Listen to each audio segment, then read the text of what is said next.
160 trainees showed up to the academy. The Archmage instructor announced that only a quarter of them would make it through. From the sidelines, the Patriarch observed, waiting for a certain kid to appear. The test was simple. Break through his aura with pure willpower and touch him. First up was this silver-haired prodigy, daughter of a sword master. 4 years of training already under her belt. As the teacher's aura hits her body, he tells her that if she uses her mana even for a second, she loses. She walks forward, grits her teeth from the pain of the hitting aura. Even suffering, she pushes through the storm and grabs the instructor's hand. Pass. Next is Dorian. Bros is shaking before he even stands up. Drops to one knee the moment the aura hits, stomach empty and boxers full of shit. But somehow he drags himself forward. And after struggling for minutes, he finally touches the instructor and immediately throws up. Pass. Then Burin. Main family heir. The elf releases his aura the moment he steps in, gets slammed down to one knee. He was mocking everyone before but got humbled really fast. He crawls like a cockroach, while the teacher says that he does have some potential but has no real purpose behind his strength. Bro remembers his strict father and then forces himself to grab the instructor. Another pass. And then the instructor calls the last name, the same the Patriarch is interested in. Rayon Zegart. This is the kid the whole family came to laugh at. The worthless, useless disgrace. The one doctors said wouldn't live to 20. The instructor smirks, says he won't go easy, and releases an aura so heavy the parents in the audience feel the ceiling collapse on them. Everyone's test was much easier, so why was he the only one getting the full aura from the teacher? Our boy doesn't even raise his hands, just asks if this is really the test. The instructor cranks the pressure higher, tells him to try and endure it. Rayon finally lifts his arms, takes one step, then another. The whole room goes silent. Then he just walks up and pokes the instructor in the stomach. I passed, right? The grandfather watching from the throne. Everyone on the grandstand and even this snow bunny mother were all confused with how easy that was. Because passing an aura test should not be possible. Why? A few years before at the aura awakening ceremony, which every Zegart child had to attend, they put their hand on the sword of justice and get their mana talent measured by it. The first kid touches it. Wind explodes out. Nobles clap. Second kid, same level. Praise. Then our boy steps forward. The whole hall is already laughing because they came specifically to watch the outcast son fail. He places his hand on the sword. For a split second, a vision. The first head of the Zegart family, swinging his blade, wiping out an entire battlefield of monsters in one strike. A flash of golden flame inside his heart, but outside's theirs. There's nothing, just a faint white glow. The lowest result possible. The nobles burst out laughing. Call him colorless. Call him useless. He walks out, the hall empties. Only the grandfather and his butler stay behind, muttering about how this really is a lost cause. And then, the sword of justice explodes. Golden mana, golden flames, the aura of the very first head of the Zegart family, a power that has appeared exactly once in the entire history of the bloodline. Grandfather drops his cup. The kid everyone laughed at didn't fail the sword. The sword was waiting for the doors to close so nobody else would see the truth. Because if anyone in that room had seen this, our boy would already have a target on his back. But how did this happen? Why does a sickly nobody secretly carry the strongest bloodline talent in family history? Because he isn't really a child. In his past life, our boy was the head of the Shadows, the personal assassin squad of one of the 6 kings,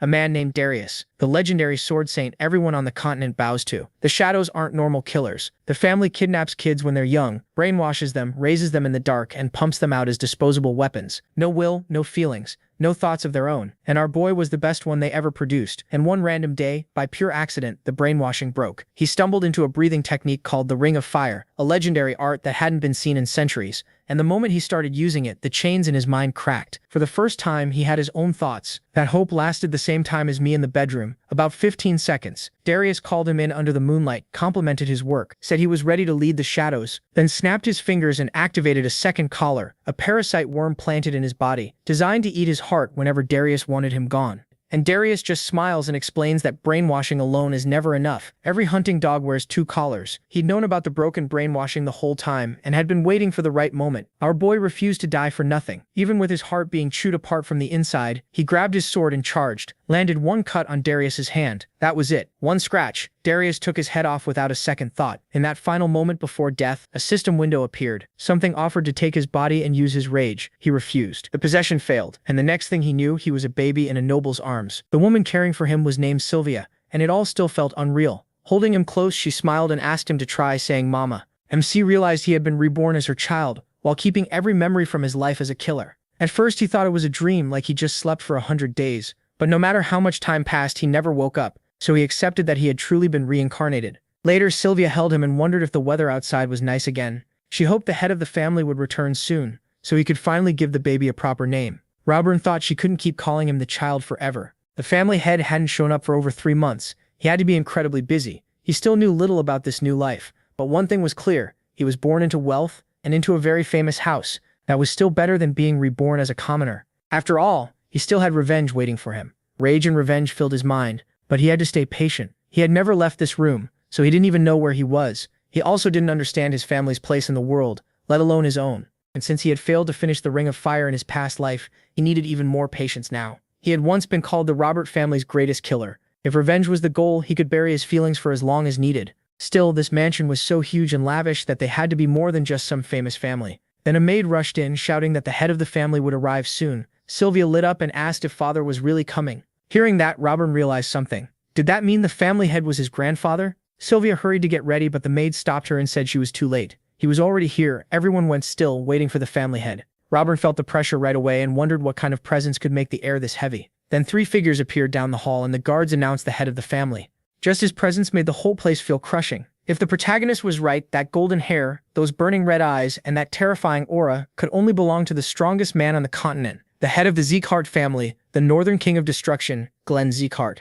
Rayon had apparently been reborn into the most powerful family on the continent. Glenn looked at the baby and asked if this was the child. Sylvia eagerly asked if he wanted to hold him. Glenn picked him up and declared that from this day on, his name would be MC Zegart. As one who carried that name, he would live like a shadow, present yet unseen. He was stunned that even in this life, he had been given the name him. That night, lying in bed, he wondered if everyone had finally gone to sleep. After 100 frustrating days, he at last had a chance. Before this, he was always sleepy, and whenever he woke up, Sylvia was beside him. He had no chance to use mana or do anything else. But now he had his own bed, and that was enough. So he sat up. It was time to begin. As he started using the Ring of Fire, Rayon recalled the usual way of training, breathing while drawing in natural mana and gathering aura in the energy center. But the Ring of Fire was different. Like a mage's mana flow, it made a special circle of energy inside the body, which could raise endurance, strength, focus, and sensitivity to mana. That made it an ideal training art for becoming a warrior, and a huge edge against fighters like Darius, who knew nothing about it. With this skill, he could sharpen both mind and body. And if he also learned the Zegart sword style, revenge on Darius would stop being a dream. But he noticed another force in this body, something tied to ice. That was why he always felt freezing cold even while sleeping most of the day. About 9 points in his body were blocked. At this rate, the cold would kill him, so he had to break through it with the Ring of Fire. Still, wasting such pure ice energy felt wrong. What if he mixed it with the flame flow and spread both through his whole body? After a while, Rayon realized it was working, slowly but surely. Then he suddenly toppled over and wondered if such a short session had already worn him out. Damn, he couldn't. And in the next instant, he fell asleep. Right then, Glenn came to check on him. The next morning, Ron started crawling across the floor. Watching happily, Sylvia praised him and told him to keep going. The protagonist was sick of this. He was a grown man inside, and acting like a little kid was driving him crazy. Sylvia picked him up, smiling as she praised how clever he was. MC grumbled to himself that even the constant cold felt better than this. Just then, the ragged saint walked in. He called out for Sylvia from the doorway. Seeing him, Sylvia happily greeted him as His Holiness. With a smile, he told her to drop the title and just call him Sir. Rayon stared in surprise. Was this really the famous ragged saint? The man was known across the whole continent for his holy power, healing arts, and medical skill. He was the greatest doctor alive and also the hardest to find, since he was always traveling. He said he heard she had given birth, so he came to see the baby for himself. Sylvia handed him over with a smile. The saint noted the blonde hair and red eyes, saying the child looked just like her. Sylvia beamed and asked if he was cute. He said of course Rayon was cute and joked that he looked nothing like Glenn. Then he asked for the boy's name. A little tense, Sylvia answered that his name was the protagonist. His face soured. He asked if Glenn had really named him after a shadow. Calling a child that, he said, was a terrible idea. MC was surprised he spoke to the family head so casually. Still, he had heard the Ragged Saint and the Northern King of Destruction were close friends. The old man said he wanted to examine the child. He placed a hand on his stomach, and his smile vanished. His condition was bad. Sylvia quickly asked what was wrong. The saint explained that the protagonist was under a frost curse. Ice energy had blocked his mana paths, and it would only get worse with time. If treated, he could recover. But if nothing was done, he wouldn't live long. Sylvia asked in horror if he was serious. The old man said he'd write a prescription for her. Then a maid rushed in and said the family head was looking for him. She offered to lead him there right away. The Ragged Saint said he'd finish up first, then go. The maid nervously added that the head wanted to see him immediately. Annoyed, he muttered that Glenn was always in a hurry, then told her to lead the way. Rayon finally understood it was a frost curse, but knowing the name of it didn't solve anything. Still, since he was already building the Ring of Fire, he figured he could handle it. Then Sylvia's tears landed on his face as she broke down, saying this couldn't be happening. She couldn't lose him. There was no way he could be told he wouldn't live long. She swore she'd do anything to make him better. He couldn't die. He couldn't stay sick. Rayon wondered what this pain in his chest was. His heart felt like it was splitting apart, and his whole body ached. Watching her cry hurt more than anything. So he reached out his tiny hands and tried to wipe away her tears. Then clumsily, he said, "Mom." A little later, Sylvia rushed into the main hall. She had come to see the family head. Hearing the noise outside, Glenn asked what all the commotion was about. Ignoring the maid trying to stop her, Sylvia burst in. Glenn frowned and asked what kind of behavior this was. Had she forgotten her manners? Dropping to her knees, she bowed her head and begged him to save Rayon Zegart. He had to know about MC's condition. The boy was her whole world. She pleaded with him to help. Holding his cup, Glenn coldly said, "This was a perfect example of how hard a martial artist's path could be. Why should he help someone who couldn't benefit the family?" Sylvia reminded him Rayon was his grandson. Glenn shot back that she got that child after running away from the family, and the only thing he'd given the boy was the Zegart name. She should be grateful for even that, he said, and never ask for more. Then he ordered the guards to remove her. As they dragged her away, Sylvia screamed for him to save him Zegart. After she was gone, the ragged saint let out a sigh and called Glenn a stubborn fool. He asked why Glenn couldn't just be honest, especially after calling him in to check his grandson. Glenn took a drink and told him to stop talking and get to the point. The saint said what he found was clear. 9 mana paths were blocked by ice energy, and the problem would grow worse as Rayon got older. Glenn's aura could hold the cold back for now, but the boy would likely never become a martial artist. Glenn calmly said that as long as the protagonist stayed alive, that was enough. The saint pointed out that Glenn had acted very differently earlier, and told him to admit he thought the boy was cute. Then he asked again, why name him the protagonist Zegart? Out of all the names he could have chosen, why pick one tied to a shadow? Glenn replied that the name didn't simply mean shadow. Long ago, it had a very different meaning. Sometime later, Sylvia held Rayon in a spoonful of medicine, telling him to bear with the bitterness. It wouldn't taste good, but he had to take it. She fed it to him, expecting him to fuss, but MC calmly reached for more and mumbled instead. Sylvia called to Helen in delight, saying he was taking it so well. Helen said it was amazing. Most kids hated bitter medicine, but he seemed to understand why he needed it. Tears filled Sylvia's eyes again and she hugged him tight. Rayon thought it was a little bitter, but this fire-type medicine was exactly what he needed. It could fight the frost curse. Sylvia asked if he really understood how she felt, but he stayed quiet and decided to let them keep feeding him medicine. 2 years passed since he started training and taking the medicine. Thanks to both, his ring of fire grew steadily. After reaching the first stage, he spent those 2 years training non-stop, only getting interrupted by Helen and Sylvia's games. No child on the continent worked harder than he did. He trained every night after everyone fell asleep, and before long he was 5 years old. Then a system window appeared, telling him the second stage of the Ring of Fire was now unlocked. It boosted endurance, mana sense, willpower, and total energy. Rayon smiled. He had finally made it. He had reached the second stage of the Ring of Fire. At that level, a cross-shaped flow of energy opened inside him, and the system confirmed it. Just then, Helen came in and cheerfully said he was up early. She asked if she could take his laundry. Rayon agreed and noticed she couldn't see the status window. Those messages had started appearing back when he reached the first stage of the Ring of Fire. At first, he had no idea what they were, but the system was useful. It let him check his condition anytime. From Helen's reaction, it was clearly visible only to him. Even after reaching stage 2, though, his weak stamina and frost curse were still there. Without the fire medicine, improving this fast would have been much harder. Still, the medicine wasn't the only reason. For 5 years, Sylvia, Helen, and everyone in the annex had cared for him like he might die at any moment, and that helped too. Now he was already 5. The frost curse was still an issue, and so was his low stamina. He tired out the moment he moved too much. But in his past life, he was called the greatest assassin, and he had mastered the Ring of Fire. Once he fully rebuilt that skill with his old experience, these problems would disappear. And after learning the Zegart sword, he'd be able to take Darius's head. But he couldn't rush. Darius was one of the strongest people on the continent.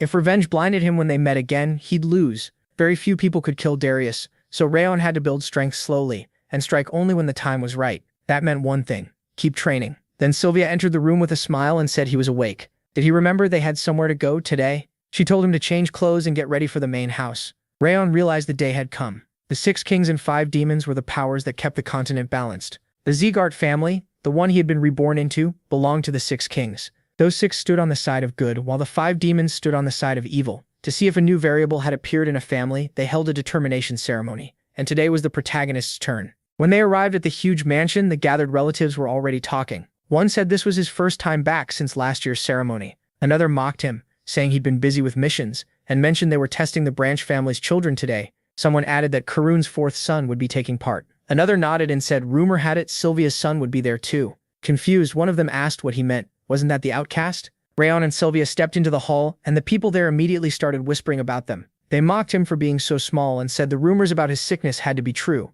Others called Sylvia an outcast, and sneered that even trash was now allowed into this sacred hall. They couldn't believe her son was in the ceremony. To MC, it sounded like the main family had all agreed to insult them together. He didn't care what they said about him, but hearing them talk about his mother made his blood boil. Sylvia softly called to him, Her voice stayed calm, and with a gentle smile she told him it was fine and to just look at her. Then a man's voice rang out, telling everyone to greet the head of the Rayon Zegart family. Glenn walked in and took his seat on the throne. He realized it had been 5 years since he'd last seen him. With a stern look, Glenn said everyone seemed to be present. A moment later, the sword of justice appeared in the middle of the hall and the ceremony began. Rayon was startled. So that really was the sword of justice. Anyone who touched it would have their mana talent measured on the spot. The assistant announced the start. First up was Berpieren, the protagonist Zegart. He answered and touched the sword. MC remembered that after age 4, a child's mana path starts closing. So this ceremony was used to judge both current ability and future potential. When Berpieren touched the blade, a strong wind burst out. The crowd praised his pure attribute and said it was just what they'd expect from Karun's child. Glenn said it suited a swordmaster and told him to keep training wind mana. Next, the assistant called Luna Slyan from the vassal family. Watching closely, Rayon figured out the basics. The length of the light showed mana purity, while the swirls revealed its attribute. That was how the Zegart family judged talent. When Luna touched the sword, people wondered if the Slyan family had produced another genius. They said she was on Burns' level. He saw clearly that worth in this place came down to talent. He didn't expect much from his own result, especially with the ice still mixed into his energy. After Luna finished, the assistant said she'd done well. Then he announced the final participant, Rayon Zegart. He was told to step forward. Sylvia smiled and said it was his turn. The protagonist nodded, not expecting anything special. He only wanted to learn what kind of mana this body had and what he should train from now on. Sylvia asked if he had watched the others carefully. He had, so all he needed to do was copy them. Rayon walked up and placed his hand on the sword. The moment he touched it, golden fire exploded around him. Then a vision appeared. The first head of the Zegart family, holding a sword and wiping out every monster nearby in a single swing, using overwhelming power. When it ended, Rayon saw only a faint white light around the sword. The crowd laughed, saying they'd never seen such a tiny reaction. It was colorless mana, with no quality worth mentioning. To them, even the god of battle had ignored an outcast child. Sylvia came over, still smiling, and told him he had done nothing wrong. Around them, people sneered that they hadn't expected much from him anyway, but even this was worse than expected. They had clearly come to shame him, saying the only things he'd inherited were Sylvia's hair and red eyes. Glenn finally said, there had been enough noise, the ceremony was over. Everyone was dismissed. After the guests left, the head of the family stayed behind. He muttered that maybe this really couldn't be helped. The butler Rowan called to him sadly. Glenn hadn't expected much, but then he noticed something strange. The sword suddenly blazed with light. He stared in shock and said it was a golden glow, bright as the sun. This was the aura of the first Zegart head. Fire so fierce even demonic flames couldn't compare. Golden mana and golden fire had appeared only once in the entire family's history. The mana poured out in a thick gold light, beautiful and blindingly bright. Golden flame. What kind of person was Rayon? Later, outside, MC opened his status window. It showed a 9-node frost curse, low stamina, weak mana sensitivity, ring of fire at stage 2, and water resistance at stage 2. He decided that was fine for now, he just needed to push ring of fire to stage 3. 7 years passed after the ceremony, and he turned 12. With non-stop training, he came close to the 3rd stage of ring of fire. If he could solve the ice problem, it would go even faster. His water resistance had improved enough that he no longer felt cold. He still had trouble moving, but he was much better than before and could finally start physical training. Then Sylvia called out, telling him to hurry before they were late. Rayon sighed and figured it was time for the next ceremony. He'd have to see those annoying people again. Once it finally ended, the assistant praised Langrisser Lagretta and declared the ceremony complete. The protagonist was surprised it had ended so quickly, probably because only branch family members took part. Then Glenn called him over and asked why he had ignored the order to start basic training for a whole month. Rayon was confused. What basic training? Sylvia quickly explained that MC wasn't like the other children. Too much ice energy still remained in his body, so training was hard for him. MC was shocked she knew that. Glenn answered coldly that inside Zegart territory there were no exceptions for anyone carrying the family name. If he couldn't walk, then he could crawl, but he would still train. That was the Zegart way. Sylvia cried out that she couldn't make him do that and begged for more time. Glenn shot back, asking if she planned to run away from the family again. Since she had the child, she was to live here as a Zegart. If she refused, she could leave at once. The others started whispering that she'd probably run away again. They mocked her ruined core and broken mana paths, saying someone like her disgusted them. Rayon understood exactly why they treated Sylvia this way. She had once left the family. She trained in martial arts, but lost her core and could no longer use aura. That was the price she paid to marry his father. Then his father died before he was even born, so she had no choice but to return. Of course, someone who had left the family in disgrace would be mocked when she came back, but to Rayon they were just narrow-minded fools. As Sylvia's son, he wouldn't stand there and let them talk about her like that. So the protagonist stepped into the center of the hall. Sylvia shouted for him to stop and come back, saying she'd handle it herself. But Rayon calmly replied that it was fine. He would obey the order and start training next month. The instructor from the first martial hall warned that even basic training would be too much for a sick child. MC answered firmly that it didn't matter. If he wanted to keep the name MC Zegart, he would attend.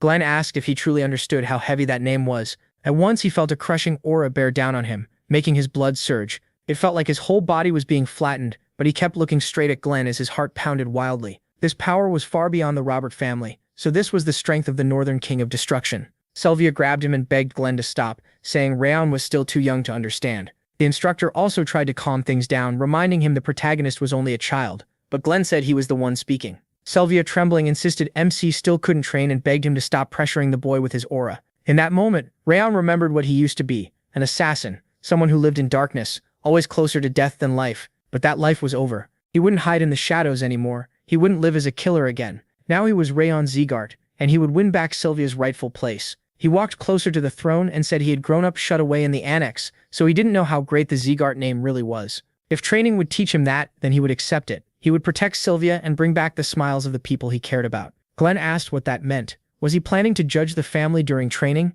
Rayon said he had no other choice. If so, then he should have the instructor train him properly and not let him down. He thought that in his past life, he was the top assassin. On top of that, he had the Ring of Fire, something most people thought was just a legend. If he used both together, he could earn his place in this family. He would prove how strong he could become. Later, during training, the second hall's instructor Rayon Zegart asked his assistant if Rain wasn't supposed to be too weak to even walk around. The assistant said yes, that was what the maids claimed. After hearing Sylvia and the head speak, they said he had a serious illness. The instructor frowned, thinking the boy's body looked terrible as usual. How had he survived Glenn's aura? Rayon then remembered that Sylvia had once been more gifted than most. He told him to send a maid to their annex right away and have her report everything that happened there. A while later, in the 5th training hall, everyone greeted the family. Glenn walked over to the sofa and called for Rimmer Dias, the instructor, telling him to quit acting like a rag and stand up. Rimmer rose and said Glenn looked as sharp as ever. His fake sleeping act had failed again. While the other instructors worked with their hands, he, the so-called chief instructor, worked with his head so it all balanced out. Glenn said flatly that he was already 50 and should start acting like it. Glenn said flatly that he was already 50 years old and needed to grow up. Rimmer just smiled and brushed that off. Age meant nothing to an elf. Then he asked if Glenn came because of his youngest grandson. Sylvia had already visited, but he hadn't expected Glenn too. Glenn asked, surprised, if she had come. Rimmer nodded and said she asked him to make sure Rayon Zegart didn't get hurt. If that was Glenn's reason too, there was no need. He had already made it clear he wouldn't go easy in the 5th hall, not even for the family's favorite youngest child. Glenn calmly said that was fine. The protagonist didn't need special treatment, and he had no interest in weaklings. Robert looked at him in surprise, realizing his care for the boy ran even deeper than expected. He wanted to give MC the love he couldn't give Sylvia. Glenn snapped that if Robert weren't an old friend, his head would already be on the floor. He told him to be harsh, cut off the weak right away, and teach only the ones worth teaching. Robert smiled and said he'd handle it his own way. Glenn answered that was exactly what he wanted. With that, Glenn turned to leave. Reimer smiled and told him to take care of himself. After Glenn left, Reimer wondered what kind of boy Rayon was. Later, he opened the status window. It showed the 3rd stage of the Ring of Fire was now unlocked. It boosted his mind and spirit, mana sensitivity, energy amount, endurance, strength, agility, and water resistance, while weakening the frost curse. He smiled, feeling the difference right away. Mana came easier and his mind felt clearer. He remembered Sylvia warning him not to push too hard on the first day. Thanks to her stopping him, his progress had been smoother. The status window also let him track that progress. Still, this was only the start. Training in the Rayon Zegart family was famous for being brutal. Reaching the 3rd stage of the Ring of Fire was just the first step. It was the strong base he needed to keep growing fast. With that, he'd rise quicker than the others and silence everyone mocking them. After that, he would go after the heavenly sword, Darius, and not stop until he cut his throat. Just then, Sylvia called to him and asked with a smile if he was still awake. Bran asked why she was here so late. She sat beside him and said he was going to the training hall tomorrow. She wanted to talk about that. Did he really have to go? Truthfully, she wanted to stop him. He never complained, even when he was hurting. What if he got badly injured there? It wasn't that she opposed it, but maybe they should wait one more year. Bran said there was no need. He wouldn't keep putting up with people from the main and side branches speaking however they wanted. He was sick of their contempt for her and the workers in the annex. He couldn't accept it anymore. If he did well in training, he believed they would stop treating them that way. Sylvia said she understood why he hated living apart and hearing others talk badly about them. She had fallen for his father by chance during a mission, but they couldn't stay together because he was only a knight. So she gave up her energy core and mana, then left home. Ron had an older sister too, 2 years older. The 3 of them lived quietly until the Eden mercenaries attacked. His father wasn't strong enough, and she was pregnant with the protagonist, so they couldn't fight back. Her father had secretly sent guards, but they stayed hidden too far away and couldn't help in time. By then, Ron's father and sister were already dead. With nowhere else to go, she returned home. Now everyone treated her like a sinner, and she believed she deserved it. MC thought Sylvia was selfish. She had left her family for love, then came back after losing it. He understood why others treated her coldly, but she was still the woman who gave him life and a mother's love. Maybe she was selfish to others, but to him, she was his only mother in both lives. He asked if she regretted it, if she wished she had stayed with her family. Sylvia smiled and said she regretted nothing. At home, she had been invisible. Only after leaving did she finally feel loved and alive, and that was enough. Those days had made her truly happy, so she had no regrets now. She asked him to forgive his awful mother. Rayon said then it was all fine. He was fine, so she shouldn't worry. Smiling, he thought that no matter what others called her, she was still his only mother. First, he'd restore her place in the family. Then he'd take revenge on Darius. Hearing that, Sylvia burst into tears. He quickly asked why she was crying. After a while, he stepped out of the room and said it had taken a lot to calm her down. He still needed to practice the Ring of Fire and get some sleep. There wasn't much time left before training began. Back in his room, Rayon sat down to train and thought it was good that the Ring of Fire moved faster after reaching the third stage. He wondered how strong it would be at its peak. Then blue flames suddenly burst out as he used the skill, and the second demon lord appeared. It said the time had finally come. His rage had reached it. In anger's name, it would help make his revenge real. A system window appeared saying the rage trait had awakened. The spirit told him to offer up his soul and body. Then it paused. Why was there a child here? Rayon asked in confusion what it was. The spirit snapped that it should be asking him. That kind of rage shouldn't belong to a child. No, it had to be him. There really was an endless black rage inside him. So he should hand over his soul and body, and it would help him get the revenge he wanted. Rayon wondered if it came from the rage he felt toward Darius before he died. Still, this thing showed up pretty late. He didn't want anyone else's help, and said firmly that he didn't need it. He would get revenge himself. He would kill Darius with his own hands. The spirit said he had it wrong. It hadn't come to persuade him, it had already decided. A freezing flame wrapped around Rayon, and he wondered what it was. The spirit lunged at him, and shouted that now all he had to do was gladly give up his body. As it closed in, the protagonist realized how cold it was. Not just his body, even his mind felt like it was freezing. This thing wasn't fire. Its true element was ice. The spirit told him to think about Darius, and let his rage boil over. Even if Darius were a god, he would still kill him. Rayon realized he was only enduring because of his water resistance, but the attack wasn't just cold. It kept feeding his anger too. The spirit said it would wipe out his enemy completely. In return, it only wanted his body. MC thought that if he gave in, what would happen to Sylvia and the maids? No matter what, he couldn't let it take his body. The spirit urged him to stop resisting and accept his rage. He would feel better that way. There was no reason to hold back. It wanted to avoid damaging the body it planned to use, but if he kept resisting, it would devour his essence anyway. He desperately thought that his body was about to break apart. He was near his limit. He couldn't hold on much longer. At this rate, he was finished. Then he realized something. If water resistance had let him endure the cold this long,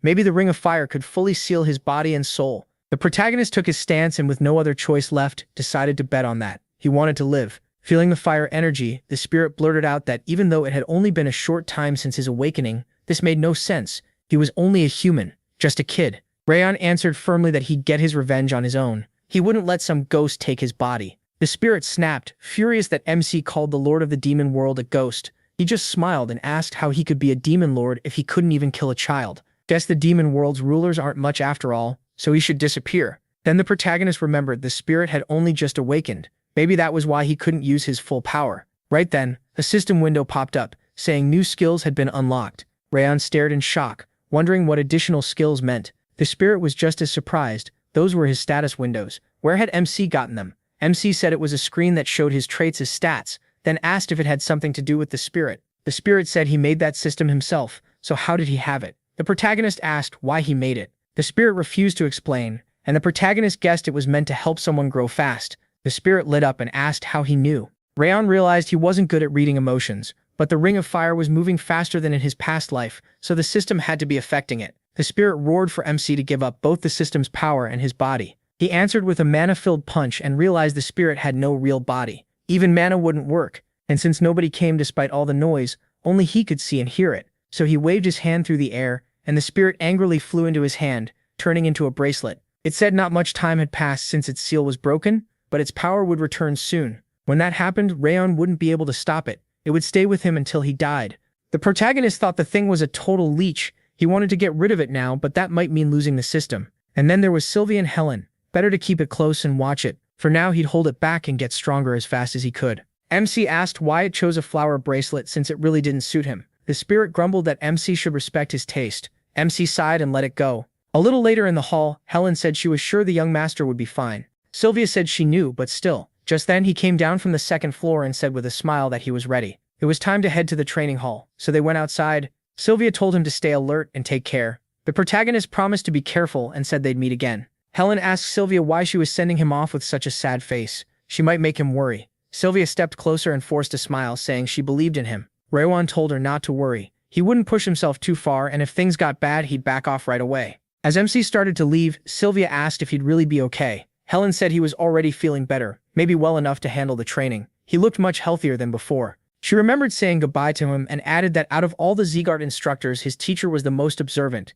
He was working hard too, so she believed he'd make it. He smiled and promised he could handle it all without getting hurt. He'd made Sylvia a promise, and no matter what, he'd keep it. She just had to trust him. Hearing that, Sylvia sadly said to come back home safe. Sometime later, at Zegart's 5th training hall, Rayon looked around and thought there were a lot of people here. Not just his own line, there were kids from vassal families and others who got in by recommendation. Helen had said this year was especially crowded, so they were even opening the 6th hall. Then some students started talking about him. One mocked that a light push would probably make him fall apart. Another asked why a weakling like him even came. Then someone laughed at his flower bracelet and called it ugly. The spirit exploded, yelling that those parasites knew nothing about taste and that he should destroy them. Rayon walked over calmly and asked why they were buzzing behind his back instead of saying it to his face. Didn't they know how pathetic that looked? One shouted at him to shut up. The pathetic one was the protagonist, the kid sent to the annex. Another sneered that he wasn't even from the main branch, so how dare he lecture them? Rayon coolly pointed out that neither were they, so what gave them the right to judge him? Could they only insult people below them or something? One of them grabbed MC and raised a fist, but Byrne stepped in and told them to stop. Training was about to begin, and there were people from outside watching. Did they really want to shame the name of Zegart? The students quickly sat down and apologized. Byrne then asked Rayon why he was making trouble on the first day. He should know his place. He was just dust, and if he didn't want to be thrown out of the annex, he should stay quiet. Byrne thought it was just luck that the family head had noticed him, yet he was already acting like he was someone important. A loser like that would never survive training. As he turned to leave, Byrne warned him to quit. Now if he didn't know how to behave, he wouldn't last anyway. Rayon calmly mocked how full of himself he sounded. Where did all that pride come from? Just because he was from the main branch? Or was there another reason he talked like that without knowing anything about him? Maybe his father told him to do it so he should run back crying and ask him to punish bad little Byrne. Byrne flared up and shouted how dare he. Then Reimer kicked the gate open and called out with a grin, "Were they fighting already?" Pretty bold for a bunch of kids. Seeing him, Rayon thought this was the famous sword of the Zegart family. He'd heard Reimer retired because his energy core was damaged, so he didn't expect to see him here. Reimer casually asked why they didn't save the fight for after the ceremony. Byrne backed off and got back in line. Reimer introduced himself and said he was glad to see them. He'd be their instructor during this training period. Then he added that there were 160 recruits this year, which was way too many, so they'd hold a small test to cut the extras. He only needed a quarter of them. The students cried out in shock. Only a quarter? Why? Reimer explained that he only wanted the best. The spirit raged that he was an arrogant bastard for looking down on them, but Rayon ignored him and kept listening. Reimer dropped into a chair and said his word was law here. If anyone hated it, they could complain to the head of the family. Then he told them to get moving already. The base of martial arts was physical strength and mental toughness, so they would run until he said stop. Rayon started running, and the spirit grumbled that if they had to run, he should be out front. Why was he hanging back? The protagonist said this wasn't a race, so there was no point passing everyone. He figured Rimmer was judging more than what showed on the surface. He'd be watching talent and mindset too. The real winner would be the one who lasted longest, and MC planned to endure no matter what. Meanwhile, the assistants noticed Byrne and Luna pulling ahead. One said everyone was running fast, but those two were on another level. Another added that this still wasn't their limit. They could probably keep going for hours. At just 12 years old, they were already monsters. And one assistant pointed at him and asked if that child's name was his. He wasn't keeping up and had already fallen behind. Another said he'd heard the protagonist had been sick. The fact that he was running at all was surprising, but he already looked exhausted. Reimer heard them and smiled to himself. How interesting. He'd never seen someone like this before. He'd long believed that the people whose talent he couldn't read right away often became the strongest on the continent. Usually he could see a child's future clearly, but Rayon showed him nothing. That meant MC was clearly beyond what he could read, and Rimmer found that very amusing. Around then, the other students started mocking him again, saying he talked big but was stuck at the back. Another said he deserved it and would be cut soon. Someone laughed that he wouldn't last 10 more minutes. Rayon thought that was strange. They were only running even though they'd been promised hellish training. In his past life, he'd had to sprint from enemies and wild beasts, so this felt way too easy. After a while, one of the staff looked at the way the protagonist was running and stared in shock. What the hell was this? Rayon should have used up all his stamina by now. He was running past his limit, and he shouldn't have had any strength left. Was he really running on willpower alone? He was training like he was ready to die for it. The instructor smiled, surprised, and said MC had caught his interest. Meanwhile, Burst noticed he was still running and snapped, asking why he hadn't stopped yet. Everyone had said he was too weak to train. He remembered an instructor telling his father that the saint in rags said Sylvia's son likely wouldn't survive childhood. With the frost curse, learning martial arts should have been impossible. Burn thought Rayon looked so frail, so why was he still going? It annoyed him. He wanted to prove the gap between them and show the protagonist could never match him, so he used his aura and burst forward. MC figured that for someone who acted noble, Burn was still just a kid. Even Luna seemed more grown up than him. Still, this test wasn't about beating others. It was about lasting the longest, so there was no reason to speed up just because Burn wanted attention. After a while, some students started wearing out. One asked how Rayon was still going.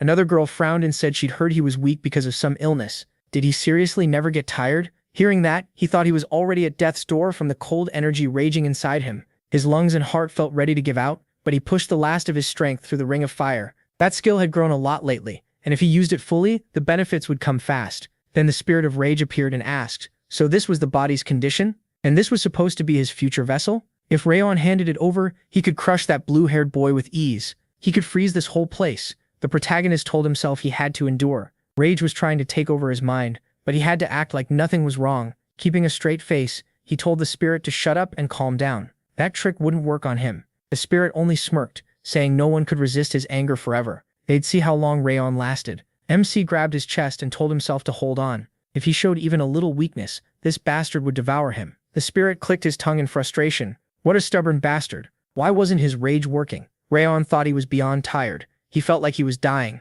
His body wouldn't listen, and his sight was going dark. He could barely breathe. Was this really his limit? Then rumors suddenly called an end to the run. Everyone stopped and gasped for air. As Biren passed Rayon, he muttered in annoyance that he was one stubborn bastard. He thought he had really almost died. It looked like this life wouldn't give him any rest either. The spirit of fury shouted that the protagonist was a monster. How had he pulled that off? The protagonist answered that he already said the spirit wouldn't win. He also realized this had helped strengthen his ring of fire, and the status window showed his physical potential had improved. If he kept training like this, then suddenly a system window popped up. Conditions met. He had pushed past his physical limits. Bonus experience was granted, strength rose by 2, agility by 1, and endurance by 1 point. Seeing that, the spirit of fury complained. What was this? Rayon got extra experience from his own system? It was ridiculous. The instructor gathered everyone and said they had done well. The test was over. As for what he said earlier that he would only keep a quarter of them, that was a lie. They could relax. The students protested, saying they had run themselves to death for that test. Reimer explained he couldn't throw out that many people on the first day, but that only applied today. If they kept performing like this, most of them would be cut. He had told all 160 of them to run with everything they had, but not one had truly done it, except a single person. Some gave up and others secretly used aura. Honestly, he didn't care what they did to pass this one test. But from now on, they'd better follow his orders if they wanted to stay. It would not be this easy again. For now, they were only provisional students. In 6 months, they'd face the final test, and then he would judge them. Only the best would remain, though he wouldn't be the one ranking them. Now they could head to the dorms provided by the Rayon Zegart family. He also pointed out the training hall to the left. Later, Remmer stepped into the forest and found Glenn sitting in his usual spot. He asked how things looked. Remmer smiled and asked why Glenn was even bothering to ask. Since he was here, he had clearly seen everything himself. He must have noticed how talented Burn and Luna were. The other kids also had the potential to support the family one day, but he couldn't read MC at all. MC had clearly been exhausted, so how had he run that far? It was the first time Rimmer had met someone he couldn't see through. Ever since his core was damaged, life had been dull. But now it felt like things were about to change. Glenn jumped down from the rock and said Rimmer seemed to want to teach the new students himself. He told him not to get distracted and focus on his job. Rimmer watched him leave with a smile and said this year's class had a few students worth special attention. Glenn answered that it was only a coincidence. Rimmer would never become a martial artist. Rimmer just smiled and said he knew it wasn't a coincidence at all. Later he said that since training was done, he was heading to the training hall. The spirit of fury stared in disbelief. Was he seriously going to train again? Did he ever rest? The other students heard that and cried out in disbelief. To them it was impossible. Sometime later, a few of them sat together in a room, grumbling that there was no way Rayon lasted that long by himself. He must have cheated. Another said everyone knew he was sick. Crayon, the protagonist, Zegart from a side branch, guessed the protagonist had used some kind of drug. He had heard the saint in rags mixed MC's medicine herself. They reacted at once, so he had lasted that long because of medicine, and he still acted proud, smirking. Crane asked if they shouldn't teach that bastard a lesson. Not long after, they cornered Rayon and slammed him against a tree. He asked what they were doing, and Crane mocked him for even asking. One boy shouted that the protagonist had used medicine to show off. Another said without that cure, he wouldn't have lasted even a minute, using dirty tricks and acting untouchable. That was their excuse. MC couldn't believe they were losing their minds over something so dumb. They cracked their knuckles and grinned, saying they'd teach him something. Crane called it a private lesson. Nothing personal, just how things worked. He even repeated the instructor's words about learning, then lunged in with a punch. The Spirit of Fury grumbled, asking how long Rayon planned to sit there and listen to their whining. This was supposed to be his vessel? They weren't even a real threat. He moved first and smashed Crane in the face, then asked if they wanted a lesson. Fine, now they'd get one. Another student rushed in, but Rayon slipped past and drove his knee into the guy's body. Dropping him, the rest stared in fear, wondering what they were doing. Were they really about to lose to someone like him? Rayon didn't give them time to think. He struck again and started beating down the rest. Watching the fight, the Spirit of Fury said in surprise that the protagonist was handling himself pretty well. Before long, Crane dropped to his knees and started apologizing, saying they were wrong. MC pinned his arm under his foot and smiling, said if Crane wanted to end the lesson, he had to answer one thing. Who sent them? Maybe Burin? Crane quickly denied it. Burin knew nothing. They had done it on their own, and he had no part in it. Rayon found that surprising. He thought Burin hated him, so maybe the guy wasn't completely hopeless. He then suggested they keep today's lesson between them. What did Crane think of that? Terrified, Crane said, the protagonist could do whatever he wanted. The protagonist grabbed him by the hair and warned them to stay away, or they'd get more lessons. The final lesson, if they touched his shadow again, they'd disappear. If they understood, they should get out of his sight. Watching from behind a tree, Raymer thought it was a pretty intense scene. It almost felt like their old leader had returned as a child. So Rayon really did have talent for martial arts. Then again, he was a Zegart. Maybe it wasn't that strange, a hidden talent growing in the dark among gifted kids. MC kept surprising him. Later, he returned to his room, and another system window appeared. Conditions met. Rage was pleased with his actions. Dexterity increased by 1 point. The Spirit immediately complained. He got bonus stats for that too? What kind of nonsense was this? Rayon calmly pointed out that the Spirit made the system himself, so why was he asking him? The Spirit snapped back that of course the protagonist wouldn't understand. He had never had his system stolen. The protagonist had taken power meant for his original body and wasn't grateful at all. Then he made an offer. How about a bet? If MC won, he'd get a bonus. If he lost, he'd stop resisting Rage. System windows popped up with Rage's offer. If he got the best result on the training test, he'd gain 2 points in every stat plus 1 extra stat of his choice. If he lost, he'd suffer a 10-day Rage penalty. Rayon asked if this was the test Rimmer had talked about. The Spirit said yes and reminded him Rimmer planned to pick the top students. Then he asked what a stat of his choice meant. Rage said he could take one of his stats, though of course it would be lowered first, since he was still inexperienced. The protagonist then asked what the Rage penalty was. The Spirit answered that he would give in to Rage. He'd fall a little deeper under its control. It might only be a little, but that would be enough. Rayon wouldn't be able to control himself as well anymore. So that was his real goal. Still, judging by how he usually acted, MC didn't think he was lying. The Spirit had always answered him honestly, and the reward for winning was way too tempting. Like a poisoned apple you still wanted to bite. Making the top group would be tough for a weak, sickly kid, but he had memories from a past life, so he said the deal didn't sound bad. He accepted the challenge and the Spirit smirked, calling it a smart choice. A system window confirmed he had agreed to Rage's terms. Rayon told himself he wouldn't lose if he used what he'd learned in his past life. Sometime later, after another round of training, the students dropped down, gasping for air. Earlier, Remmer had ordered everyone into a horse stance. It sounded simple, but he said this was the foundation of their martial training. They had to learn how to endure. He told them to hold the stance until he said otherwise, then casually announced he was going to nap. No one was being forced. This test was theirs, not his. One student finally snapped, shouting that he couldn't take it anymore, and asking when they'd actually learn sword fighting. A girl complained too. They only ran around and held dumb poses. Vern stayed calm and said there was nothing to whine about. They could practice swordsmanship on their own. If they spent all their time on basics, they'd lose the skills they already had. Watching, the Spirit of Fury noticed they were leaving. They were going off to train with swords and asked if Rayon was coming. He said there was no point. Why learn fighting techniques before building his body through basic training? Right now, he didn't even need a sword. What he needed was strength and stamina. Because of the frost curse, his body was weaker than everyone else's, so the basics mattered most for both growth and training. He wasn't in a rush, so he focused on strengthening his body and headed to train. From behind a wall, Luna watched and thought he was wrong, but he was getting stronger fast, already lifting more than he had the day before. People said he was sick, yet he still raised the weight every single day. Training daily could make anyone stronger, but increasing the weight every time was almost impossible. Already he could lift 10 kilos more than he had at the start of the week. Maybe his training method was just different. How could someone this sick become this strong? There had to be something unusual about him. Luna walked up and stopped in front of him. Miranda looked confused and asked if she wanted something. She didn't answer. She just kept staring at him, thinking, why is he improving so fast? Then she sat beside him and started lifting the barbell too. As they kept training, she watched him and became more sure she wasn't imagining it. Ever since she noticed that cool, pleasant scent, her body had started to feel lighter. Because of that, she could lift much more than usual. Later, while Luna sat on a bench staring at her hand, Rayon came over and asked if she really had nothing to say. She shook her head and he moved on, scratching the back of his neck. Watching him leave, she decided to keep observing him a little longer. Sometime later, Byrne noticed them together and his friends asked in annoyance why Luna kept hanging around a guy like him. What was so special about some idiot who wasn't even from the main family? They mocked his methods too, saying endless strength training was useless.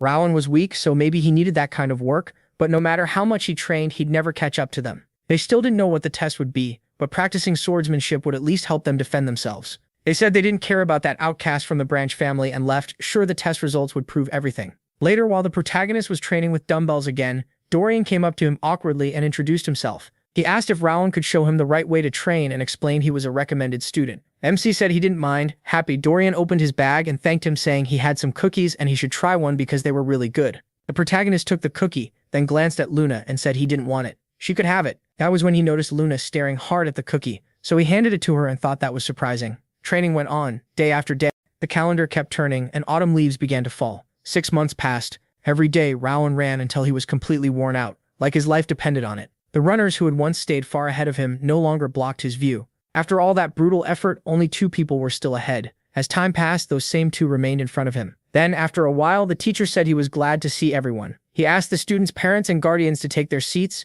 Right then, Wrath flew over to Rayon and asked if he'd forgotten their bet. Did he really think he could pass those 2 at the front? That seemed unlikely. With a nasty grin, he told MC to get ready to give in to rage. MC waved him off and said they still didn't even know what the test was. Then he looked at Dorian and asked what he was doing. Dorian was on the ground doing a plank, saying he was so nervous about today's test that he couldn't sleep. He just thought he looked pathetic. He said nothing, and Luna called out, asking if he wanted a cookie. She held one out, but Rayon raised a hand and said he didn't need it. Then he spotted Byrne and wondered why these weird people wouldn't just leave him alone. Meanwhile, Sylvia took her seat and happily told Helen to look. She had found the protagonist. He stood there so proud and confident. Helen smiled and said she saw him too. He had survived 6 months of brutal training, and it looked like he'd even made some friends. That didn't surprise her at all. Young Master Rayon Zegart had always been kind since he was little. He was never spoiled, and now he'd made friends already. She was proud of him. Then Rimmer told everyone to greet the head of the family. Glenn stepped onto the stage and the crowd was shocked. The head of the family was really here to watch. He had never come before. After Glenn took his seat, Rimmer asked in surprise why he had come. Glenn answered that the family's future depended on these children. So why wouldn't he watch? Or was Rimmer unhappy to see him? Rimmer scratched the back of his head, smiled and said that wasn't it at all. The head was always welcome. Then he raised a hand and cheerfully announced that since the head of the family had honored them with his presence, they shouldn't waste any time. The test would begin. He said he'd explain it briefly. The next second, he unleashed a powerful aura. The kids threw up their arms to shield themselves, and Rimmer explained that they had to break through his aura. That was the test. Aura was a key part of being a martial artist, and this would show whether they were worthy of becoming one. One person in the crowd crossed his arms and objected. He had a complaint. The kids hadn't really learned aura yet, so why was it suddenly part of the test? Another person agreed. Some of them hadn't even started training it, so this was unfair. People said Rimmer slept through training. What kind of test was this? Rimmer let out a sigh, closed his eyes and said aura wasn't just about muscle. It came from the strength of a warrior's spirit. That spirit was the real proof of a martial artist. Aura came after. The man shot back, asking what nonsense he was talking about. Then Glenn stepped in and said Rimmer was telling the truth. Even without proper aura training, everyone had a will that could answer it. This test could be cleared by spirit alone. Smiling, Rimmer agreed and spread his arms, asking if anyone still had objections. When no one answered, he said they would start with Luna. He told everyone else to move aside. Once she stepped forward, he said that for her test he would release a burst of aura. If she had trained hard enough, she should be able to endure it. All she had to do was break through and touch him. He began, and in the next instant, a fierce aura exploded from his body. Luna raised her arms and shut her eyes. Rimmer added with a smile that yes, using aura on purpose was forbidden. She had to rely on the willpower she should have built through training. Gritting her teeth, she moved forward step by step. At last, she stretched out her hand and grabbed his. Rimmer placed a hand on her head and said with a smile that she had done it. It proved how hard she had worked. Rimmer praised Luna and told her to keep it up. She stood there trying to catch her breath. Then Rimmer called up Dorian. Startled, Dorian blurted out, "Me? Who picked the order?" Rimmer said he did, so Dorian needed to step forward. Sweating already, Dorian walked up. Rimmer asked if he saw how Luna did it. He had to push through the aura with pure willpower too. Dorian nervously asked if that was even possible. He knew he was weak-minded. Rimmer flatly said, maybe not, and if so, he'd fail. Then he released his aura. Dorian shut his eyes, raised his arms, and dropped to one knee. Watching closely, Remdwan realized the strength of Rimmer's aura changed with each student. He was adjusting it based on their level and training, which meant he'd really been paying attention to all of them. A little later, Rimmer bent down, took Dorian's hand, and smiled. He passed. Rimmer said Dorian's problem was low confidence, not lack of ability. He just needed to trust himself more. Right after that, Dorian threw up, and Rimmer hoped the lesson still got through. Next was Rayon Zegart, and he answered right away. As Rayon stepped up, Rimmer said he'd begin at once. Then he folded his arms and unleashed his aura. Rayon tried to shield himself and wondered if the others had really endured this too. From the outside, it had looked easy, but now he understood how hard Luna's turn was. His body shook and he sank to one knee. He knew he couldn't move. Rimmer thought Rayon's talent was real, better than most of the 160 students. Still, Rayon and the boys around him had wasted time. Sword drills meant little if he couldn't build his willpower. He should have trained his body and mind instead of relying on the sword. Using aura out of habit wouldn't help here. Rayon knew he couldn't fail. He still remembered his father's eyes when his brother was cast out, cold and cruel. If Rayon failed too, he could be thrown away the same way. So he forced his arm forward and grabbed Rimmer. Rimmer put his hands in his pockets and said Rayon passed. Still, he reminded Rayon that he was only 12 and needed to stop acting older than he was. If he kept staring too far ahead, he'd trip. Rimmer told him not to forget that. Then he turned aside and called for the last round. Rayon stepped forward. Smiling, Rimmer said MC was the final student. He asked if he was ready. He answered, of course. Rimmer said that settled it. They would begin. This time he released an even stronger aura. Even the people watching from the stands were shaken. Sylvia called out in alarm. What was this insane pressure? Rayon didn't even raise his hands. He just asked if this was really his test. Rimmer only smiled and asked, why? You're no less than Rayon or Luna. Try to endure it. The protagonist finally lifted his hands to his face and reminded himself that this test was about spirit, not the body. His spirit had been shaped by both Rayon Zegart and Wrath, the killer. Step by step, he moved forward. Stared confused. Was he seriously holding on? Even the family head grew tense. Rimmer was stunned. How was MC doing this? It made no sense. This wasn't supposed to happen. Then Rayon reached out and touched Rimmer's stomach. Everyone froze. He asked, I passed, right? The children could only stare. He broke through that much aura? How could a sick kid who couldn't even use aura pull that off? Frowning, Rimmer asked who he really was. They'd known each other for 6 months, yet this was still Rayon. Rimmer raised his voice. What the protagonist had done should have been impossible. That aura burst was far beyond his level. Rimmer had only meant to tease him a little. There was no way MC should have overcome it. He just gave a calm shrug. Rimmer let out a surprised sigh, scratched the back of his head, laughed, and admitted he got carried away. Then he apologized. Rayon Zegart had been the last student tested, so the exam was over. Now Rimmer would name the top rookie. The best student of the 5th training hall is the protagonist Zegart. Tears in her eyes, Sylvia happily said. Their MC was the best. The maid turned to her and cheered that young master MC did it. The others were confused. Rayon Zegart only broke through the aura burst, so how did he rank above young master Rayon? Rayon suddenly shouted that he objected. Rimmer asked what was unfair about it. Rayon argued that his stamina, strength, and intelligence were all below his. He couldn't accept someone like that being first. Clutching his chest, he insisted the protagonist must have cheated somehow. People started murmuring. Maybe Rayon had a point. How could MC do that under the frost curse? Some said he didn't even have aura, so maybe he and Rimmer had tricked everyone. With all the rumors around him, it sounded believable. Pointing at Rayon said they were warriors of the Zegart family. The best student should be decided in a duel, not by some stupid test. Rimmer smiled and asked if Rayon just didn't like his score and wanted first place. Flustered, Rayon denied it. Rimmer then looked to the family head and said, the exam was already over, so what did he think they should do? Glenn turned to Rayon Zegart and said the others clearly disliked the result. Did he want to fight Rayon for the title of best student? He firmly refused and thanked him. The test was over, and the results were clear. Why fight over something with no gain? Then he looked at Rayon and said that if he loved talking about the main branch's honor so much, he should learn to lose with honor too.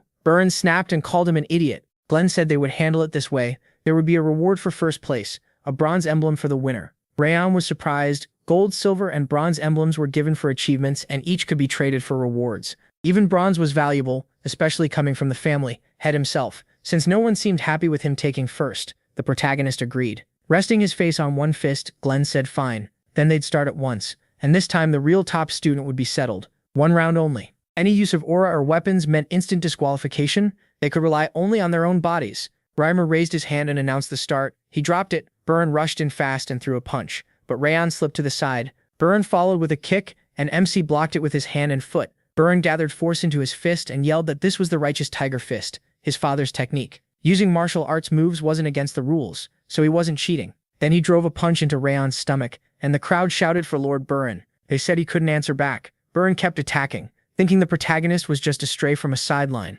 someone weaker than him. He believed MC should simply give up first place. His father's words came back to him. There was no reason to care about weaklings like that. Burin couldn't let his father down. His father was watching, and Burin had to prove himself. He couldn't let Rayon stand above him. He threw punch after punch, while he kept dodging. Then the protagonist noticed something. He could read Burin's fists and clearly see every path of every strike. Burin charged power into his fist again and shouted for MC to give up. He rushed in, yelling that it was over. He kicked off the ground and jumped. Rayon looked up and calmly asked, "Really?" He focused strength into his own fist, and their punches collided. Burin's hand was knocked back and he stared in shock. "What?" Then Rayon struck again and Burin coughed hard. The crowd shouted that it was impossible. Wasn't that the righteous tiger fist? How could he, on all fours? Burin struggled to breathe and glared at Rayon. How did he use the righteous tiger fist? The protagonist answered that Burin had shown it to him himself, so he just copied it. The crowd couldn't believe it. How was that possible? Had he been practicing it in secret? Otherwise, how could this happen? Reimer covered his mouth, shocked by what he was seeing. First, Rayon had turned aside Burin's righteous tiger fist by twisting the flow of power, seeing another fighter's mana flow that clearly was already amazing, and then he used that flow to copy the technique himself.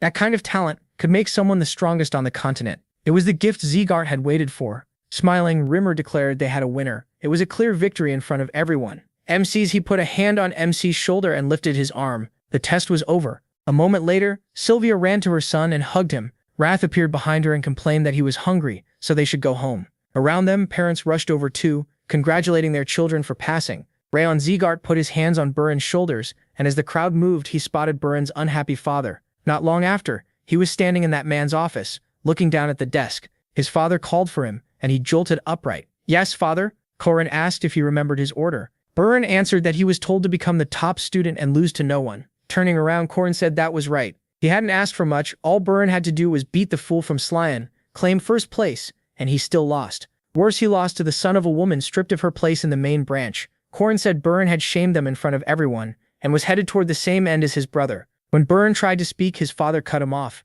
He had already wasted his first chance. Still, he had one more shot. The top student would be chosen again at the end of the first semester, and this time he had to win. Then Corin dismissed him. His father turned away and Burin quietly accepted it. As he walked outside, those words kept echoing in his head. He couldn't let this final chance slip away. If he wanted to be seen as part of the Rayon Zegart main branch, he had no other choice. He slammed a fist into the wall and yelled. He had tried so hard to be the best. Covering his face with both hands, he kept walking, then looked up at the building ahead and wondered why he had come here. Maybe his feet had brought him there out of habit. He stepped inside, thinking it felt empty because the test had ended today. He picked up the dumbbells, then glanced over at the lockers, and walked closer. He stopped at the one with Rayon's name on it, and opened it. Peeking inside, he told himself he was only looking, not stealing. Then he froze. Why are there so many shoes in here? He picked one up and counted at least 10 pairs. Had Rayon really worn through all of them in just 6 months? Burin had barely changed his own shoes twice. He pictured him training until he was drenched in sweat and realized he'd been grinding non-stop, while Burin acted proud,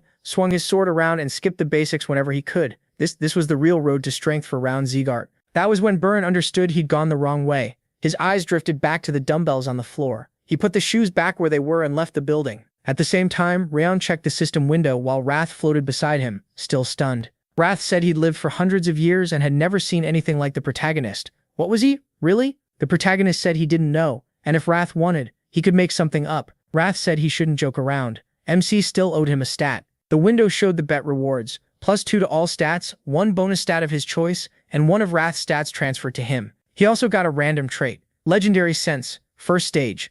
Wrath grumbled that Legendary Sense was an amazing trait he didn't deserve. It widened his senses, and even at stage 1, it boosted them by about 10 times. Rayon blinked. Really? That's pretty good. Then he asked why it was called Legendary Sense. Wrath said he named it that himself. Didn't it sound cool? The protagonist said his taste was awful. Wrath flared up. What? He snapped that MC had no eye for beauty at all. Sometime later, he was in the yard when Zegart came over and said the head of the family was calling for the young master. Sylvia clutched her chest and worriedly asked if the protagonist had done something wrong. With a hand over his chest, Rayon Zegart smiled and told her not to worry. The head simply wanted to personally give him the bronze emblem. A little later, MC bowed and greeted the head of the family. Sitting on his throne, Glenn said he didn't want to, but a promise was a promise. Rayon Zegart stepped forward with an emblem on a tray and presented it to him. saying this was the promised reward. The emblem could be traded for anything of equal value. The protagonist said he wanted to use it right now. Sylvia and the protagonist Zegart tensed up. He asked what it would take to restore Sylvia's old position. The head of the family said he assumed Rayon meant returning her to the main branch.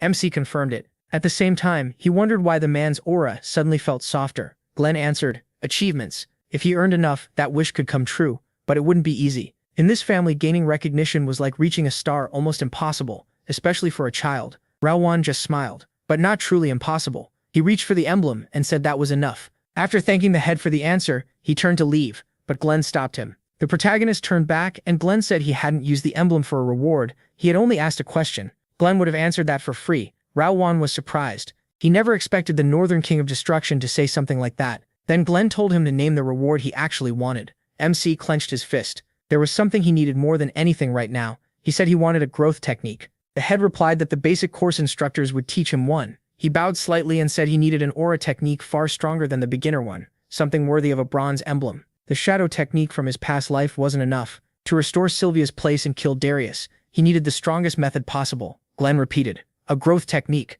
Then he snapped his fingers and a set of doors opened to reveal a library packed with towering shelves. It opened right in front of Rayon. He stared in shock. From behind him, Glenn said these were books of the Zegart family. All the protagonist had to do was hold out his palm toward the center, and he would receive the book he needed most right now. Rayon nodded. He raised his hand, thinking only of finding a stronger aura method. He just hoped there was something worthwhile here. A moment later, one book slid free from the shelf and shot toward him, already open. Rayon stared at the old book in surprise. The head of the family looked at it, and even MC was stunned. Both of them blurted out, what? Why that book? Rayon saw the title, The Thousand Lights Technique. He asked what kind of technique it was, and touched a page. At once a bright flash filled the room. The pages burst apart, the book dropped to the floor, and flames swallowed it. In that instant, Glenn remembered a servant kneeling before him, and asking if he truly meant to abandon Sylvia. Glenn had answered that he didn't care. At that time, the family's prosperity was all that mattered to him. When the servant said Sylvia had run away because of a man, Glenn brushed it off as a petty issue. Back then, he believed emotions were useless, and only the family's power mattered. That mindset helped him reach the peak of martial skill. He raised the family's standing but lost something important. Then came the report that his daughter and son-in-law had been ambushed. Eden had found Sylvia and moved against them. She survived, but the other two were killed. From what he heard, the attack was so sudden they barely had a chance to resist. He called himself pathetic. His feelings had already broken through, but it was too late to undo the past. Still, he had to protect Rayon Zegart and Sylvia this time, even if they hated him for it. He looked down at his hands in shock. What was that? Something had flowed into his mind. Then the head of the family called out to him, rising from his seat to ask what he had just done. Rayon said he didn't understand it either. The technique's contents had simply appeared in his head. Glenn immediately asked if he remembered the name. The protagonist looked at his hands again and answered, the Thousand Fire Technique. The system confirmed it. The Thousand Fire Technique guides him down the path of ancient flame. The technique had been stored in his memory. Glenn asked if Rayon meant the entire book had been imprinted in his mind. MC said yes. Glenn paused, then replied, I see. Good. He said he had received the bronze emblem reward and could go. The protagonist thanked him and headed out. After the doors shut behind him, Rayon Zegart started to ask if the technique the young master received was. Before he finished, the head confirmed it. He said MC had obtained the technique of the very first head of the MC Zegart family, the one no one else in their history had ever mastered. No one had even been able to read that book, and somehow it chose him. Zegart warned that if this leaked, both him and Miss Sylvia could be in danger. The head said not to worry, no one knew about the Thousand Lights technique. Then Rayon Zegart asked what they should do now that the book was gone. Glenn said it didn't matter, someone now carried its knowledge. No one else had ever received it anyway. Without that child, the book would have kept rotting on the shelf. It felt like everything was about to change. Meanwhile, the protagonist sat on his bed and stared at his hands, thinking it was strange that Glenn had let him choose a book at all. Even a silver emblem, or a gold one, shouldn't be enough to earn knowledge like this. This technique was on the same level as the Ring of Fire, a legendary art. It was absolutely worth learning. Still, when he reached out and tried to focus, he failed again. It was still beyond him. Wrath floated nearby and said things weren't going exactly the way Rayon planned. He warned him to keep going carefully. If someone touched him while he was in that state, it would be dangerous. Wrath warned him to be careful. If someone interrupted while he was focusing, the damage could be permanent. It would be a waste to ruin himself after getting such a strong technique. MC wondered what Wrath was planning, but he had a point. The Thousand Flames technique pulled in natural mana and formed aura at the center of the mana flow. If that process got cut off, his mana paths and energy core could be badly damaged. That danger was even worse for Wrathworn because the Frost Curse had already twisted his mana channels. So he told Wrath that if he knew that, then he should stay out of it. Wrath only smiled. He stared at him in surprise. Wrath said he would interfere just once, just one time during training. With a smile, the protagonist told him to wait. Wrath could get hurt too, and that would not help him. Wrath brushed that off, saying he did not care. Humans were weak enough to break anyway. Even if Rayon lost his limbs or his energy core burst, Wrath claimed he could still bring him back. But MC would have to beg for help, so Wrath called it a perfect chance. In the end, MC said fine, just this once. Wrath flew closer and mocked him, saying he should be terrified since he would not even know when the attack was coming. He understood exactly what Wrath was,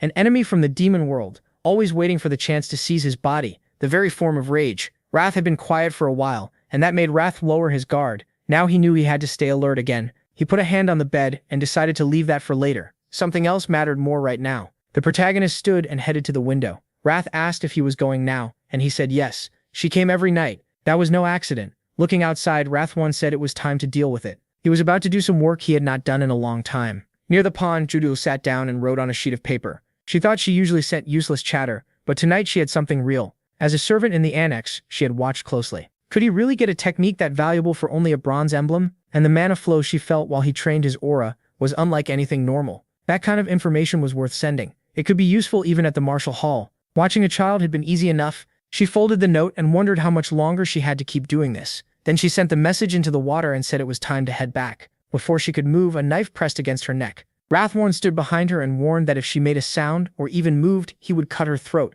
He told her to keep her eyes on the lake. Jufxiel froze, shocked by the killing intent behind her. Then she saw his reflection and was stunned. Wrathworn, how had this child gotten so close? Leaning near her ear, he said he had felt her watching him ever since he returned to the annex. So had she gotten all the information she wanted? Judiel could not believe it. She had hidden her presence and erased her tracks perfectly. Had he noticed from the start and simply acted like he had not? Wrathworn told her to open her mouth, and she obeyed. He dropped something inside. She gagged and tried to throw up, but MC picked up the wet note, looked it over, and said he could not read what was written. Some special trick was clearly needed to reveal the message. He listed possibilities: water, earth, fire, wind, moonlight, sunlight, then settled on moonlight. The maid flinched. How did he know? Rayon went on, naming possible senders, then landed on Karun. He said he was sure Karun was behind this. Jadiel clenched her teeth in confusion. This made no sense. Her face had not changed. She had trained for years as a spy. No child should be able to read her that easily. But then she felt the burning pain in her body and remembered how calmly he read her.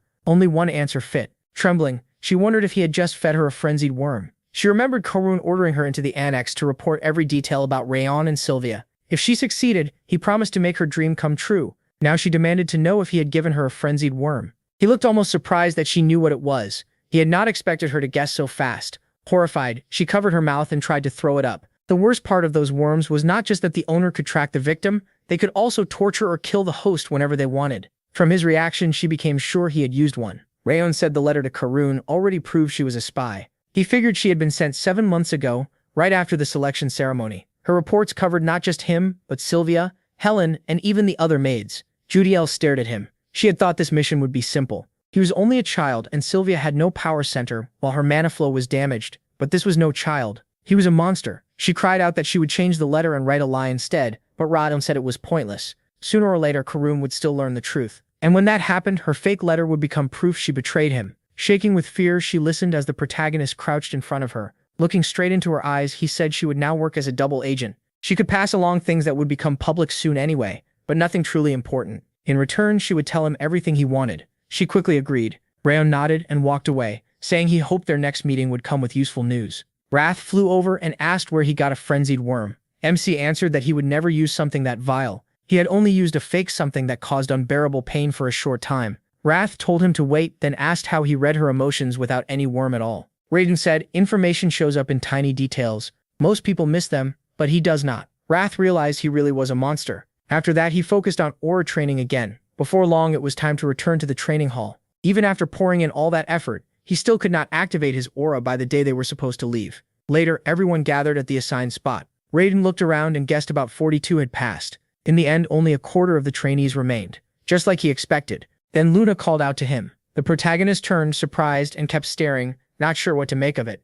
A few days earlier at the Slyan family estate, Luna's mother had asked if young Master Rayon helped her train. While eating a cookie, Luna said yes. Her mother asked if she thanked him. Luna said she gave him a cookie. That was not what she meant. When asked if she said thank you out loud, Luna answered no, explaining that her dad told her not to speak to boys first. Her mother smiled, Then she gently told Luna that gender did not matter when it came to saying thanks. If someone helped her, she should thank them. That was basic manners. Luna agreed and decided she would thank him next time. Now in the present, she finally did. Rayon, caught off guard, just answered, okay. Wrath asked what was wrong with her, and MC whispered that he had no idea. A moment later, Dorian came over drenched in sweat. He asked if he had made it too, then rambled that he never thought he would survive probation and become a real student. The training had been so brutal he kept having nightmares, and last night he barely slept because he was scared of messing up today. Then he said he was glad Rayon became top student, better him than young Master Burn. Right after that, Dorian turned and saw Burn standing behind him. He dropped to the ground in panic, while Burn stepped in front of the protagonist. For a second, nobody spoke.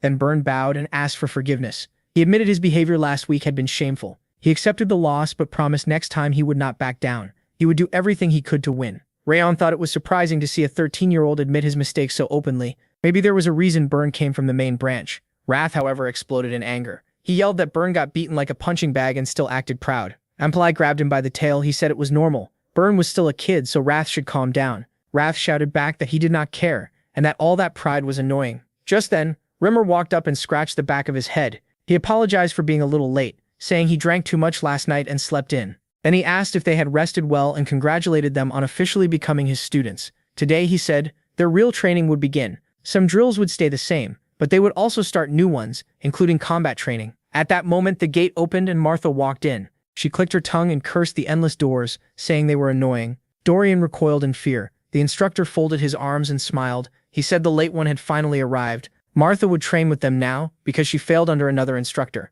From this point on, she was their classmate, so they should welcome her. Martha Rayon Zegart of the main branch. Rimmer added that they should not judge by appearances because she was actually very kind. But Martha cut him off with a wave and demanded to know who the top student was. She asked if it annoyed them that some weakling ranked above them. She wanted to see the strongest for herself, so she told them to hurry up and fight. Burn wondered why he always got dragged into this kind of mess. Still, he introduced himself as the top student. Martha looked him over with interest and leaned in, then said he didn't look the part and told him to start already. Before anything happened, Burn stepped in behind her with his arms crossed and said she was acting shamefully. She spun around and asked who was barking at her. Walking right up to him, she warned Burn to watch his mouth or he'd end up in the gutter. He should remember who he was talking to. Burn fired back that Rayon had earned the top spot in front of the head and the instructors, so who was she to challenge that? Martha snapped that he was doing the same thing, so who was he to talk? Was he going to answer or not? He said that was exactly why he spoke up. He didn't want anyone repeating his mistakes and acting disgracefully. Rayon thought Burn really had changed.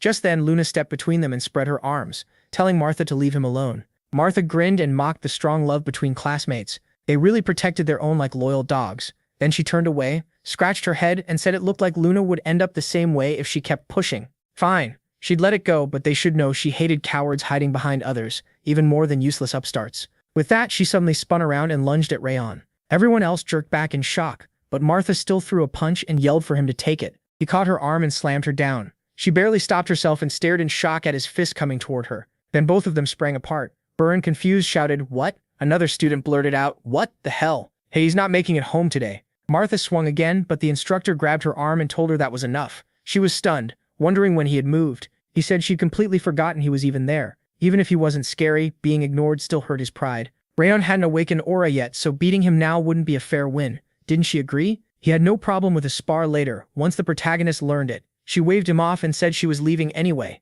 The instructor then told MC to return to his spot too. He agreed, but Wrath shouted, asking what he was doing. Was he really letting that idiot get away with it? She was begging for punishment. Wrath said if it were him, he'd rip off her limbs and toss her body onto a glacier. Rayon answered that he'd already hit her once. Wrath yelled that it wasn't enough and he should finish it. The protagonist said not yet. If he was going to fight her for first place, it would be smarter to make a bet and take something from her. He told Wrath to be patient, he'd get even later. After that, training continued until the instructor called a 10-minute break. MC took a drink of water and looked at his hand. This wasn't easy. Up to level 2 it wasn't that hard, because he already knew it. But level 3 added more variations, and that made things much tougher. Then he glanced to the side and thought about how Rayon had started from nothing and learned all this in less than a month. It had taken him a full month just to master the 7-form fist. At this rate, he would reach sword training at the same time. At least he wasn't the only impatient one. He then looked over at Martha swinging her sword at high speed and wondered if she was competing too. She stopped, breathing hard, and cursed under her breath. Rayon was supposed to be learning fist skills for the first time,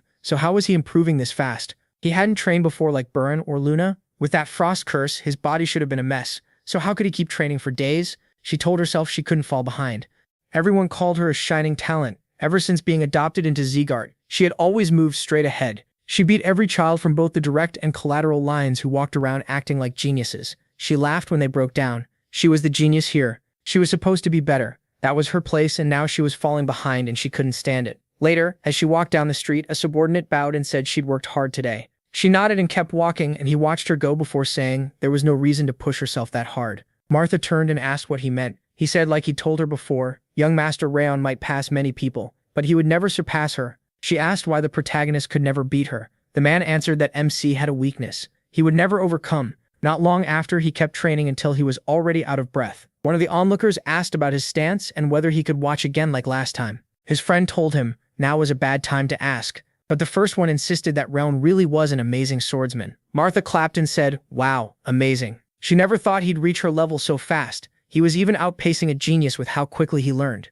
But with his terrible mana sensitivity, all that effort was useless. Too bad his talent wouldn't matter, though he might make a great instructor for young swordsmen. The others just watched in silence. When she turned around, she noticed no one said anything, which was exactly what she expected. Of course they hadn't known this flaw. Rayon probably wouldn't awaken aura even after 4 months. Back in the present, the subordinate said, "Young master, the protagonist wouldn't be able to awaken aura." Martha was stunned. What? He said it made sense she didn't know, since she had only recently joined the family. At the mana sensitivity ceremony, young Master MC's result had been the absolute lowest possible. In the 5th training hall, the only one who still hadn't awakened aura was Rayon. Even with the bronze emblem growth method, it was only a little above average, better than the Linden method everyone starts with, maybe. But since he still hadn't awakened aura, the man believed the ceremony result was correct. He could become a brilliant swordsman and fighter, but not awaken aura. That meant he could never become a true martial artist. After a while, Martha brushed back her hair and thought she was still angry about falling behind that idiot, but at least she could finally stop thinking about him.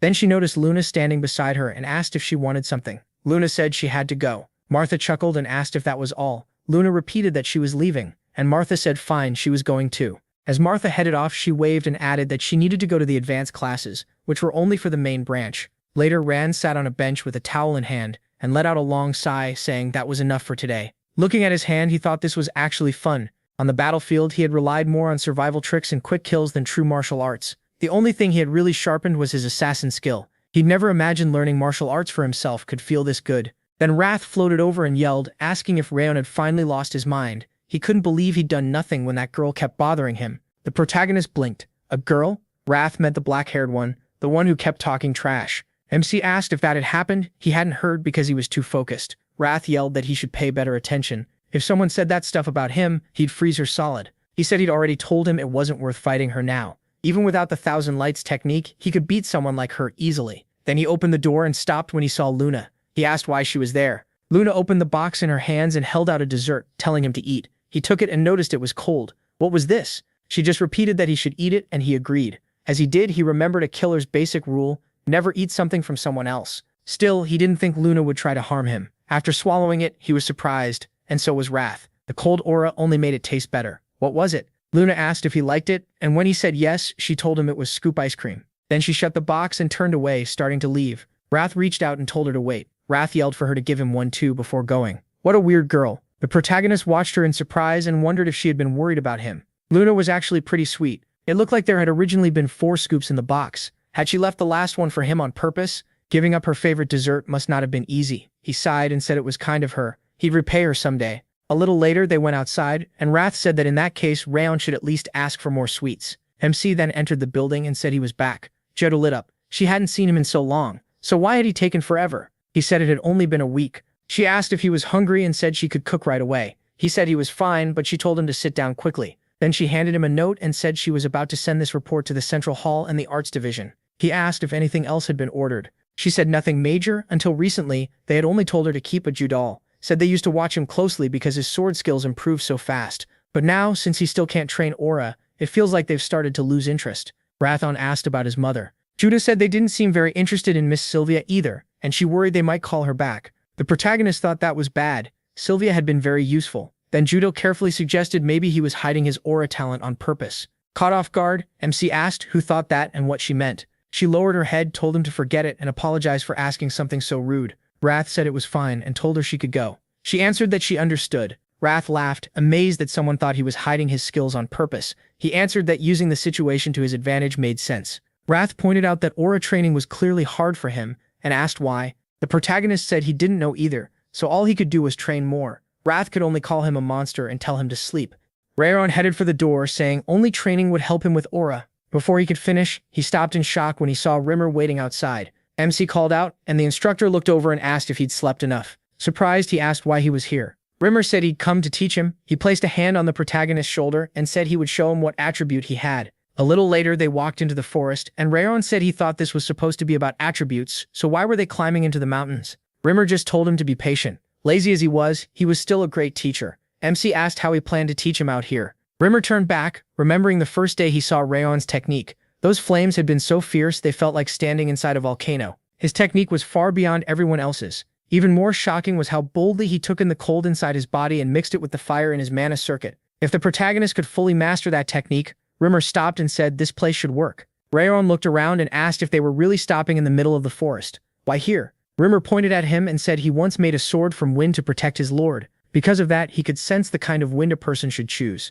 Rayon quietly looked at his hand, and Rimmer added that maybe he should have made the example weaker, but MC didn't seem scared at all. That wasn't normal for a child. Rimmer had felt wind since birth because he was an elf, but he was human, and with cold blocking his mana flow, it should have been even harder. Rimmer explained that wind came in many forms. Warm, cold, even violent gusts. He had wanted a wind sword that could cut anything, and he reached that goal. The protagonist also needed to choose what fit him. He should think about the kind of fire he wanted. Rayon looked at his hand again and said they were in the north, where making a strong flame wasn't easy. It might even burn down the whole forest. Rimmer waved that off and said, yeah, that would be a disaster, but he knew a better place.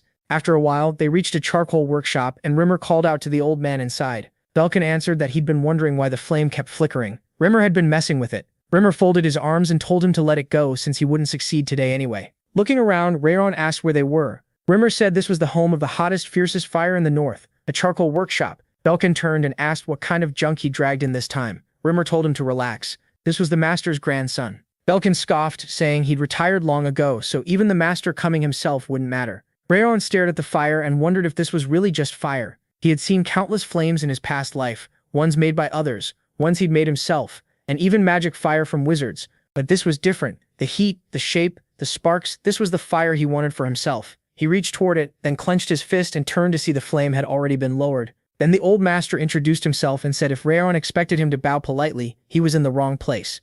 MC was stunned. This craftsman was famous across the world for his work. Could this really be him? The man rumored to have made Glenn's Sword of True Paradise, the one who vanished 30 years ago, had been here all along. Rayon bowed, said he was glad to meet him, and introduced himself. The craftsman asked Rimmer if he'd already told the boy who he was. Rimmer denied it, and said this old man was the craftsman of Zegart. Belkin snapped that he was retired. Rimmer agreed, retired for over 10 years. Since then, all he'd done was tend this furnace. He spent the whole year making fire here, so there was no better place to feel a true flame. When Rayon asked for help, Belkin wanted to know why he hadn't gone to the forges. He said there were too many eyes there. He didn't want anyone seeing the technique before he mastered it. Belkin asked what he meant. Rimmer simply said the protagonist was Sylvia's son. Belkin turned back, and MC said he wouldn't be a bother, but begged for one chance to feel the flames. Belkin said he made charcoal, golden charcoal, a kind that could create a fire hotter than white or black charcoal. He'd already spent 10 years trying to invent it, so Rayon could do whatever he wanted, as long as he stayed out of the way. He thanked him with a smile. Later, the two adults stood outside, and Rimmer told Belkin he was kinder than expected. He hadn't thought the old man would agree so fast. Patting his shoulder, Rimmer added that if he kept being nice, he'd bring him some good liquor. Belkin said he wasn't doing this for Rimmer. The moment the boy stepped inside, the furnace flames flared up. The heat jumped so much, it ruined the charcoal. That meant Rayon's aura had the power to control fire. If this really was that child, he might make Velkin's dream come true. For 7 months, the protagonist kept visiting Velkin. He focused on the kind of fire he wanted, and little by little, he began to understand it. People say fire is the wildest and strongest element, but it changes once you can control it yourself. A flame sharpened through years of training is steadier than any other element, and the Thousand Flames technique helped even more.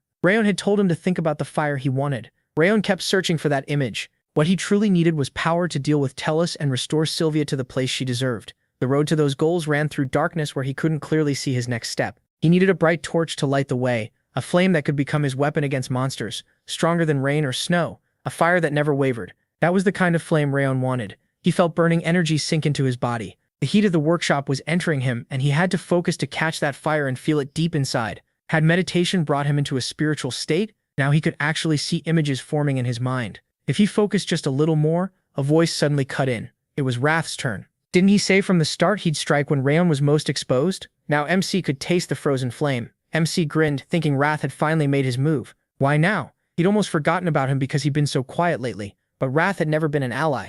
He was a demon lord that wanted Rayon dead. The pressure was terrifying. His body felt like it was breaking apart, and even breathing hurt. If he tried to move carelessly, he'd die at once. So what could he do? Stopping the Thousand Flames technique would mean certain death. All he could do was gather his aura. He had to think if he wanted to live, but his mind was fading. Wrath mocked how pathetic his struggle looked. Did he really think he could hold Wrath back again? It was useless. His body and soul belonged to Wrath now. As Rayon started to black out, Wrath said all his effort and resistance had meant nothing. He was no different from the man working that furnace. Still, Wrath said not to worry. He'd take revenge for him. The protagonist caught one word. Furnace. That was the hint he needed. This was all or nothing. If he didn't risk it, nothing would change. So instead of taking in the natural mana heated by the furnace, he chose to absorb the mana from the flames themselves. A far hotter, stronger fire that could swallow everything around it. Rayon accepted it all and activated the fire. Wrath screamed, asking what he was doing, and MC answered that he was going to win. At that moment, Velkin sat by the furnace when fire suddenly burst around him.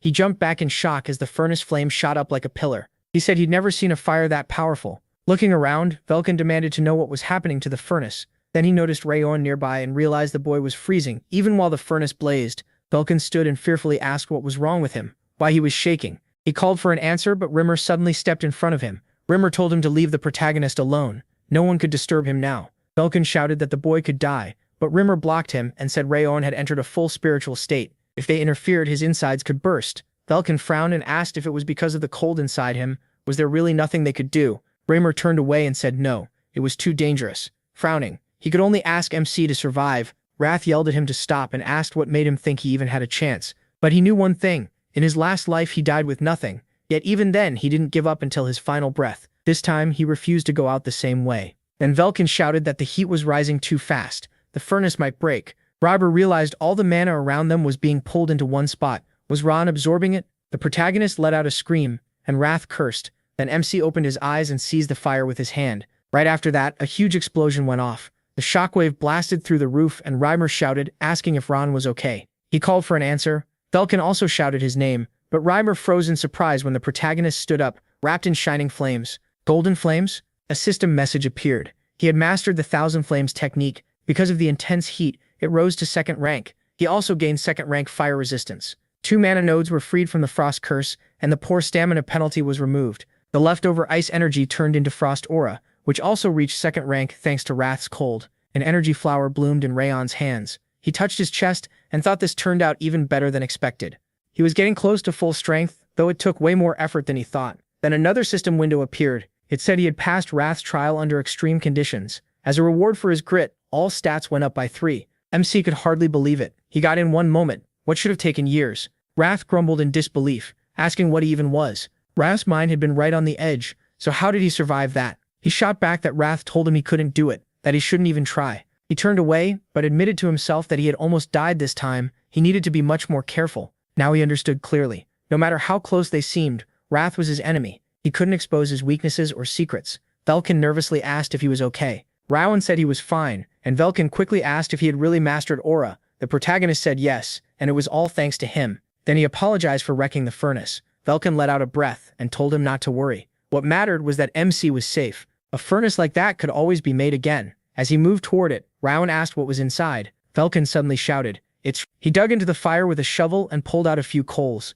calling them golden coal. Sometime earlier, people used to whisper that Velkin was always heading back to his workshop, trying to make golden coal. Most thought it was just a legend, and that he was wasting time out of boredom. Now Velkin said they got lucky. Golden coal was stronger than white coal, and burned longer than black coal. Thanks to Rayon, he finally made what he'd chased for decades. He asked if that tiny amount was really it. Velkin looked at him and said that every time the protagonist came to train there, the furnace fire grew fiercer. His breathing technique gave it new strength, and the heat filled the whole workshop. Velkin said he was just an old smith who had spent his life at the anvil, but even he could tell this happened because of Rayon. So he had one question. What was MC's goal? What kind of swordsman did he want to become? He answered that he wanted to be a swordsman who never gives up, no matter the enemy or the situation. Velkin smiled, surprised to hear that from someone so young. A swordsman who never retreats. Good. In 3 or 5 years, Rayon should be ready to truly master the sword. and once he was certain of his path, he should come back. That treasure would be waiting. The protagonist asked if that meant Velkin would forge him a sword even though he'd quit.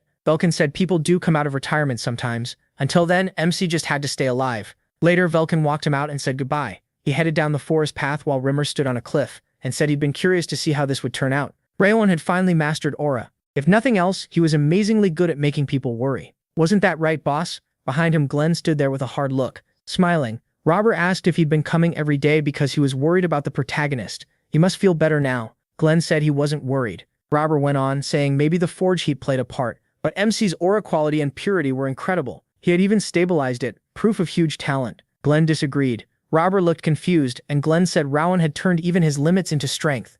Later, Luna waited in the 5th training hall, wondering when he would come back. She remembered the others talking. 7 months had passed, and he still hadn't mastered aura. Maybe all the praise about him was fake. Maybe Bowen or Martha deserved his spot, and he was all empty talk. Then Luna looked at the box in her hands and thought she wanted to help him. Her mom always said kindness should be repaid with kindness. Suddenly, she looked up and saw Rayon in the doorway. He turned and said nothing bad had happened to him. Since he'd said that himself, the protagonist muttered for him to stop showing off. One day, he wished him luck. Rayon looked ahead, surprised. Luna? She opened the box of sweets and told him to cheer up. MC took one with a smile. It was the same ice cream as last time, and he thanked her. Luna stared, surprised. The cool air and scent around him felt even stronger and nicer now. Ran took a bite and froze. This taste, it was just as good as the first time. He wanted to eat the other 2 right away. Then he reminded himself he couldn't take all her snacks. She was sharing. He told himself to stop acting like a kid, calm down and close the box. Then he thanked her and said it was delicious.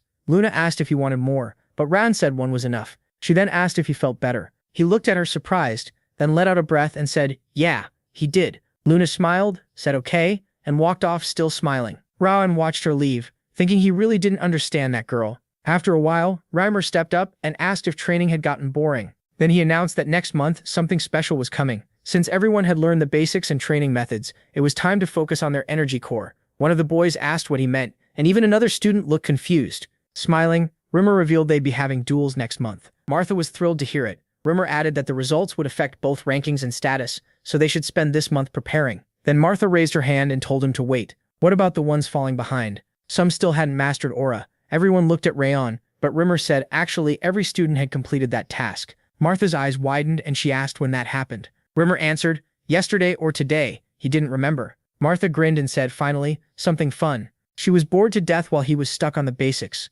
She walked up to Rayon and reminded him that she hated kids weaker than her. She tolerated him long enough, and if he couldn't handle it, he should give up his spot. She'd show him how things were really done. Suddenly, Burns' hand came out in front of her, telling Martha to leave him alone. Rayon had only just mastered aura, and the duels weren't for another month. If she pushed now, she had no honor as a swordsman. Martha put a hand on Burns' shoulder and mocked him as young Master Burn. He cared so much about honor because it was all he had. Anyone strong enough to defend themselves earned their place. That should be obvious to him. Burn frowned. Martha jerked a thumb at the others and said those fools mastered aura in a month, while their so-called best student barely did it in 6. Even harder techniques took less time. That meant the protagonist had no talent, and Burn knew it because they'd both gone through the determination ceremony. He stayed silent, thinking that a swordsman without aura could never become famous.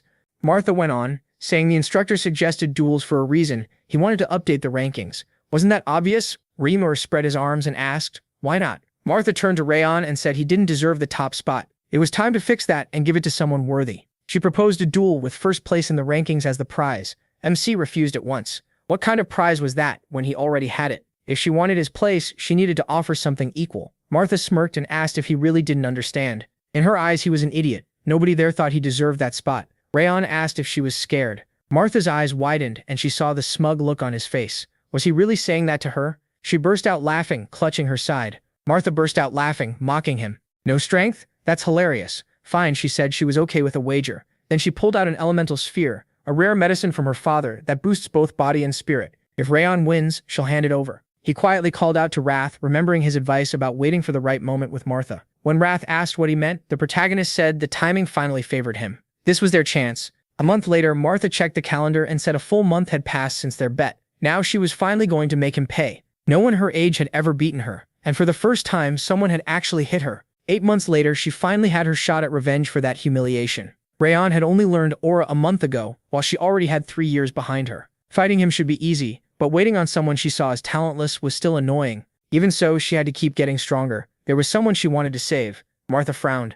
MC Zegart is finished. After a bit, Reamer called out for everyone to listen. He said watching a match can teach them just as much as sparring themselves. They should study every fight and think about what they would do in that spot. No need to panic, just show what they can do. He announced the first match, Burin versus Dorian. Dorian nervously raised a hand and Reamer asked what was wrong. Dorian said he wanted to forfeit. Burin turned in shock and Reamer pointed out they hadn't even started. Clutching his stomach, Dorian said he felt awful, shaky, heavy, and sick from not sleeping. Wrath looked disgusted and said that if Dorian served under him, he'd lose his head. Rayon figured that sounded about right. Reamer still told Dorian to at least try, even losing would help him grow. Dorian looked up and said he understood. A moment later, he was flat on the ground, giving up. Reamer told Burin to control his temper. Honestly, he should have ended it in 5 moves. Burin said Dorian's attitude just got under his skin. Then Reamer asked Dorian why he always ran. He had the skill to fight back and could have lasted much longer. Dorian apologized, saying he was just too scared. Reamer let it go and called for the next match. Luna versus Kane.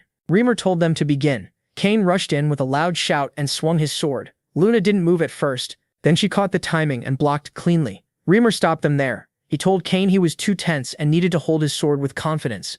Luna had defended well, but she still hadn't fully finished her aura. She answered with a quick yes. After a while, Reamer called the last match. He joked that everyone must have been waiting for this one. The students stepped forward, clearly excited. Reamer announced Martha and Rayon Zegart. Martha attacked first, but he blocked it with a frown. Then he shoved her back and countered, catching Martha off guard. She smirked and leaped back. She admitted she didn't expect him to stop all her attacks. He had skill, no doubt, but to her that talent ended at swordplay. Someone like him, with no gift for aura, would never stand out. Martha lifted her sword and charged again. Rayon blocked and let out a small grunt. Martha looked surprised that he held it, then mocked him. How much longer could he keep that up? She said aura depends on talent, even more than swordsmanship. In her eyes, his aura had barely grown at all in 7 months. With something that small, he'd never become a true swordmaster. Frowning, she warned him to give up now or her next strike would break his bones. Rayon swung his sword and snapped back. Talent, talent, you people never stop talking about it. This whole house is obsessed. Martha smirked, saying of course someone clumsy like him would hate hearing about real talent. She said she enjoyed showing people like him what true talent could do, so they'd finally accept the truth. The protagonist answered that he'd prove her wrong, that talent isn't what matters most. Martha stared at him in surprise, then Rayon used the 1,000 flames technique. First flame. Martha froze and blurted out, "What is this fire?" She could tell right away it wasn't ordinary. It looked small and calm, but something inside it made her shiver. After a brief silence, Martha tightened her grip and said the games were over. She took the Hearthstone stance, single point. Rayon watched closely and realized it was a technique that compressed aura into one spot. For someone her age to use it, that was real talent. Her next strike would be dangerous. Martha said she admitted he was strong, but his weak aura wouldn't survive this. She kicked off the ground and rushed at Rayon Zegart. MC swung and condensed the fire right in front of her. The students cried out as the impact split the ground. Smoke covered the arena, then slowly cleared. Martha was down, her sword broken in her hand. The students shouted, "He won." No way, even Lady Martha lost. What kind of aura is that? Rayon just stretched and stayed quiet. Then he noticed her fist was still clenched even while unconscious. To him, that mattered more than skill or talent. Martha's willpower was incredible. Later, Glenn asked if the protagonist Zegart had really beaten Martha. Rimmer spread his arms and said yes, completely. Martha had trained her aura for over 4 years, which made it even more amazing. Glenn looked down and said the flame he saw that day was remarkable, like a flower made of fire. It was small, yet impossible to compare by size alone. He was sure the whole family knew by now, so Rayon needed guidance before pride got to his head. Rimmer agreed. Then Glenn asked how Martha was doing. Rimmer said her injuries weren't serious, but she hadn't left her room. It was probably the shock of losing. Glenn said he hoped she could get through it. Later, MC was planting a flower when Wrath started yelling at him to do it properly or he'd ruin it. He barked that he needed to dig better or be frozen to death. He turned and said Wrath was done, pretending to be tough, which made Wrath yell even louder. Wrath said the protagonist should be thankful for his terrible elemental resistance. The protagonist didn't care. The night after beating Martha, the miracle medicine he won from the bet boosted his stats a lot. The system showed that a stronger fire ring had formed. It had reached the 4th stage, strengthening both mind and soul. His strength, agility, and endurance all rose, and the low endurance effect disappeared. MC figured the medicine had finally pushed all his hard work into effect. A lot improved, but the 4th stage of water resistance mattered most. Now he didn't have to fear Wrath's outbursts as much. Since it was the last day of rest, he went to work in the garden. Wrath kept yelling that he was doing it wrong and needed to dig deeper without damaging the roots. Wrath gripped the little shovel, wondering why he had to sit through gardening lessons too. Wrath said to use his hands, that was the only way to protect the roots. He wondered why Wrath knew so much about this, and Wrath proudly said that in the demon world he cared for ice flower gardens that all demons admired. The protagonist asked if that was true. Right then Martha appeared behind him and quietly looked his way. Rachel figured she hadn't come to fight, so what did she want? She stayed silent, and he tried to read her thoughts. He thought she was acting childish. Then Martha finally spoke. She wanted to challenge MC again. He turned away and said she really needed to learn how to lose. Martha shouted that she wasn't denying her loss. She just didn't understand it, so she came for answers. The protagonist asked what he would get out of another fight. Martha snapped. What? MC calmly asked if she knew the custom that a loser had to bring the winner a gift before asking for a rematch. Martha got annoyed and called it nonsense, asking why he always wanted payment just to fight. Rakan said it was just principle. Martha clenched her jaw and realized he wasn't going to agree easily. Looking at the roses, she wondered if trampling them would somehow help. Instead, she said he seemed to like flowers. He answered that he really didn't, which left her confused. Patting the dirt beside the plant, the protagonist said he didn't even understand why people liked flowers. He only worked in the garden for his mother. Martha clicked her tongue, setting her foot near the flower. Then she turned as if to leave. Just then, Sylvia entered the garden and called out to Rayon Zegart. Surprised, he answered, "Mom?" Sylvia smiled, saying she'd been looking for him, then noticed Martha and asked if he'd made a new friend while training. Martha turned around. Martha froze. So this was Sylvia Zegart, the woman who left everything behind for her child, then came back to save him. Sylvia smiled and said the black hair and eyes gave it away. This must be Martha. Before it could go further, MC grabbed her hand and quickly said Martha wasn't his friend, just a classmate, and he'd send her off. Sylvia asked why, saying she only wanted to talk to her son's friend. Then she walked over, took Martha's hand, and asked if it was true she had dueled Rayon. She checked if Martha was hurt. Martha said she was fine, but Sylvia still looked worried and gently touched her cheek.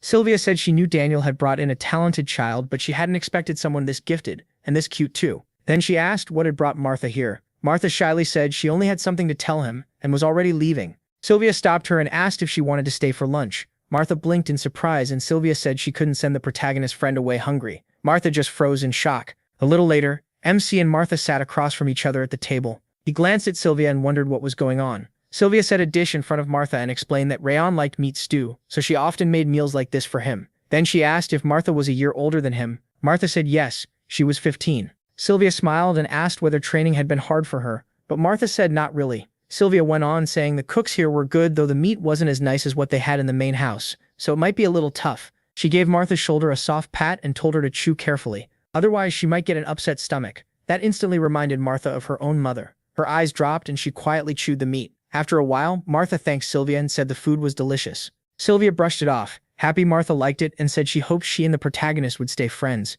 From behind them, the protagonist whispered, asking what had gotten into his mother. Didn't Martha come here to fight? Wrath could only say who knows. When Martha stepped outside, she thought MC probably thought she was crazy, but Sylvia's eyes felt so much like her mother's, that was why she couldn't refuse. The face, hair, and voice were all different, yet for a moment it felt like standing beside her mother again. After her mother was taken by the white blood cult, and Martha was adopted by Daniel, she swore she would never lose until she found her mother. She had kept that promise all this time, but then she lost to Rayon. Daniel had accepted her because of her talent, and now if she kept failing, maybe he would cast her aside. Her father was kind, but what if he was only pretending to search for her mother? If that happened, all her hope would be gone. She was never meant to lose. She entered her room and found a servant waiting. He said she was back later than usual. Martha asked if he had been waiting for her. He said yes. Daniel had sent a letter. Martha stared at the envelope and asked if it was really from her father. The servant said it was, likely written after the duel. In it, Daniel congratulated Martha on her first defeat. One loss didn't make her a loser, so she shouldn't cling to it.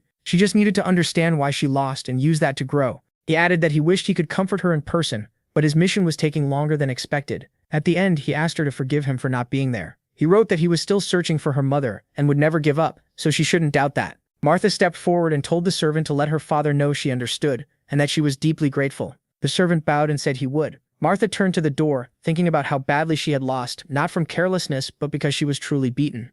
She went inside, picked up her blade, and decided it was time to accept that loss and move forward. She couldn't shame her father. If she acted like nothing happened, she would learn nothing, and then she'd never be able to face him. So Martha cut off her long hair. This was her new start. She would keep moving, throw away that weak, pitiful past, and grow stronger. The next day, the students were stunned, asking what had happened and whether Lady Martha had lost her mind. Martha walked up to Rayon and said she wouldn't give some heartfelt apology for everything she'd done. Still, she would keep her word. He asked what word she meant. Martha replied, it was their deal. The loser would step back and accept their place. That was all she came to say. As she turned to leave, the protagonist was honestly surprised. He hadn't expected her to be this straightforward about it in such a short time. Martha had really changed. Not bad for a start, and she was still young. Then Martha smacked Dorian and yelled at him for blocking the way. Terrified, he quickly begged forgiveness. Rayon watched and thought the change seemed to apply only to him. Still, with the new school year starting, little by little things were shifting. Martha now calmly followed his lead as the senior student. Burin had also grown calmer, which helped his leadership. Luna's sword got even sharper than before, though her emotions stayed exactly the same. As for Rayon, brutal training had become normal. One student said it made no sense. They had only just learned river steps, and MC had mastered it in less than half a day. The student insisted he must have learned it before because nobody should improve that fast. Another pointed out that he could stand still with his eyes closed for ages, and his posture already looked better than the instructors. Later, even Rimmer was amazed. He said the protagonist's growth from meditation was unreal. He was a true monster. Glenn turned and dryly asked if Rimmer was MC's personal butler, since every time they met, that was all he talked about. Rimmer grinned and said there was no need to hide it. Glenn was clearly curious too. Then he glanced around the main building and noticed everyone seemed busy lately. He asked if they were preparing something, but Glenn said no. They were getting ready for guests. A delegation from the Kingdom of Owen would arrive in a few days. Owen was one of the 6 powers in the center of the continent and one of Zegart's few allies, though they rarely mixed with others. It was a kingdom that valued swords and martial skill. Reimer asked who would lead them. Glenn folded his arms and said the third prince was named as the representative, but Duke Tartan might be the one truly in charge. Rimmer was stunned that Tartan had become a duke, then noted the third prince should be about the same age as Rayon and Burin. Glenn said he didn't know since he'd never cared enough to check. Either way, Rimmer was told to make sure the students behaved. He asked if that included even the 5th training hall. Glenn said yes. The prince would bring young knights with him, and they wanted to watch Zegart's swordsmen and students train. They couldn't afford to embarrass themselves, especially with him there. Reimer rubbed his chin and said, the third prince and Owen's young knights being Rayon's age could make things interesting. Glenn immediately said he looked like he was plotting again. Not long after, a student shouted in shock, sparring with the young knights of Owen. Rimmer smiled and said yes. By now they'd all heard the delegation was coming. He called it good news that the prince and his group wanted to train with them. One boy nervously said it still felt too sudden, and Rimmer asked if that really bothered them. He reminded them a swordsman had to be ready to fight even if dragged out of sleep. Martha then pointed out she had heard the delegation was supposed to visit the 6th hall, not theirs. So why come to the 5th? Earlier, Rimmer had gone to the prince's tent and said he heard the prince had visited the 6th training ground and hadn't looked impressed. So Rimmer invited him to stop by the 5th hall the next day if he had time, promising to show him something worth seeing. Now, turning back to the students, Rimmer said he understood their nerves. The news had come out of nowhere, sure, but instead of fearing the worst, why not focus on winning first? Then he told them the guests could come in. These young knights were the pride and future of Owen. The third prince, Greer the 500th Owen, stepped forward, placed a hand on his chest, and said he was glad to meet them. Rayon studied him closely. So this was the third prince. For someone his age, Greer's build was excellent. One look was enough to tell he was the strongest of the group. Rimmer put his hands on his hips and asked the protagonist if he planned to sit this one out too. MC looked at the prince and thought he'd be a perfect test for the combo he had just learned. Rimmer steps and the sword of connecting the stars, so he answered no. If anything, he wanted to join the sparring. Rimmer said that since their top student wanted in, he'd take that as everyone agreeing. The match would begin soon. He only needed 20 participants, and their best student would choose them, so everyone had better follow Rayon's lead. Then Rimmer added the part he'd forgotten. He had bet a month of his pay on them, so they absolutely had to win. Win no matter what. If they lose, he'll kill them. The boys just stared. What? A little later, he said he had picked the fighters. Before they started, he told them to study their opponents first. Look at their hands. The students did, and blinked in surprise. They were shaking. Rayon said that even if they looked proud in that armor, they were still just students their age, nervous about the sparring like everyone else. He reminded them they trained just as hard as any top group. All that sweat and blood would matter today. So they needed to drop the fear and fight with everything they had. The student shouted back, "Got it." Rayon then set the order. The first match mattered most because it could lift everyone up, so he decided to open with someone who was very likely to win. Martha would fight first. He asked if she was ready. Martha waved him off and said she'd finish this fast. Rimmer called the fighters to the center when ready. Burin muttered nervously, "Is he really our age? Why is he so huge? He already looks like a real knight." Tar stepped out and introduced himself as a fighter from Owen. Seeing Martha, he said she looked fired up for someone her age. The others worried the size gap was too big. Even Martha might struggle. Martha just sneered. A great fight? No, she'd crush him. That was enough talking. She charged. Greer watched and thought she was surprisingly fast. The swordsmen from the 5th hall were clearly strong, worthy of the Zegart name. Their level was close to royal knights. The 6th hall had let him down a bit. They trained well but were clearly below the Robert family students. This hall, though, was the real thing. A little later, Tartan asked why Rimmer had suddenly invited them to the 5th hall yesterday. Rimmer grinned and said chances to cross blades with one of the Empire's 6 great knights didn't come often. He figured it would be a good lesson. Tartan said it was strange hearing that from the man once called the Brilliant Sword. Rummer shrugged and said they couldn't stay sheltered forever. Then he suggested a bet. Tartan laughed, asking if Rummer still hadn't quit gambling, and what the rules were. Rummer held out his hand and proposed 20 matches with a prize for the winner. It'd be more fun if they put something on the line. Tartan studied him, and said Owen's students got elite training. Did Rummer really think his side could beat them? Rummer said he trusted his students, just like Tartan trusted his. Right then Martha slammed into Tartan and shattered his sword. He barely had time to react before Martha swung again and smashed him in the stomach.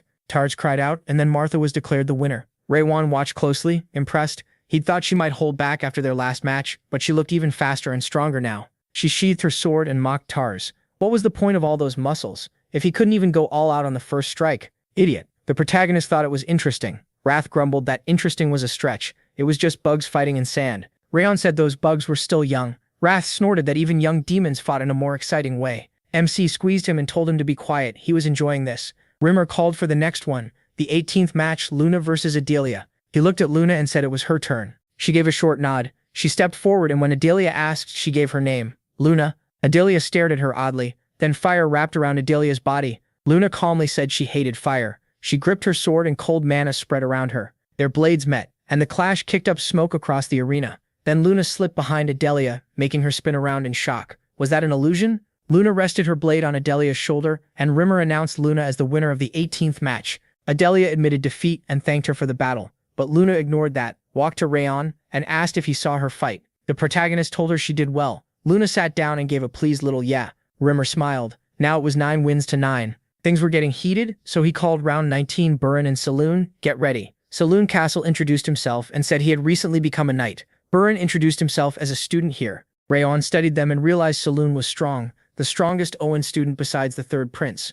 Rimmer gave the signal to start. Burin rushed in with a sword strike. Saloon frowned. Their skill levels were even, and if either one dropped their guard for a second, it would end right there. He was sure Burin knew that too. The two kept pushing until both suddenly stopped. The students gasped, both swords had broken. Then Romer shouted that the round ended in a draw.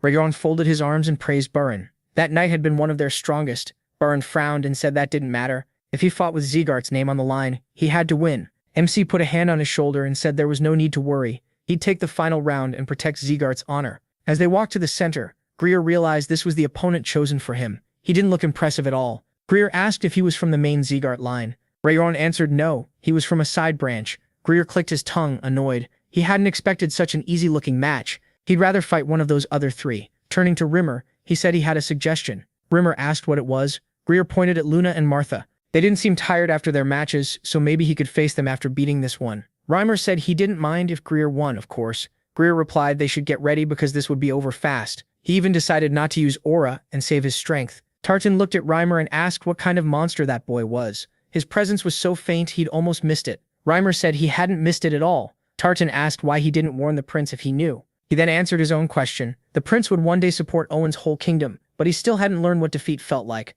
This would teach him. Still, the prince was no weakling. Even Rayon wouldn't beat him easily. Reimer crossed his arms and said he disagreed. Then he asked for another bet. Tartan looked annoyed. Again with the gambling? Reimer said it was simple. Drinks. Tartan agreed and asked who he was betting on. Reimer smiled and said Rayon would beat the prince in 5 strikes. At that moment, he grabbed his sword and rushed Greer with a stream of fire. Greer's eyes widened in fear, and Tartan blurted out, "What?" The protagonist slashed Greer's side, and the prince cried out and dropped to his knees. MC said it looked over. Reimer laughed and said it hadn't even taken 5 attacks. Greer realized he had judged too fast. There was a reason Rayon had been saved for last. He was a monster. Tartan asked if he was really just a trainee. His movement and sword skill were incredible. Reimer said that was exactly why he'd picked the protagonist to win. He'd better reserve a nice place for those drinks. Greer told MC to stop, saying he could still fight. Tartan tried to tell him the duel was already over, but Greer shouted that he hadn't shown his real power yet. If only he'd gone all out from the start. Martha suddenly stepped in and told him to stop barking like a beaten dog. If he was really a prince, he should accept losing. What a crybaby. Just like one of her friends. Burin frowned at that, and Luna glanced his way from the side. Greer asked, "What?" Martha crossed her arms and said she'd been trying to speak nicely because he was a prince. Instead, he should just leave. He lost. Adelia jumped in and told Martha to watch her mouth. She was speaking to royalty. Martha mocked that right back, saying she had the blood of Rayon Zegart's main line. So what was the problem? Reimer clapped and cut it off. That was enough. They should hear what he thought, since the choice was his. The protagonist said he had no reason to keep fighting. The duel was done, and he wouldn't battle just for someone's pride. Greer shouted that he accepted the loss, but he hadn't judged Rayon right. He'd underestimated him before the match began.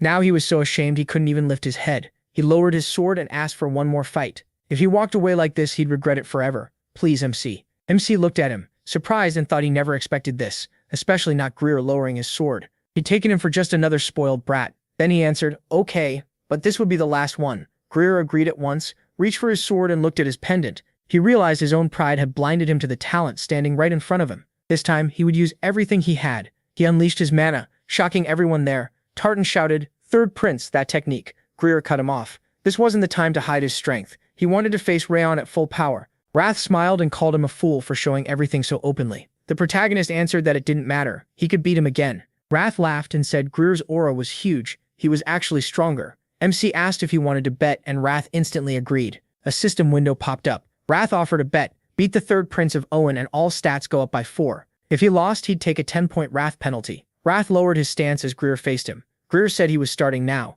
He kicked off the ground and charged, but he blocked the strike. The people watching stared in confusion. The fight kept going and Greer realized something. He was using everything he had, yet the protagonist handled it with ease. Was the protagonist a genius? No, monster fit even better. Greer decided to show his true best. MC studied him and recognized the Perez sword style, a technique passed down only to Owen's heirs. From Greer's energy, Rayon could tell the next attack would be his all-out move. He told him to come. Greer answered that this was everything he had. He charged straight at the protagonist. But MC had already memorized every move Greer had used. He answered with the Thousand Flames technique. First flame, Cyclatorsia. Greer froze in shock. Golden flame aura? No, he couldn't give up yet. He still had one more technique. With a shout, Greer rushed in again. Rayon sent fire mana at him.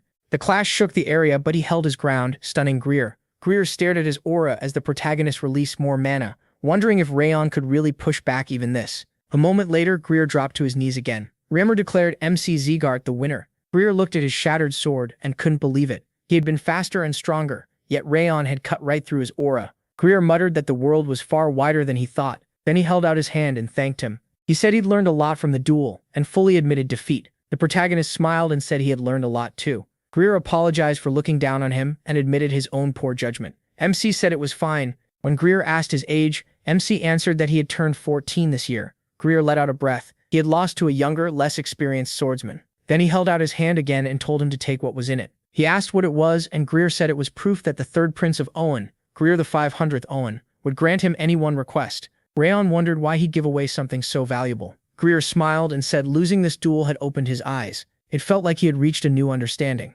Lucky to lose to someone like the protagonist, he turned to leave, saying they would meet again. Next time he hoped he'd still be ahead, but keeping up with MC sounded fun. Greer told Rimmer he had lost, so Rimmer won the bet. Rimmer praised him, then went to Duke Tartan and said it was time to leave. Tartan agreed, but Greer said he had just decided on something urgent. As Rayon walked down, he thought about his past life. People always said following your real path came with no price. Was this what a reward felt like? It was strange. This life kept surprising him. Later at the palace, Glenn asked if that was the lesson Greer had taken from the duel. Greer said yes. He had foolishly believed he was the best, but Rayon made him rethink many things. Greer added that he had dueled across the 6 kingdoms, yet had never met a swordsman like him. Even though he was younger, there was still much to learn from him. Glenn said he understood. Greer explained that was why he wanted to return right after the meeting. He was eager to train. He wanted his body to learn what he had seen from the protagonist. Glenn agreed and told him to pass on his thanks to the king. Greer thanked him. Not long after, the group rode out. Tartan called to Greer. Greer asked what he wanted to say. Tartan pointed out that Greer had revealed every trump card, even the Perez sword technique against Rayon. Wasn't that too much? He reminded him that hiding his strength mattered. Greer admitted he might have gone a little too far. Tartan also mentioned the medal, but Greer cut him off. He said MC had shown real mercy. Even after being badly underestimated, Rayon still accepted his selfish request, so Greer gave him the same in return. Besides, he had revealed a secret technique too. Tartan said that was true, but Greer interrupted again and said the medal was also an investment. Tartan asked what he meant. Greer said the protagonist already had amazing skill, character, and wisdom at such a young age. Even from a collateral branch, he was sure MC would become someone important. Building ties with him could only help. Tartan said Greer had thought it through. Well, Greer smiled and said he was raised in a royal family. If he couldn't think ahead in moments like this, what good was he? Then he wondered how far Rayon Zegart would have grown by the time they met again. At that moment, he asked if Glenn was proud that his grandson had been praised by a prince from a neighboring kingdom. Glenn asked what he was talking about. The protagonist said he was only thinking out loud, but it had been a long time since he'd seen such a big smile on Glenn's face. Glenn touched his face and asked with a smile, and MC said yes. He had been smiling ever since the third prince brought up MC's name. Glenn answered that he must just be getting old and imagining things. He then brought up the leader, saying he was still worried about Duke Tartan's words. What did Glenn plan to do? The protagonist remembered Tartan saying he had a private message unrelated to the prince's letter. It came from the ruler of Owen Lacrosse, Albertian de Owen II. The 5 demons had started moving again. Later, Rimmer told everyone they had done well against Owen's knights. Since they were ready for the next step, he would give them special training next week. Someone asked what kind of training, and Dorian nervously asked the same. Rimmer said, maybe training wasn't the best word. They were heading into a real battle, so they had better be ready for bloodshed. South of Rayon Zegart's lands, groups of toll-taking bandits had gathered. Along with the mountain gang called the Claws of the Snow Tiger, plenty of other scum were there too, making money off mountain passage rights. Lately they had grown more violent, attacking merchants and killing people. A student asked if the mission was just to scare them off. Rimmer said that had been the plan at first. When asked why he said at first and why they couldn't simply raid them, Rimmer explained that the bandits had recently surrounded a village south of the mountains and slaughtered everyone there. After that, they burned it down and ran. The student cried out, and Rimmer said their mission was now total extermination. Most were rabble, but many were still dangerous, so no one should let their guard down. He told them to get ready. They would leave tomorrow evening. Later, Luna trained alone, cutting falling leaves with her sword.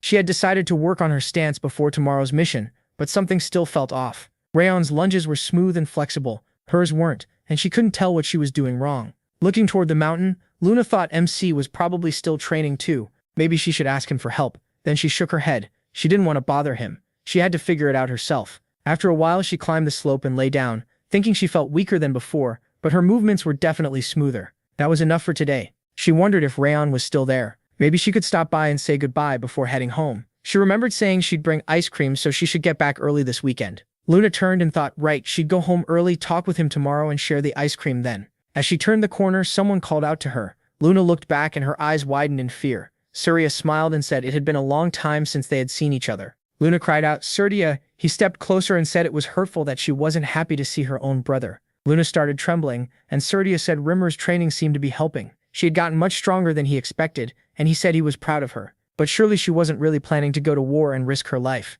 Luna jumped back with a terrified scream. Surya mocked her, saying she had forgotten everything he taught her so fast. Maybe she needed another reminder. Then he asked for the name of her pet chipmunk. Ruby, Luna answered in fear. Brother, Surya pulled out the chipmunk and smiled, saying she would remember everything now. Let Ruby's death be a lesson. Brother, stop. Luna remembered the chipmunk's dead bodies and her brother's face. She dropped to her knees and screamed. Covering her ears, she kept crying out while Surya bent down and told her life belonged to him. Until the right time came, Luna should not even think about risking it. All she had to do was stay alive until he decided otherwise. Then an explosion hit, and Rayon appeared in front of Luna, glaring at Surya. He asked who he was. Surya smiled back and said it was rude to ask someone's name before giving your own, especially after barging into another person's conversation. Rayon answered that looming over a girl in a narrow alley was rude too. Was Surya a thief or planning something worse? The man paused, then said it only looked bad from the outside, but really he was Luna's older brother. He glanced at her shaking beside him, clutching her head in terror,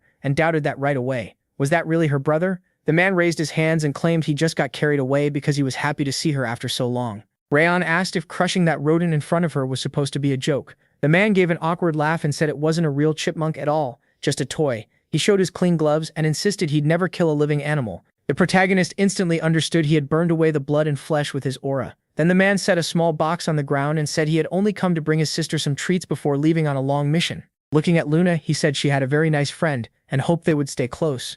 After that, he waved, apologized for taking the joke too far, and walked away. Rayon Zegart recognized him. He was a sword genius from the Slyant house, one of the 12 monsters who could one day become one of the next generation's rulers of the Slyant family. MC had only heard of him before his reincarnation, so this was their first meeting. But he already knew the truth. This guy was a madman pretending to be a kind hero. He gave off the same rotten feeling as Darius. Once he was gone, Ravon held out a hand to Luna and offered to walk her back. When they reached the carriage, she thanked him for coming to say goodbye. He told her to sleep early since they were leaving the next day. She got into the carriage without a word and left, but what had just happened kept spinning in her head, and it stayed with her even after she got home. Opening the box her brother had left, Luna thought he had shown up again, and he still hadn't changed at all.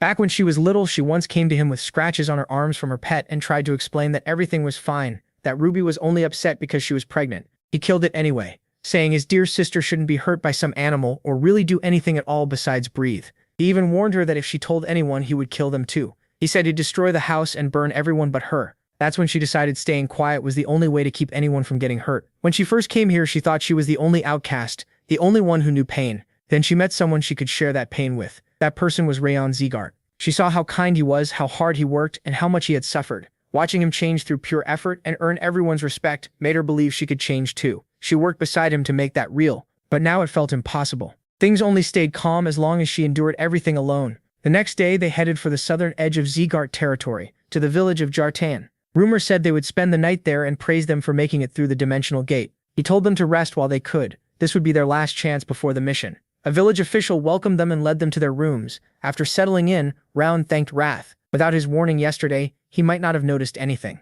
He hadn't realized that man was hiding his presence. Wrath said he only wanted to protect his source of ice cream. Still, the protagonist kept thinking Syria might be gone for a while on that mission, but Luna was clearly afraid of him. Wrath told him to hand over his body so he could kill that idiot and be back in no time. A real warrior pays back double and takes revenge 10 times over. Luna had introduced him to the world of scoop ice cream, so he was ready to do anything for her. Thinking Wrath was joking, Rayon refused, but Wrath made it clear he meant every word. Even so, MC still said no. Syria had already left deep scars on Luna. Killing him now wouldn't erase what she had suffered. He thought Luna was the first child he had ever needed to protect. In either life, if anything happened to her, he would kill the one responsible himself. A few days after leaving Zegart lands, they reached a village ruined by the snow tiger claws. The moment they entered, several of the trainees felt sick from what they saw. Burned bodies were piled up among shattered homes. Byrne glanced at one corpse with visible unease, and Rowan thought the scene was beyond cruel. He checked Martha, but she barely reacted. She must have seen plenty of bodies before or made them. Then he noticed someone was missing and looked around. Where was Luna? She had walked over to a house and was staring at a burned man who seemed to have tried escaping before he died. The sight made her stomach turn. Rumor gathered everyone and said the snow tiger claws were behind this massacre. He told them to burn this scene into their memories. Then he showed them a silent whistle. It made no sound to normal ears, only specially trained people could hear it. If they ran into danger, they were to use it and help would come. He handed one to each of them and reminded them their enemies showed no mercy. But before blowing the whistle, they had to do everything they could on their own. They needed to learn to fight without help, and if the chance came, kill without hesitation. Luna trembled. The others answered that they understood, and then rumor told them to split into groups led by the top students. Martha would lead Group A, Burr and Group B, each taking 3 or 4 people. Luna meanwhile looked down at her sword and remembered her brother's warning. He had told her she belonged to him. She must never do anything that could hurt her, and if she did get hurt, he would kill whoever caused it for it. Rayon Zegart pulled her from those thoughts by asking her to join his group. She hesitated, then agreed. The two of them moved out to search for the enemy. The protagonist studied the top of Mount Rutan and thought the high ground would make it easier to judge the area below. It was also a good place to hide or escape, since anyone attacking uphill would be at a disadvantage. But because it was the most obvious hiding spot, they probably wouldn't choose it, unless they expected their hunters to think that way. That meant the hill was still the best bet. It looked open, but there could be space underneath. Rayon told Luna they would check there first and leave the forest to the other teams. She nodded and headed for the hill. Watching her, MC looked troubled, and Wrath pointed out how worried he was about her. Maybe he should talk to her. Rayon said he didn't even know what to say. It was a family issue. As he followed her, he thought he barely understood his own feelings about Sylvia, so he was hardly the right person to give family advice. Still, he knew what Syria had done to Luna. The moment he got the chance, he would deal with it. Reaching the cliff's edge, he looked down and saw he was right. A thick hidden patch lay below, invisible from outside, and someone had carefully brushed away human tracks. That might fool beginners, but the broken branches gave them away. Crouching in the snow, Rayon thought real assassins needed more than killing skill. Tracking, scouting, and gathering information mattered too. These tricks might fool a normal hunter, but not him. He rose and told Luna the bandits' hideout had to be nearby. She should follow him quietly. So quietly even her breathing couldn't be heard. They moved with care and searched the area. Rayon spotted traps near the trees, and they slipped past them. Soon they reached the bandits' camp and hid behind the brush. Just as he expected, the only real defense was the traps at the entrance. The bandits likely thought no one would come this far, even with all the tracks. They had underestimated them. Just as he guessed, the camp was in a cave beneath the hill. Stepping out carefully, he noticed a starving boy near the entrance, and wondered if he was a hostage. The guards at the entrance were sturdy, but they had no aura, just regular fighters. The huge man beside the hostage looked skilled enough with a sword to hold his own. The rest were probably inside. There was no way they'd leave a hostage with only a weak guard team. A whole pack of bandits might be waiting in the cave. Should he use the whistle? He could fall back and rejoin the main group before attacking, but the hostage looked close to death. At this rate, the boy might freeze before help arrived. Since they hadn't been noticed yet, the best move was to rescue him first, then take the bandits out quietly if possible. Luna kept her eyes on the boy, clearly shaken by how bad he looked, and then Rayon got her attention. He told her not to panic, they could save him, but he needed her help. When he gave the signal, she had to block the sound. He would handle the rest himself. Could she do it? Since she wanted to change too, Luna steeled herself and said she'd help. One of the guards yawned, grumbling about how much longer they had to stand there. Then a girl suddenly stepped out of the trees, putting them on alert. Without a word, she used her aura and set up a sound-blocking barrier, so the bandits inside couldn't hear anything anymore, not even themselves. That was Rayon's cue. He burst from cover, deciding to kill these two before dealing with the stronger ones. He slipped between them and slashed at neck level. Then he stopped.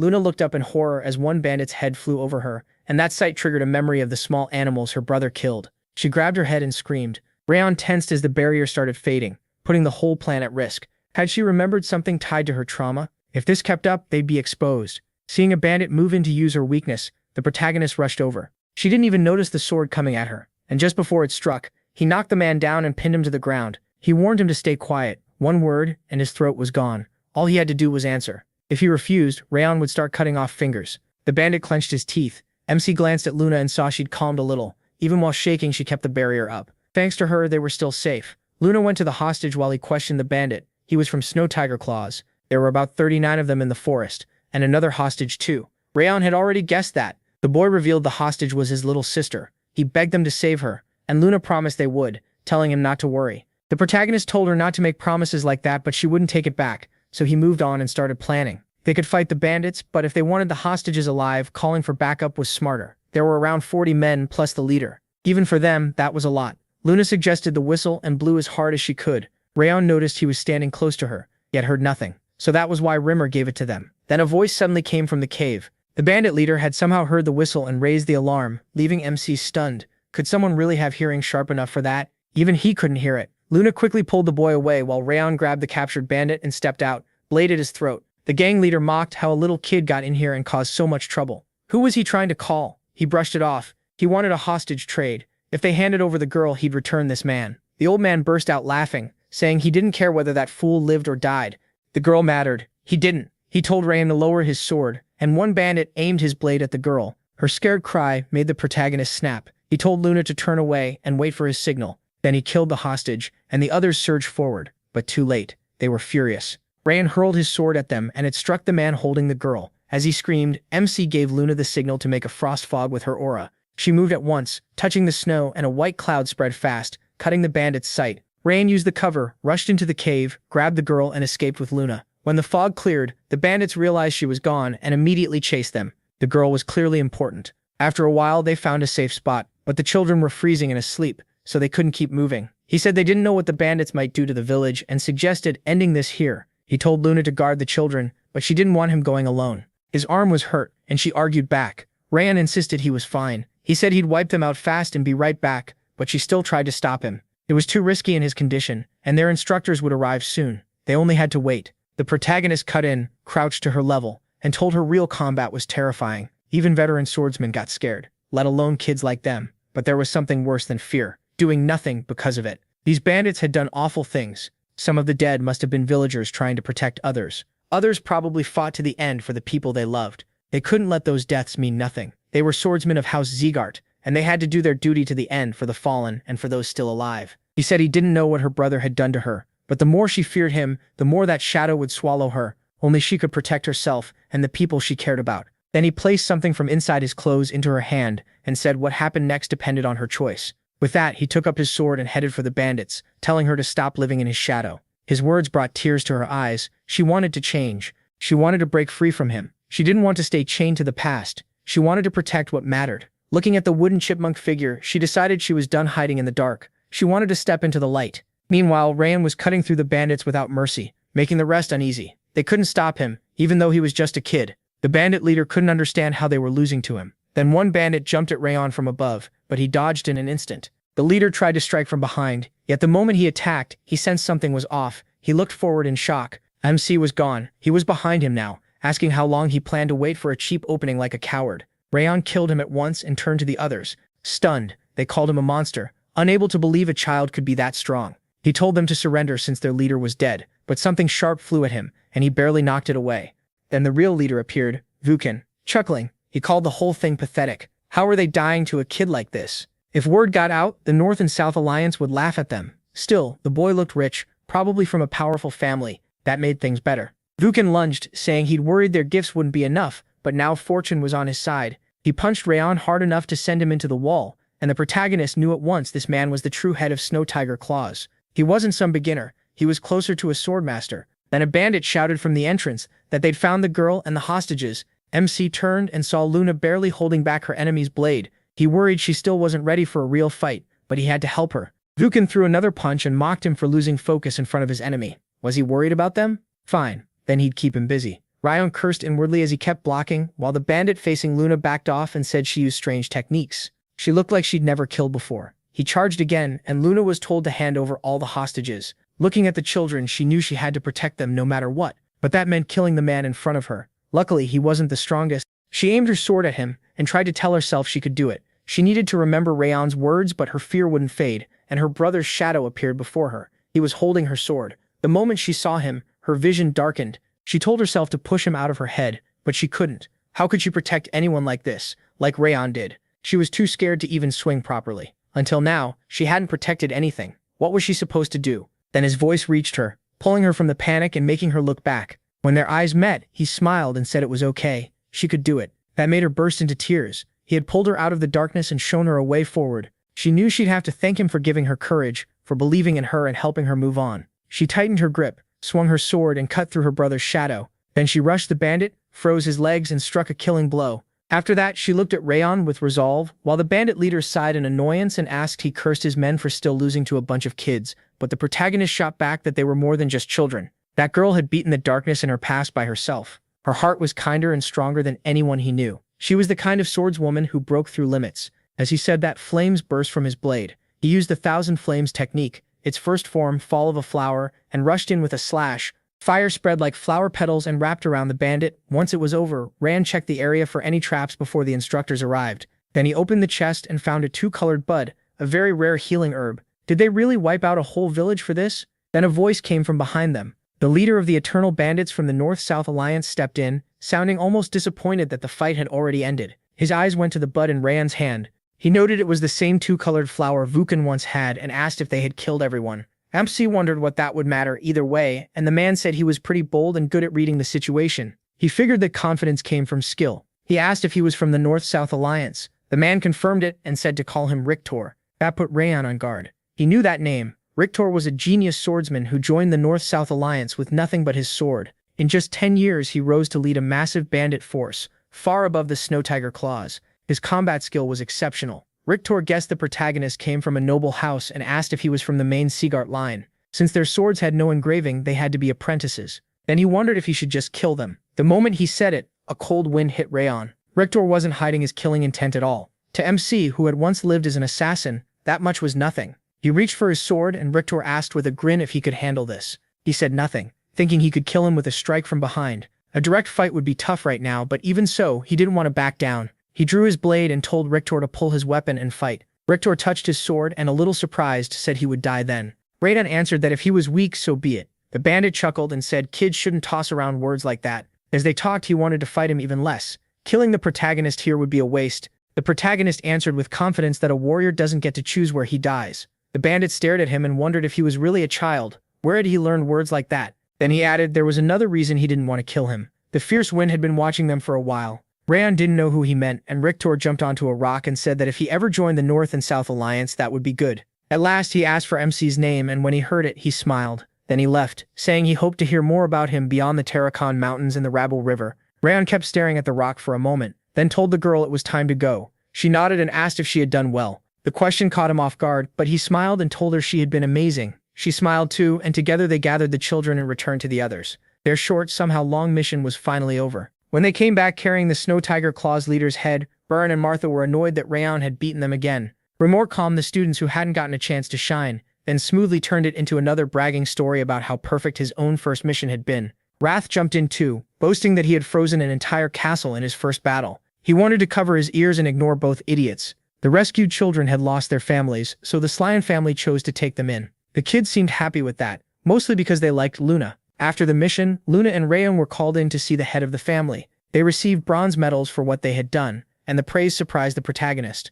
What surprised him even more was being given the two-colored bud. The family head said it was MC's spoil, so he could keep it, even though the herb was an incredibly rare cure. When he got home and opened the door, he was shocked to see Dorian there and asked what he was doing. With an awkward smile, Dorian scratched his head and said Madam had asked him to report how the mission went. Random immediately stiffened and asked if he had told her everything. Fighting back tears, Dorian said he had told her the whole story. The protagonist grew tense as his worried mother appeared at the entrance. He was sure Sylvia would panic once she learned he had fought bandits, and he started thinking up excuses, but he didn't need them. She pulled him into a hug and stroked his cheek, praising him. That left him stunned. He clearly hadn't expected that. Seeing his face, she asked if he thought she would be angry. He said she had always told him to be careful, and she replied that the family's founder raised his sword to protect the weak. He always reached out to those in need. The Rayon Zegart line carried on that duty and protected the helpless. She had once dreamed of becoming that kind of swordsman herself, so why would she scold him for saving hostages? If anything, she was proud of him. The maid smiled and said his story had moved them so much that they planned to spread the news all over the main house tomorrow.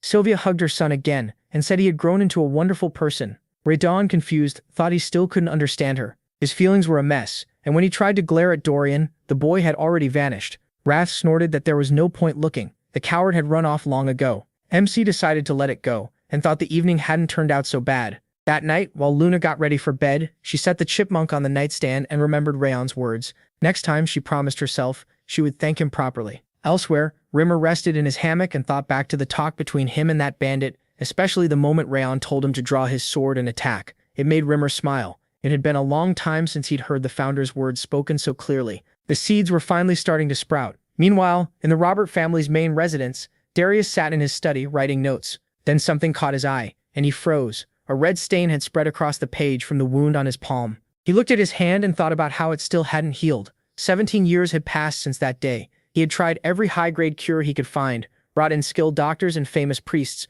but none of them could heal it. It was simply a wound that would not close. It still looked exactly the same as the day he got it, like it was meant to remind him. The dead seemed to be telling him not to forget what happened, but sadly for them, he didn't live in the past. The day he would make his dream real was getting closer. A new day began. As Rayon went for a walk, the system told him the frost curse had weakened. He had reached the third stage of the Thousand Flames technique, frost aura, and legendary sense. His fire resistance had also reached stage 3. Now he could train at the expert level in swordsmanship. His aura control was faster, his sword skill had improved, and his movements were more precise. The protagonist smiled, realizing he had finally reached the expert stage. Even so, this was only the start. He had worked hard to get this far. Wrath scoffed that even swordmasters looked like bugs to him, so MC was nothing special. What was so great about reaching expert rank? Rayon answered that not every 15-year-old could do it. Across the whole continent, there were barely any his age at that level. Wrath snapped that only fools cared about age in battle. Age was just a number. Weak was weak, no matter how old you were. He admitted he had a point. In a real fight, no one goes easy on someone for being younger. Wrath called him an idiot and added that as he was now, the protagonist couldn't even scratch his finger. MC smiled and admitted that was true, which made Wrath blurt out in annoyance why he was grinning then. Rayon said he was just happy. In his past life, he had never come close to reaching this level. Even Wrath had to admit he'd grown a little. Wrath froze, then shouted in rage, like he would ever praise a human, especially this one. He asked why he kept pretending. His voice had shaken, so he knew he was right. He had been with him long enough to read him. That only made Wrath madder. How could a human see through him so well? He felt like killing him. Wrath screamed in frustration, and Rayon coolly said his anger meant nothing to him. If Wrath didn't recover his power soon, it would swallow him whole, wouldn't it? Wrath suddenly smiled and said the protagonist's nonsense reminded him of the old days. MC sensed where this was going and shivered as Wrath went on. Back in the demon world, plenty of people had challenged him. Not wanting to hear more, he headed off to train, while Wrath yelled at him for ignoring him. After a while, Rimmer clapped his hands and called an end to the day's training, and the students thanked him, but Burin still wasn't satisfied. He asked the elf if, since he showed up 20 minutes late, they should train a little longer. Rimmer just bolted, saying they could make up for it tomorrow. Burin thought that was unbelievably irresponsible. Rimmer told everyone to wrap up so the people on cleaning duty could get started. Then the group went to their lockers, including Dorian. He packed up like nothing was wrong, but the second he shut his locker, he found Martha standing there staring at him. He let out a scream. Startled, he shrank back as she grabbed his shoulder and asked if cleaning with her was really that awful. Dorian hurriedly said no. Actually, it was an honor. Martha snatched the mop from him and grumbled that her training schedule was already packed. Then she looked at the others hanging around and told them to get out so she could clean. They ran off right away. Raxleo thought she only acted soft around him. Just then, Rimmer walked up behind him and said with a smile that she really hadn't changed. The protagonist turned, surprised, and asked if he hadn't already left, but Rimmer said he came back because he forgot something. That instantly made everyone uneasy. He floated up a little to get their attention, and said he had one more announcement. An important one. After a short pause, he awkwardly smiled and told them they had a second mission. Everyone's expressions fell, and the hall went completely quiet at the sudden news. Rimmer gave an awkward laugh and apologized. They were stunned that he could forget something this important. Rayon thought half a year had passed since their first mission, and to him, this second one should have come sooner. Compared to his past life, the Zegart clan clearly had fewer duties. Rimmer explained that orcs had invaded the southern part of Zegart territory. Their job was to wipe them out because they threatened the villagers, and they also had to protect the village. In short, they had to defend the people and clear out the monsters. The students lit up. They'd been waiting for a mission where they could finally test their sword skills. Rimmer quickly shut that down. This time, no instructors would go with them. They had to reach the village by themselves and work together on their own to finish the mission. Burn asked what they should do if they ran into something they couldn't handle. Rimmer said that was their problem. If the mission was too much for them, they had to decide for themselves whether to go forward. The leader's skill in judging the situation would matter most. Their leader had to find the best answer. Dorian nervously asked if running away would count against them. The elf replied that normally yes, but it depended on the enemy. If they met one of the 5 demons, escaping wasn't shameful at all. It was the smart move. Dorian was relieved. Then came another surprise. They would leave the day after tomorrow at dawn. That of course made everyone upset because they barely had time to prepare. Rimmer said a monster-clearing mission needed far more planning than their last one. If they didn't prepare well, the village would pay the price, so they had to be careful. Byrne complained that he should have told them sooner so they could have gotten ready. Rayon told everyone not to panic. The instructor had already warned them they wouldn't always know about missions ahead of time. Instead of wasting time arguing, they needed to prepare. The more they complained, the worse their chances got. No one could really argue with that. Danger wouldn't always wait until they were fully ready. Seeing MC take charge, the instructor smiled and warned them that orcs were more violent and stronger than they thought. They were nothing like the enemies they faced before, especially because of their size, and they moved in groups, so they'd probably outnumber them. At their current level, fighting them head-on would be hard, so in battle, they should focus on dodging, not blocking. And they should pack as light as possible. They were to meet here in 2 days at dawn. After that, everyone split up. Time passed, and Rayon finished packing his things. He picked a bag with a lightweight effect. Rimmer had made it clear that extra weight would only slow them down. That probably meant this mission would depend entirely on them.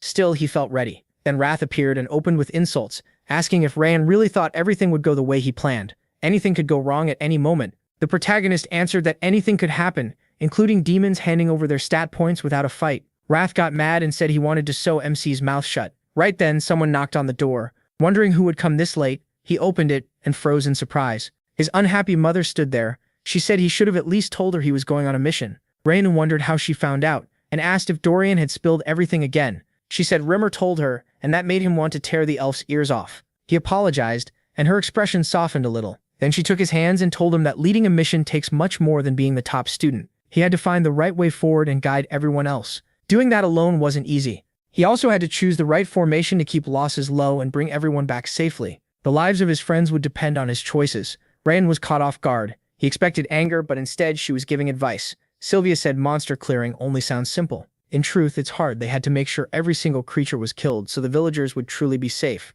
She told him to remember that he wasn't a rookie anymore, but a full representative of Zegart. She wanted him to prove he was a swordsman who could protect the family's ideals. Confused, he said he thought she would scold him. Sylvia shot back that of course she was angry. She was hurt too and deeply worried about him. But this wasn't the time to lecture him. She hugged him and, smiling, told him to focus on getting ready. When he came back, then she'd scold him. She was proud to see him shining after all that training, but she would never stop worrying about him. He hugged her back and soon it was time to leave. Before they departed, Rimmer gave them one final warning. Anything could happen out there, no matter what. They had to stay alert. If something was beyond their strength, they were to retreat. They answered together that they understood. After that, he wished them a safe trip. The normal route would take a month, but the path had already been prepared, so they should arrive in a couple of weeks. He wished them luck, and Rayon as leader started organizing everyone. He ordered the students into 4 squads. They would move using the formation discussed that morning. Watching him, the elf smiled. He was sure they'd do well with the protagonist leading them. The protagonist wasn't just talented with the sword and aura, he was smart too. Rimmer believed he'd finish this mission and come back safely, even at only 15. His expectations for him kept rising. As he watched the students leave, another instructor came over and asked if it was time to head out after them. At this distance, the students wouldn't notice them if they left now. Raynor said it was still too early. One of them had senses that were too sharp. He yawned and wandered off to take a nap, which made the other instructors nervous because it was already time for them to move. Raynor said it would have been better if they worried this much about the orcs. Somewhere deep in the forest, inside a cave filled with bones, a group got word that a squad of students was heading for a village. They decided to go there too, and their leader ordered them to kill anyone who got in the way. With that, they set out. Time passed and Rayon's squad reached the forest near the village, where something unexpected happened. Another squad blocked their path, led by Rayon Zegart from the main family branch. the top student of the 6th training hall. Both leaders were confused. Neither understood why they had met here. MC remembered hearing that Kane had joined the 6th hall late because of some injuries, but he looked completely fine now. From the feel of it, he was also skilled with a sword. Kane said his team was on a mission tied to the orc raid. So what were they doing here? Rayon replied that his group had the same mission, which left Kane baffled. He wondered if both teams had really been sent to the same place, because no one had told him that. The night before departure, the instructors gathered at a tavern nearby. One of them told Rimmer he'd heard his students did great on their last mission. They were so young, yet they handled the mountain bandits. Rimmer grinned proudly and said that even as their teacher, he was amazed. Maybe they should be sent to handle the orc raid too, since they were doing so well. He was sure they'd finish it fast. Maybe their leader would even thank him. Then Methan, the instructor of the 6th training hall, stepped up behind him and said his students would take that mission instead. Against monsters, teamwork mattered more. He argued that Training Hall 5 was full of individualists, while Training Hall 6 fit this kind of mission better. His students had just cleared Hell Week without a single failure, so they would be the ones going. Rimmer sighed and said, Methan was just jealous because his kids had been getting all the attention lately. Why not send both groups together? The orcs still need to be dealt with, and a little rivalry would make them move faster. That sounded fine, but they needed the leader's approval first.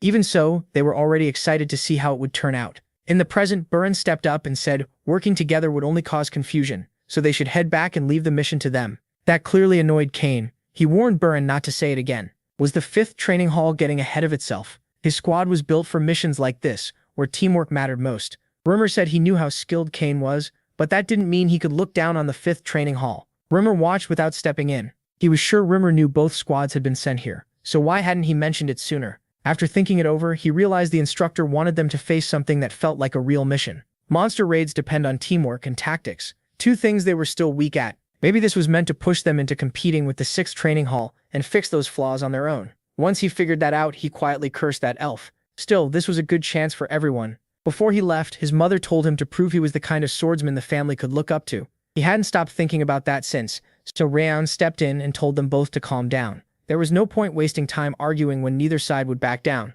A competition would settle it. Burren asked what he meant. They didn't even know what was waiting for them, and he wanted a contest. The protagonist pointed out that neither side planned to give up this mission. And if it was an orc raid, there should be more than enough enemies to go around, especially elite ones, so they would compete to decide who led the mission. After that, they would take out the elite orcs first, throw the rest into chaos, and finish the cleanup. It was a solid plan. If the leading team ran into trouble, that just gave the other side a chance. Would everyone accept that? Kane did, saying it was fair. Then Rayon told them to head for the mountains first. The contest began. Burren, Martha, and a few others rushed ahead. The rules were simple: beat the other team or take their flag. Either way was better than standing around arguing. Rayon told them to make a plan first, but they were too sure of themselves and ignored him.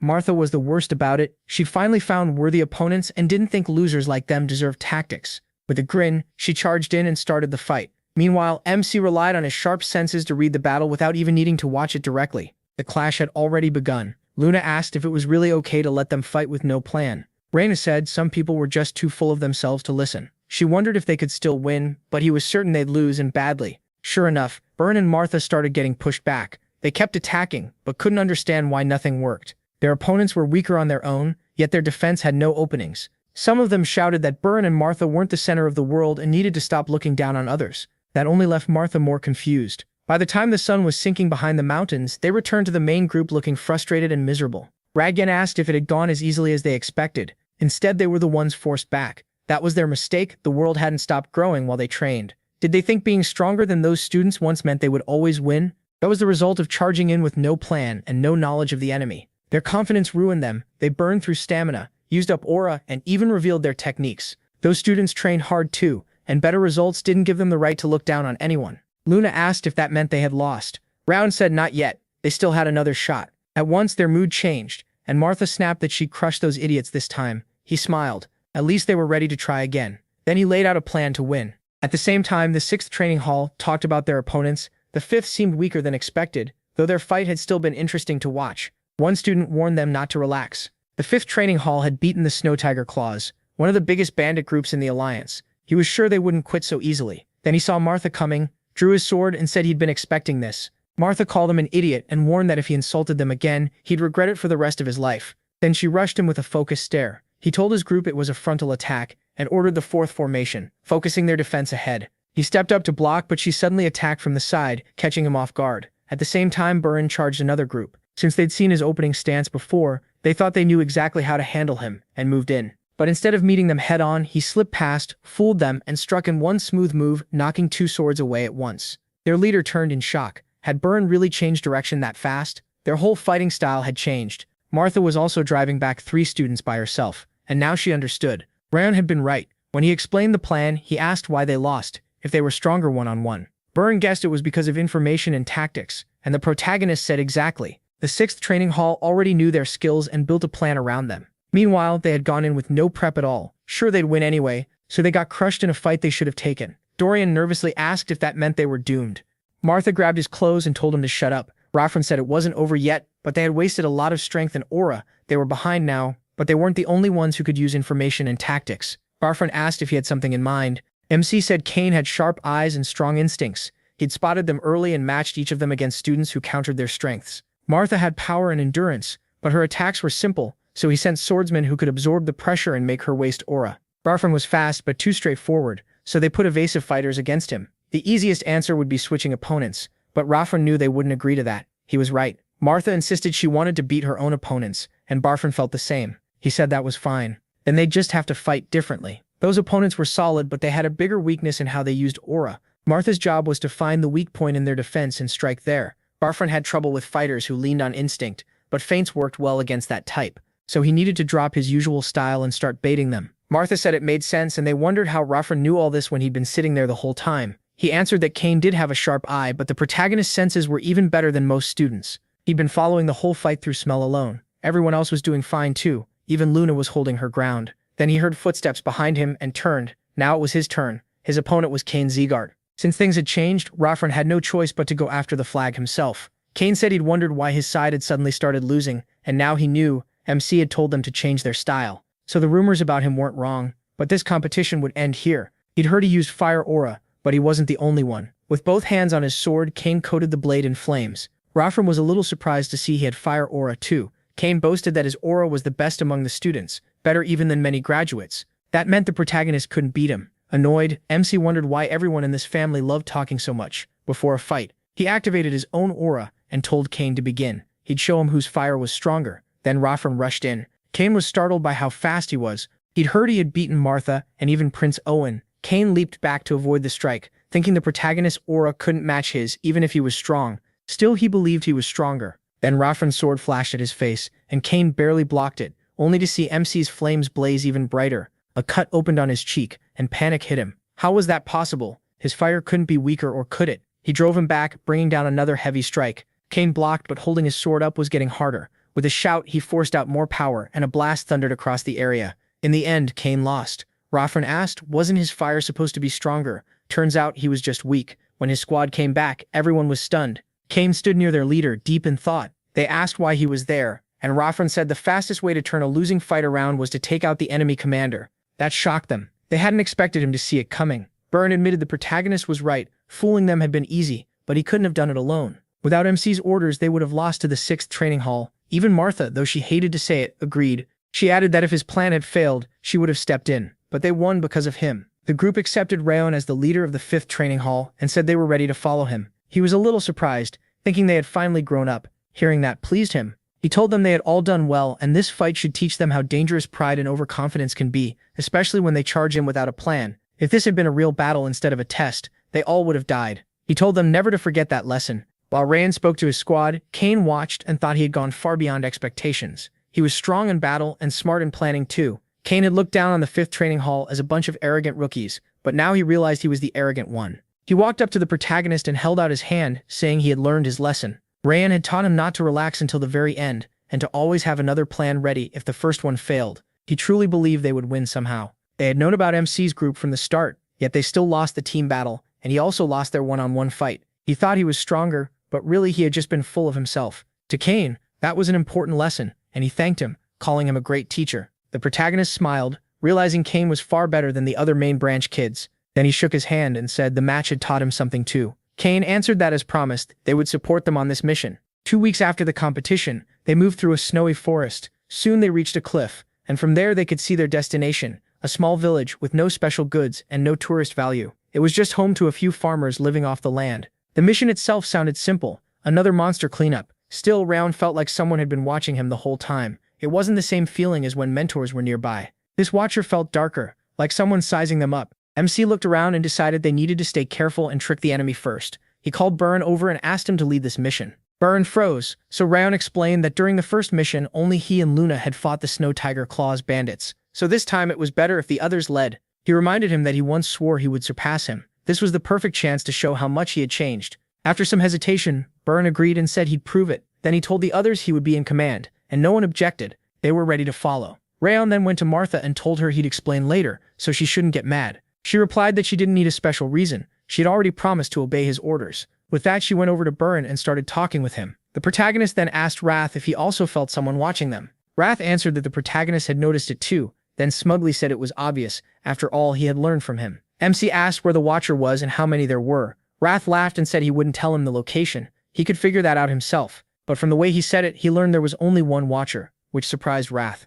The protagonist pointed out that Wrath said he, not they, and thanked him for the clue. Wrath instantly started cursing after realizing he had slipped up, but MC ignored him. Even so, he knew they couldn't be sure there was only one enemy. Maybe only one was watching while others stayed hidden. He couldn't afford to relax. With a heavy sigh, Rachun realized this mission would not be easy. Not long after, the man watching them returned to his commander and reported that they were Zegart's scions. The commander asked if they were one of the 6 kings' groups, then said that together they still weren't that strong. The scout said they looked like students and had no mentor with them, so this was probably only their second mission. The commander asked if anyone had noticed him. The man confidently said no, then smirked, saying mere students could never see through his disguise. His subordinate asked why Zegart had sent disciples at all, when they already had the orcs under control. The commander replied that the villagers must have told them everything. They didn't like the change and asked for help because the number of orcs had grown. He had expected to find the Mana Stone quickly, but they had been wrong. Looking toward the village, the subordinate said it was nowhere in sight. Maybe it was hidden there.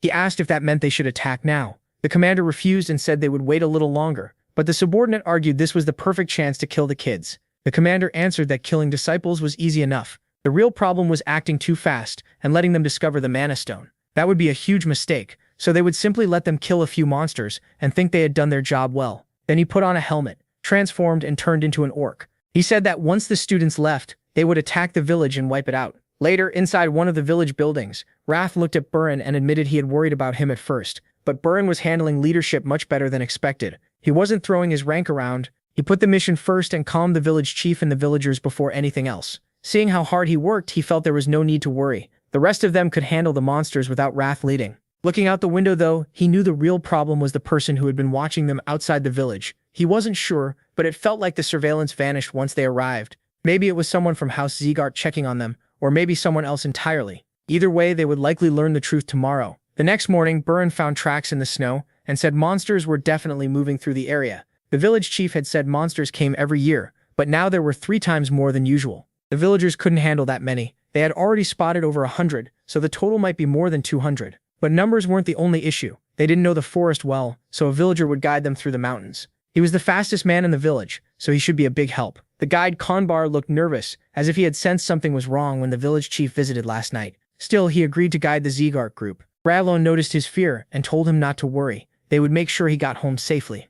Burn then called everyone together and warned them that the biggest threat was the orcs, though goblins and kobolds were dangerous too because they used poison and dirty tricks. Even a small wound could turn serious, so everyone had to stay alert. Then he called on the 6th training hall and ordered them to block off the area and watch for escaping monsters. Kane agreed at once. Burn moved out with the others, announcing that the cleanup was starting. As they charged ahead, he shouted for them to show the power of the Zegart family. At the same time, Wrath called them idiots, saying he had never seen anything dumber. They had been preparing for an ambush, and now they were yelling and giving away their position. All that effort was wasted. Rain stayed calm and said they were shouting to shake off their nerves, which was normal for a first cleanup mission. Wrath stared at him, thinking the protagonist sure didn't act like it was his first time. He wasn't nervous at all, and seemed to see everything at once, like an old soldier. Soon, Burn's group ran into a pack of orcs. Martha grinned and said she'd wipe them out, but Burn attacked calmly and ordered everyone to kill the goblins and kobolds first, before focusing on the orcs. Then someone shouted that the monsters had broken through the formation,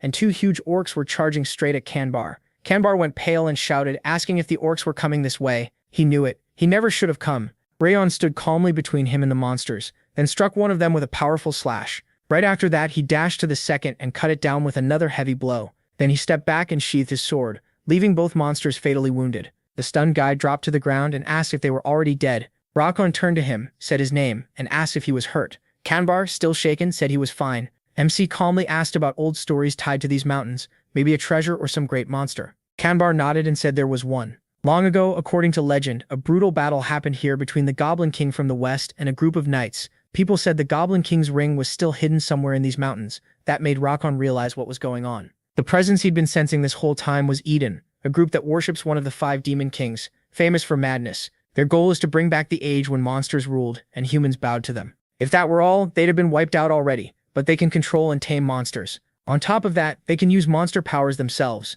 Even as humans, they can rival the Zegart family. That strange power is a secret even the greatest families on the continent don't know. But Rayon knew because of Darius. During another mission under him, they ran into Eden. The whole Shadow Squad was slaughtered there, and only he made it out alive. He hadn't understood it back then, but now something felt off. He already knew Eden used mana stones. If Darius, one of the 6 kings, knew too, why didn't he tell the world? Wrath looked at him and asked what he was thinking. The protagonist could feel a deep dark rage rising inside himself. Just remembering Darius was enough to make his anger flare up. He forced himself to calm down. Right now, Eden mattered most.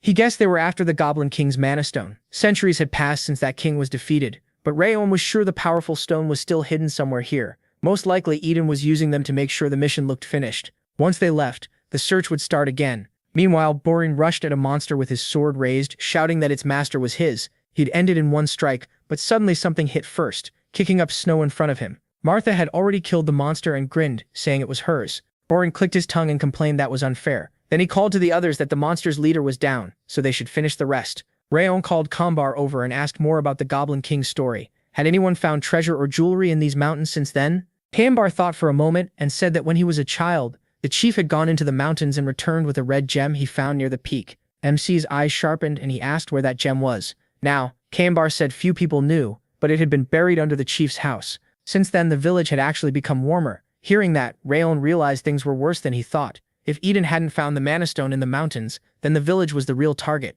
Sometime later, the squad reported that all the orcs nearby were dead, and the area had been cleared. Afterward, they went back to the village. The chief shook Burin's hand and thanked him for the help. He praised the Zegart family as true veterans. Burin answered calmly that they were glad to help. He stood nearby, watching from the side. Martha snapped him out of his thoughts by asking if things had really gone as planned. From his face, it didn't look that way. He turned and saw her on a tree branch, biting into an apple. Rayon said he still didn't know, but he'd explain when the time came. She hopped down and told him not to worry. Whatever happened, she'd follow his orders until the mission was over. Luna walked up, called his name, and asked what he was doing out there. He looked troubled. She couldn't see any joy in his win. The protagonist said everything was fine and they should go, since the chief was preparing a feast. He figured Eden wouldn't move until they left. The real move would come tomorrow. The next day, near the edge of Cebu village, Burin walked with the group and smiled to himself. Everything had gone well. They wiped out every monster in the mountains and only came away with light injuries. For a first mission, they had done great. Maybe that was why Rayon had trusted him with command. There had been no real mistakes in his leadership,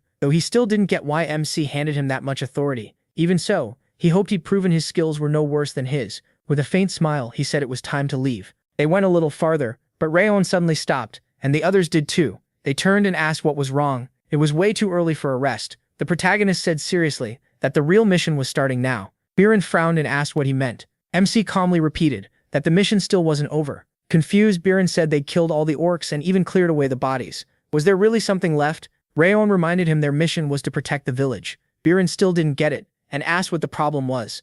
He said someone had been watching them the whole time. The gaze was there an hour ago, then vanished. Some might think it was the instructor, but he was sure it was hostile. Far too hostile to be an instructor's. It had started before they even reached the village, and only stopped once they got far enough away. Burin stared at him in shock, and asked if he was serious. Martha stepped in and asked if that meant they'd been watched before arriving. The protagonist said it began when they climbed the hill near the village. Martha said that explained why he'd handed Burin command. The protagonist nodded. He hid himself to buy time and study the enemy. Kane admitted he'd also felt something strange during the fight. It didn't feel like normal instructor supervision. Still, he never realized they were being followed. Burin asked if that was why MC had given him command. MC said yes, and explained that doing so let him watch everyone unnoticed. Burin had handled that role well. Because of it, the enemy likely mistook Burin for the team leader and ignored him. He said he was a true Zegart and would recommend him as vice captain when they returned. That hit Burin hard. He'd been sure he wasn't below the protagonist, but it turned out Rayon had been quietly gathering information on an enemy none of them even noticed.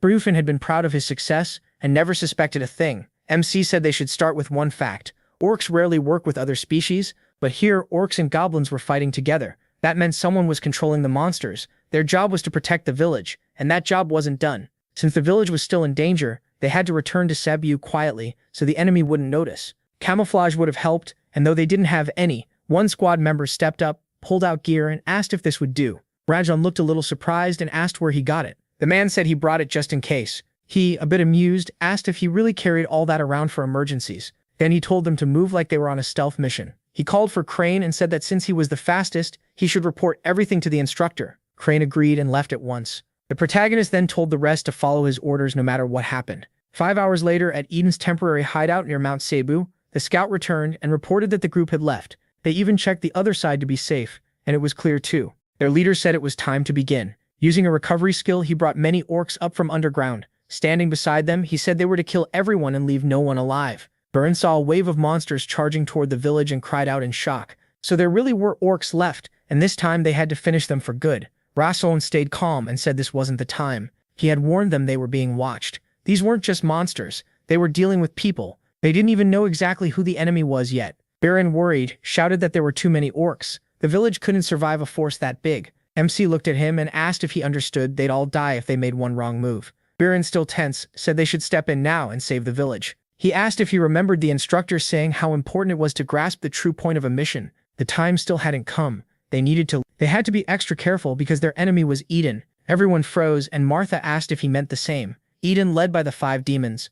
Rowan said if someone was controlling monsters, then it had to be Eden or the Monster Lord. Either way, they couldn't be careless. Byrne admitted the protagonist was probably right, and he knew how dangerous Eden was. But if they waited any longer, half the village would be killed. Was he really supposed to sit there and watch people die? To him, the Zegart family wasn't the kind to do nothing. MC thought that way of thinking was childish. Byrne insisted they fight now. That was what real family members would do. Then he jumped off the cliff after the monsters and shouted that he didn't care who followed. But if they truly saw themselves as Zegart's swordsmen, they should come with him. The others didn't like being left behind, and Luna said she was going too. The moment she said it, she leaped down after him. The rest agreed. As members of the family, they couldn't back down just because the enemy served one of the 5 demons. They were recruits of the 6 kings, and they were going too. They had to protect the village. Kan called to the 6th training hall and said they were joining the fight. They would support the 5th training hall and strike Eden together. Everyone agreed and rushed after him. Rowan stayed on the cliff with a few squad members and thought things were moving just as he expected. From what he'd seen of Byrne and the others, there was no way they'd ignore this. They were bound to charge in and stop Eden. That was why he'd secretly told Luna to follow them. With the 3 of them, even Eden would struggle, unless something unexpected happened. Then he called over Martha and asked why she stayed behind. He thought she'd be the first to jump into battle, but she calmly reminded him that she'd promised to follow his orders to the end. Rowan gave a small laugh and said that meant they were heading to the village too, but they needed to hide their presence. He was sure some of Eden's people were waiting in ambush as backup. He could feel a strong killing intent from the mountains, not the village. The 5th and 6th training halls could deal with the monsters easily enough, but facing the enemy leader head-on would be dangerous. Still, that only mattered in a direct fight. For an assassin, it was different. Up ahead, the others clashed with the monsters, and Byrne warned them not to take the orcs head-on. Dodge first, then counter. Anyone who couldn't fight alone should team up. If they failed here, the village would pay for it. As he fought, Byrne realized these orcs were stronger than yesterday's. Still, defending the village would be easy if monsters were the only problem. Eden was the real issue. As long as they were here, the attacks wouldn't stop. He warned everyone to stay alert and watch for a sudden strike from the forest. Then the squad spotted figures in the trees and shouted that it was Eden's green phantoms. Byrne saw the goblin masks and headgear and knew it was them. He expected an ambush, but not this many, at least 40. They needed a smart plan to handle that number. He called for Kane to take command and make sure the enemy didn't break into the village. Luna was told to use her icy wind to freeze the feet of the orcs and the green phantoms. Byrne said he'd handle the rest. She calmly nodded. Then Luna swung her sword and sent out frost spikes with her aura. The orcs held their ground and stared back. Byrne used continuous flow, rushed in and cut down 2 monsters with autumn wind. One of the enemies in the trees pulled out a blowpipe and fired a dart at him. He sensed it and dodged in time. The others also caught on and shouted to block the darts with aura or avoid them. Then a small pouch dropped to the ground. They had released poison gas. Byrne realized this poison was far stronger than what monsters usually used. He yelled for everyone to cover their noses, but some had already breathed it in. They dropped to their knees, saying they couldn't even lift their swords, much less use aura. Byrne grimaced. He felt it too. It wasn't just them, even his body was getting harder to control. Luna also went pale, while the orcs and green phantoms were completely fine. At this rate, they would be wiped out. Then he felt a fierce, crushing force and turned to see Martha. She charged in with 3 others and snapped that since those idiot idealists messed up, it was their turn to deal with Eden's freaks. They couldn't let them get away. The 4 of them slammed into the monsters, giving the trapped trainees hope. They said if Martha had come any later, the poison would have killed them. They had to get up and help. Burn smiled a little oddly. Rayon wasn't with them. Still, her arrival had turned the fight around. If they pushed harder, they could win. Some green phantoms tried to run, shouting that these rookies were way too strong and they needed to escape. But they stopped at once, stunned when their leader angrily asked if they were really fleeing the battlefield. The trainees looked up and saw a huge monster standing there. Burn could tell this one was far above the green phantoms. It wore a leader's headdress and could speak like a human. This was the battle green phantom of Eden. Burn shouted that even if he wasn't top rank, what was an Eden commander doing here? The monster said he came because he heard they had returned after learning about Eden's ambush. Then he glanced at Martha and said the black-haired girl was impressive for a rookie. Still, if she wanted to live, she should run now. Most of them would die today because they didn't know their place. He attacked and crushed them almost instantly. They couldn't even scratch him. The others stared in shock. He had beaten 3 of them with a single blow. Then they wondered where Cain was. He was still at the barricade fighting orcs, but then where had Rayon gone? There was no way he'd ignore something like this. The Eden commander looked at Martha and asked if she could still stand. He called her the toughest of the idiots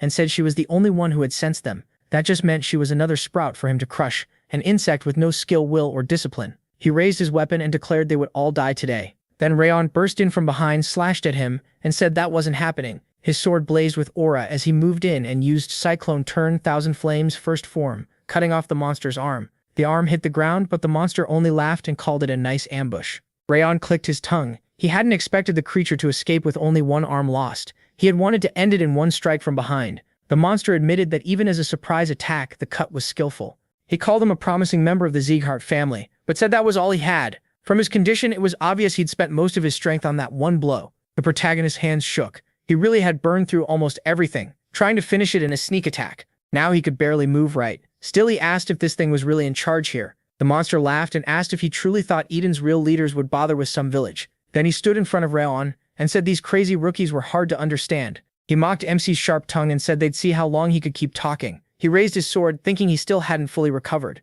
But neither had the monster. When he blocked the next strike, the monster sounded surprised. The protagonist was stronger than he expected. Rayon shot back that no one becomes a swordsman if they can't stop a hit like that. That answer annoyed the monster, and the two launched into a flurry of rapid strikes. Burn watched from the side in shock, trying to understand what he was seeing. That green phantom had crushed them with a few swings, yet MC was matching him blow for blow. He was even using the same continuous flow technique. Burn felt like he had been closing the gap, but his real level was already far beyond any rookie. Martha stared too and said this was Rayon's true power. Everything he'd shown before was only the beginning. Even so, she knew it still might not be enough. They looked even now, but the protagonist hadn't recovered the aura and strength he used in that ambush. Could he really beat the battle green phantom with what he had left? Luna said they had to help him. Martha shot back that she was barely holding herself together. Even if she was weaker, Luna still meant to join the fight. One mistake could get her killed, but she calmly said that didn't matter. Martha expected fear, but Luna seemed calmer than ever. She really had changed since she started following him.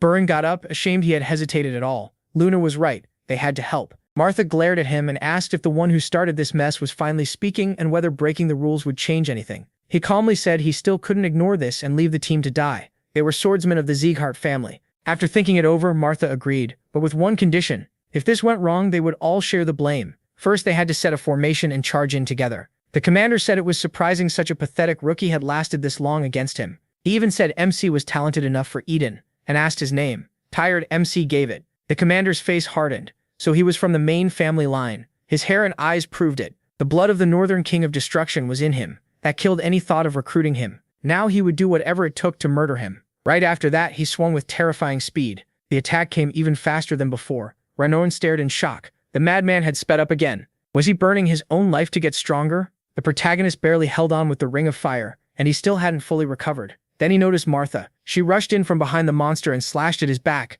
Annoyed, he spun around. He sneered at the insect that dared strike him, then sensed another attack and turned again. Luna was already rushing in. She stopped in front of him and unleashed Ice Aura. It was the breath of winter. Burn followed at once, charging in beside them and leaping with his sword. He used continuous flow techniques, Starlight Radiance, but the orc caught him by the body with one hand and lifted him overhead, mocking him for thinking that weak attack could win. If Burn had at least been as strong as that dumb blonde, he might have landed a proper hit, but Burn just smiled and said he was right. That kind of attack wouldn't beat him. It only had to buy time. Then the orc noticed Martha nearby, gathering a huge amount of power. She used Titanic Aura, Ultimate Meteorite. Martha brought her sword down hard and shouted for him to try enduring that. After the strike, she stopped behind him. He took the hit head-on, then whipped around and hurled Burn straight at her. Both of them were blasted away and slammed hard into a tree. The orc coldly called them insects and told them to learn their place. Didn't they get it? None of their attacks mattered. Behind him, Rayon gathered power and said he was wrong. He thanked them because they had bought him enough time to recover. He wouldn't let the chance they risked their lives for go to waste. The orc demanded to know where that power came from and who he was. Raising his sword, Rayon told the green battle phantom it should feel honored. This was the first time he would use this technique on a living enemy. He had thought he wasn't ready for it yet, but this fight showed him he could handle it. Thousand Flames technique, winds of blazing domination. He poured fierce fire into his sword and fixed his eyes on the enemy. The phantom's face tightened with worry. Something about that flame felt wrong. It wasn't like before. His instincts screamed that it was dangerous. He decided to kill MC now, no matter what, and charged with a roar. But MC moved first and unleashed a massive strike packed with power. The phantom couldn't endure the blow and crashed to the ground. He was completely drained after that attack and looked down at himself, struggling to steady his breathing. The others stared in shock and Burn said Rayon had actually beaten the green battle phantom. The protagonist lifted his sword and shouted that it wasn't over yet. Eden's green phantoms were still here. For the village's safety, they had to wipe them all out. The squad around him answered at once, ready for orders, and together they hunted down the remaining monsters and Eden members. Later, Burn came over and said Rayon had been right.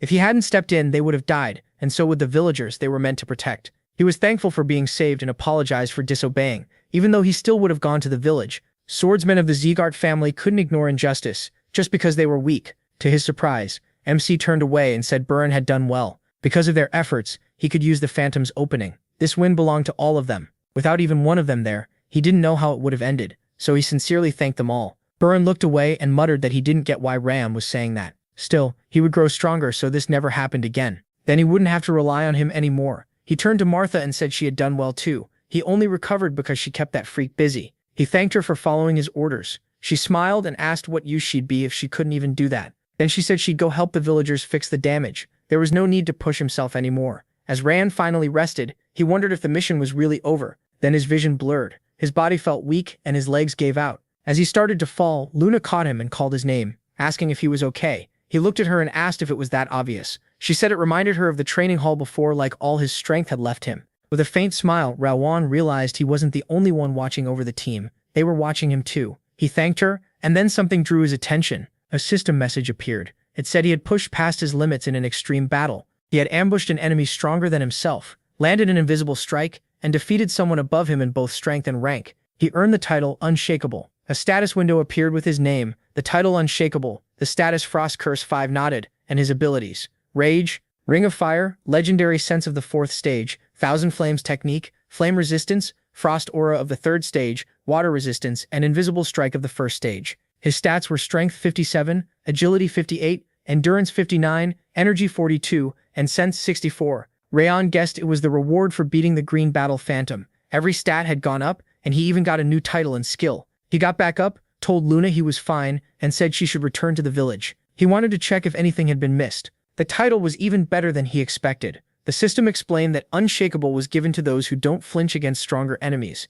and when fighting someone above them, all stats rise by 3. 3 points didn't sound huge, but it would scale as he got stronger. Since plenty of stronger enemies still waited ahead, this would be useful. Another message explained Invisible Strike during ambushes. His presence would be harder to sense, and his chance of landing a fatal blow would rise. Rayon thought it looked built for killing. If he'd had it earlier, maybe he could have killed the Phantom in one sneak attack. Wrath appeared beside him and complained that beating such a weak enemy shouldn't give rewards like this. Even if he made the system, where was the logic? The protagonist thanked him with a small smile and said Wrath was helping him grow stronger every day. That only made Wrath matter, and he shouted that he'd make the protagonist's death slow and painful. He promised to bite and tear at him until every part of his body begged for mercy. MC ignored the rant and casually told him to try, if he could. That calm answer made Wrath even angrier, and he screamed. Sometime later, the squad was helping rebuild the village, calling for more timber and asking where the debris had been dumped. When the wooden barricade was finished, Wrath woke up on a bed and muttered that he only meant to rest a little, but had passed out instead. He stepped outside and saw that while he was asleep, they had finished repairing the barricades. Luna spotted him, called his name and asked if he was awake.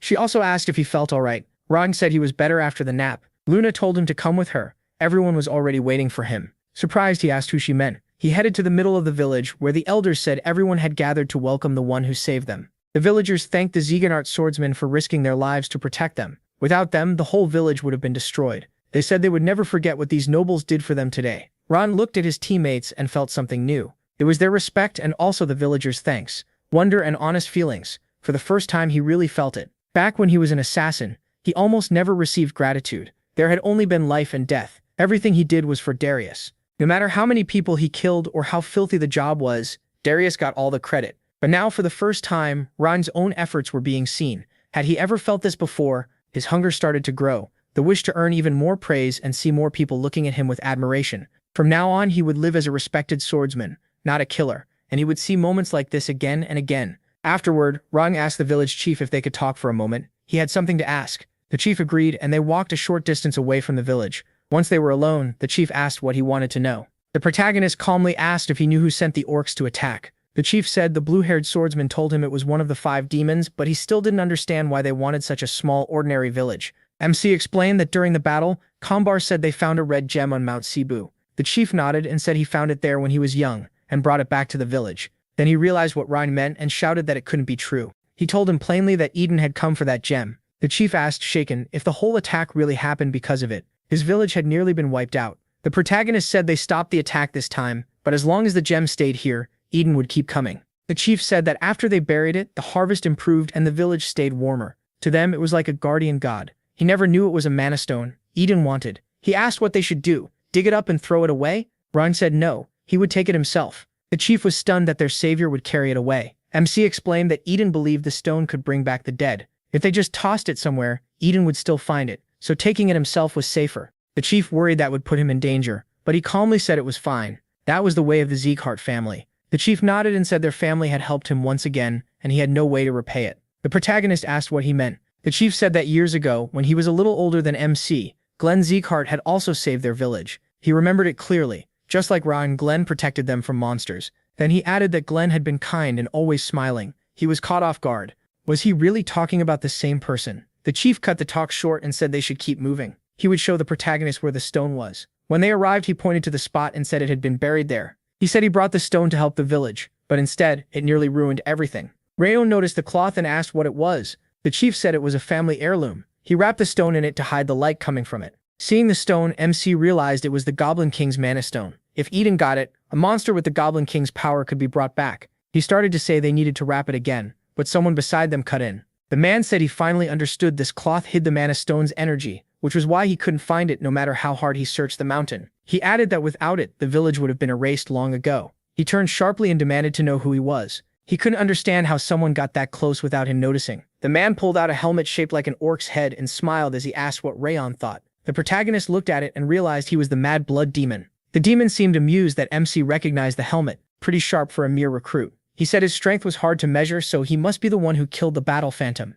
Rayon asked if this was the commander they had mentioned, the one who supposedly wasn't coming here himself. The demon put the helmet on and said coming here had become his mission. If the protagonist hadn't killed his man, he wouldn't have shown up. This was the protagonist's fault for forcing his hand. The pressure pouring off him made MC tremble. It wasn't just him, even if all the recruits fought together, they would still lose. Roth appeared and told him honestly that he couldn't beat this enemy. There were only 2 choices. One was to die pointlessly. The other was to hand over control of his body. At the same time, the squad was still fixing the village barricades. Byrne noticed Martha and asked why she came. With a faint smile, she said she heard he was repairing barricades and wanted to see it for herself. She teased that he was pretty good at it, maybe woodworking suited him better than swordsmanship. Annoyed, he told her that if she was done watching, she should leave. Martha shot back that elders deserved respect, so if he wanted her gone, he should ask nicely. Only one person had the right to order her around. Then she turned, saw Luna with a basket, and asked what she was doing. Luna said she was picking fruit. When asked why she needed more after the villagers had already fed them,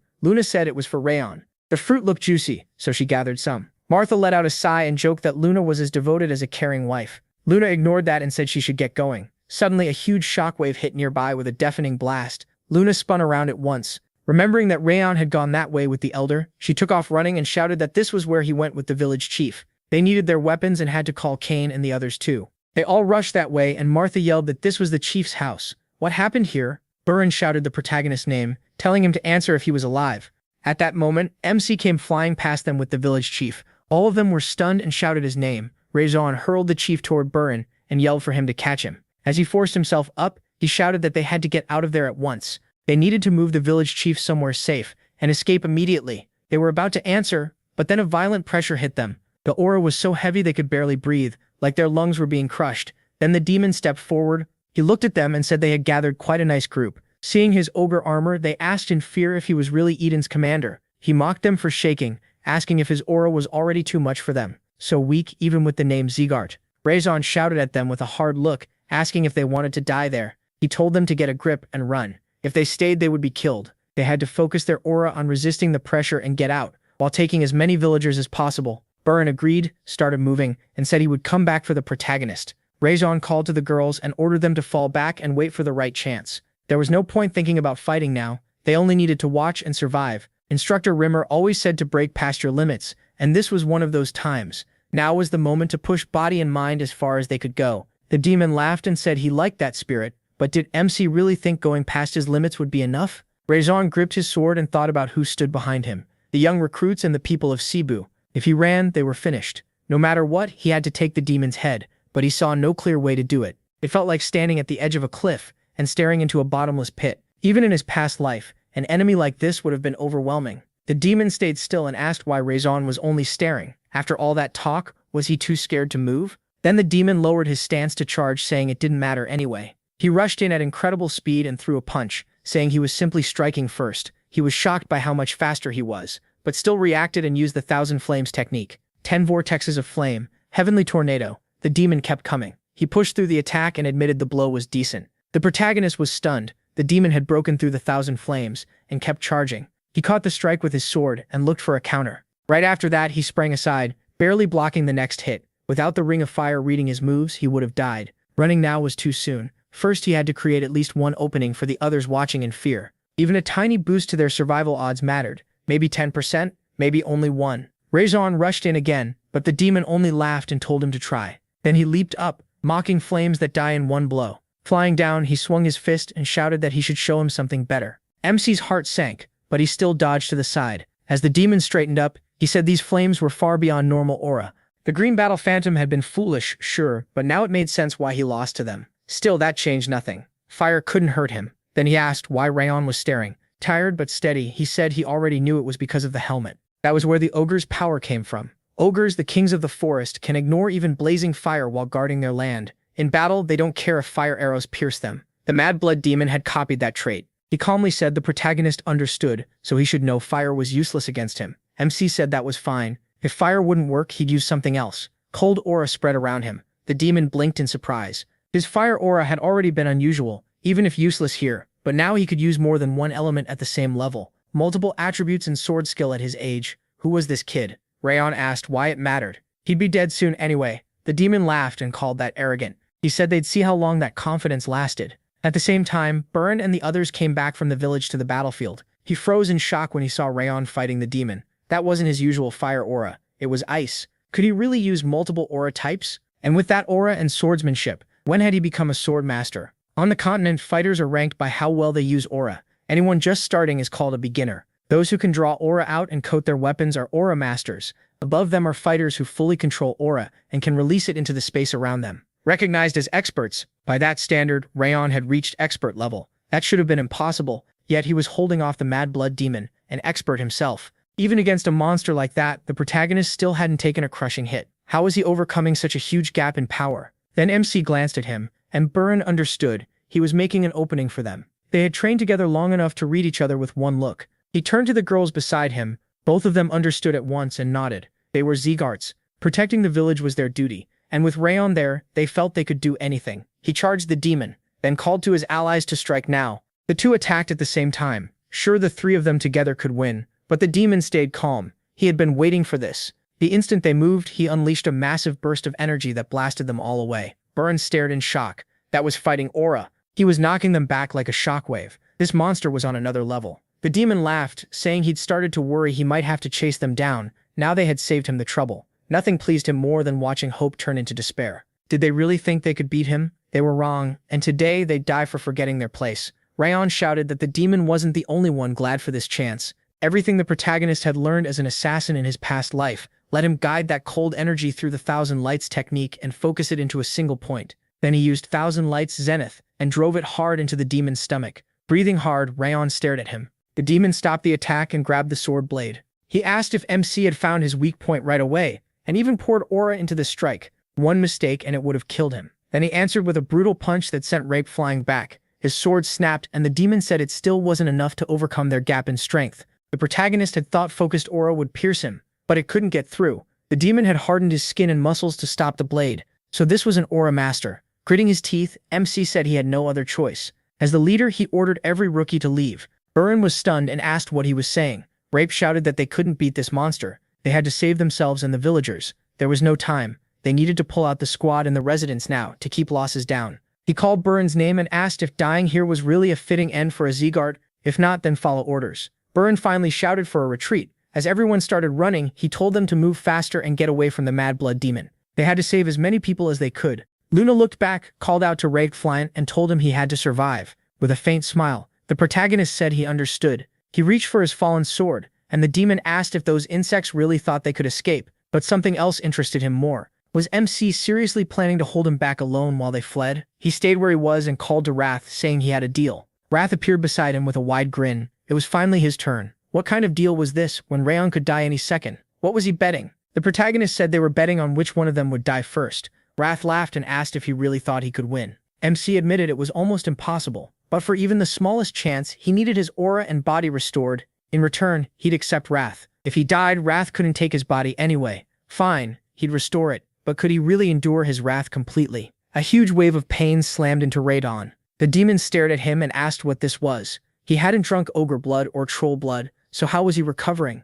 It made no sense. The protagonist pointed his sword and said he had warned him. There was no reason for him to know. Now he just had to come forward and fight until one of them died. Back in the village, Burin said they had to move together, just like ordered. Help the wounded and anyone who couldn't walk. They were all exhausted, but they had to hurry. There wasn't much time and they needed to reach safety fast. Some squad members anxiously asked what was happening. Would they really be okay? Burin knew worse was still coming. Martha spoke up saying Rapefine was fighting that monster for all of them. He was still holding on with a broken arm and cracked ribs. Her voice turned sharp. Did they really have the nerve to complain? They had barely done anything. What now? Were they just going to lie down in coffins and shut the lids themselves? Burin clenched his fist and said she was right. They couldn't give up. They had to move. Crane was already bringing reinforcements. Help would arrive soon. He was about to keep talking when the group spotted an ogre and asked what it was doing there. Burin turned, worried. Why had an ogre come out here? Then others shouted there was another monster too. Ogres had surrounded them. They were trapped. Where had all of them come from? Martha's face tightened. This couldn't be happening. Those Eden freaks could control monsters. The blood demon ignored them and kept fighting because he had already sent monsters after the group. One squad member dropped to his knees. Sure, this was the end. They were all about to die without even putting up a real fight. Burin shouted that they couldn't give up. Their comrade was risking his life for them, and if they died here for nothing, how could they ever face him in the next life? Martha walked up and said he finally got something right. Luna joined them too and told everyone to help the civilians and move them out. He knew she was right. They had to endure. That was the only thing they could do for him. While he fought alone to protect their lives, they charged forward, but then a sudden gust of wind drew everyone's eyes. The demon stayed calm and said Rayon was stubborn and should stop already. MC looked down and realized his broken left arm was holding him back. If he cut it off, he might last a little longer. But why was he even pushing this far? Every part of his body screamed in pain. Why keep enduring pain worse than anything from his past and still keep fighting this monster? In his old life, he would have run long ago. Then he remembered Sylvia hugging him and calling his name, saying she wanted him to show everyone that he was a swordsman who could protect the family's ideals. Those words still stayed with him. He also had comrades he had grown close to, and they were keeping him here. Luna seemed cold, but she was kind. Byron had clashed with him at first, yet lately had proven himself worthy. And Martha rough but firm and dependable. He couldn't deny it anymore. He had started to care about them, and he wanted to save this generation of worthy Zegart swordsmen. Wrath asked if he was stalling so his comrades could escape while he fought through the rage. Ryan rose with his sword and admitted it, even thanking him for noticing. Wrath only smirked and called him arrogant. He was sick of being looked down on. Did Wrath really think he could take back control of his body after killing this monster, and then chase after his comrades? How could he do any of that when he could barely stand? The pain slammed through him, and he dropped to his knees with a scream. Wrath said the protagonist had already lost the moment he accepted that rage. He might resist being possessed,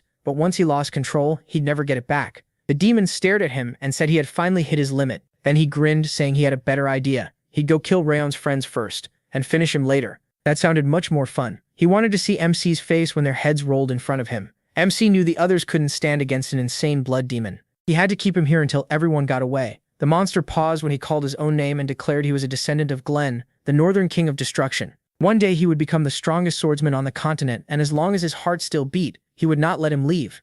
The demon looked at him and admitted his will was incredible. Calling him weak would be wrong. A warrior like that deserved respect, and he would remember Rayon's name. He threw a heavy punch, and the protagonist knew he wasn't strong enough to dodge. Right then, a fierce wind burst around him. Raymer stepped in front of him and stopped the punch with his sword. Rayon smiled at the sight of him and said he was a little late. Raymer just smiled back, apologized, and joked that he overslept. Then he told MC to leave the monster to him. The demon stared at him and said, "What a fine sword." MC Zegart. Raymer stood there calmly, called him bald, and said it had been a while. He couldn't just watch some freak kill the family's younger members, could he? Power gathered in the demon's fist as he asked who would have thought a warrior this skilled would be sent to inspect trainees. Seemed loyalty wasn't worth much to them. Then the two attacked at the same time. The demon said even blocking that strike was hard, it ruined his balance. So the rumors were true. Rimmer's energy core had been destroyed and he'd become useless. Rimmer only smiled and told him to get a better informant. As usual, he got his information too late. The demon said the proof was clear. Before one swing from Rimmer brought death. Now he could barely stir up a little wind. That wouldn't be enough to beat him. He rushed in with a hard punch but missed. Rimmer slipped aside with a grin and called that rude. Rayon watched in awe. His instructor moved through the air like a leaf in the wind, so smooth it gave him chills. If Rimmer used his full power, the fight should already be over. So why drag it out? Maybe he wanted him to watch. Maybe, just like before, he was teaching through battle. Even now, he was still giving a lesson. Rimmer dashed in and mocked him, saying he acted tough but still couldn't beat a weakened man. At this rate, he'd lose that helmet soon. The demon flared up with rage and unleashed a storm of punches, yelling at him to shut up and fight seriously. Rimmer stayed calm and decided it was time to stop toying with him. He had already pushed himself enough just messing with him. Calling out to Rayon, he told him to watch carefully. This was how the Zegart family fights, and he needed to learn it. Then he raised his sword and used sword field release Eye of the Storm. A violent wind exploded around him. The demon understood at once, a raging storm with the enemy trapped at its center, an aura barrier that would kill anyone trying to break through. Rimmer had cut off his escape. That meant the only path left was straight through it. The demon charged, shouting that he'd kill him. Rimmer rushed forward too, and the two clashed head-on. After the exchange, they stood back to back, and the demon realized they had focused all the wind from the calm center into the sword, cutting down both his power and aura. Of course, that was what a sword field did, but how could an indirect Zegart descendant create one? Rimmer gave a small smile and said it wasn't a true sword field. He had made something close by, borrowing the power of nature. Elves were good at that. The demon said he understood. Old and weakened or not, a tiger was still a tiger. His only regret was failing to kill Rayon. He needed that for his goal. Rimmer calmly replied that they would never let the young king fall to someone like him. The demon admitted the protagonist had the makings of a king, and that his side also had talents fit to face that monster. Today, victory belonged to them. Then blood burst from his wounds, and he collapsed. Rimmer turned to Rayon and asked if he had taken it all in. As a member of the Zegart family, he would need to learn sword field one day. Unlike mages who make barriers with mana, a sword field is formed by releasing aura. It takes experience, control, and natural talent. Since MC was a direct descendant, he had more than enough ability to master it. Until then, he needed to train hard. Then Rimmer looked back with a grin and asked if the others had been watching too. He saw the three nearby and asked what they were doing there. Overjoyed to see him alive, they rushed over and shouted his name. They said they were so glad he was okay and asked about his wounds. Watching from the side, Rimmer thought the cost of arriving late was catching up to him. For someone who wasn't a direct Zegart descendant to use a sword field, many conditions had to be met. Experience mattered, but so did affinity, stamina, and vitality. And the real price was that vitality itself. Despite his damaged energy core, he had used the sword field by spending his own life. That kind of thing could never leave the body untouched. Still, he had no regrets. What he saw before joining that fight was the birth of a new king. In that moment, he decided he would serve this child as his master. Even with a broken energy core and a fading life, these children had changed everything. His world had color again, so even if this shortened his life, he didn't regret it. Before retiring, he only wanted to see Rayon become a king. Sometime later, at the Zegart ancestral home, Glenn demanded the elf repeat himself. Was he really saying the protagonist Zegart had faced the insane blood demon? Rimmer laughed and said he knew that would shock him. That was exactly why he hurried back to report it in person and see his reaction. Glenn shouted for him to stop fooling around and give the important part. Rimmer said he barely believed it himself, but he swore it was true. He wasn't the only witness. The trainees from the 5th and 6th training halls saw it too, and even the people of Cebu village could back him up. Rayon had faced the mad blood demon by himself. Glenn pointed out that a monster like that was on the level of a sword master. If that was true, how badly was the squad hurt?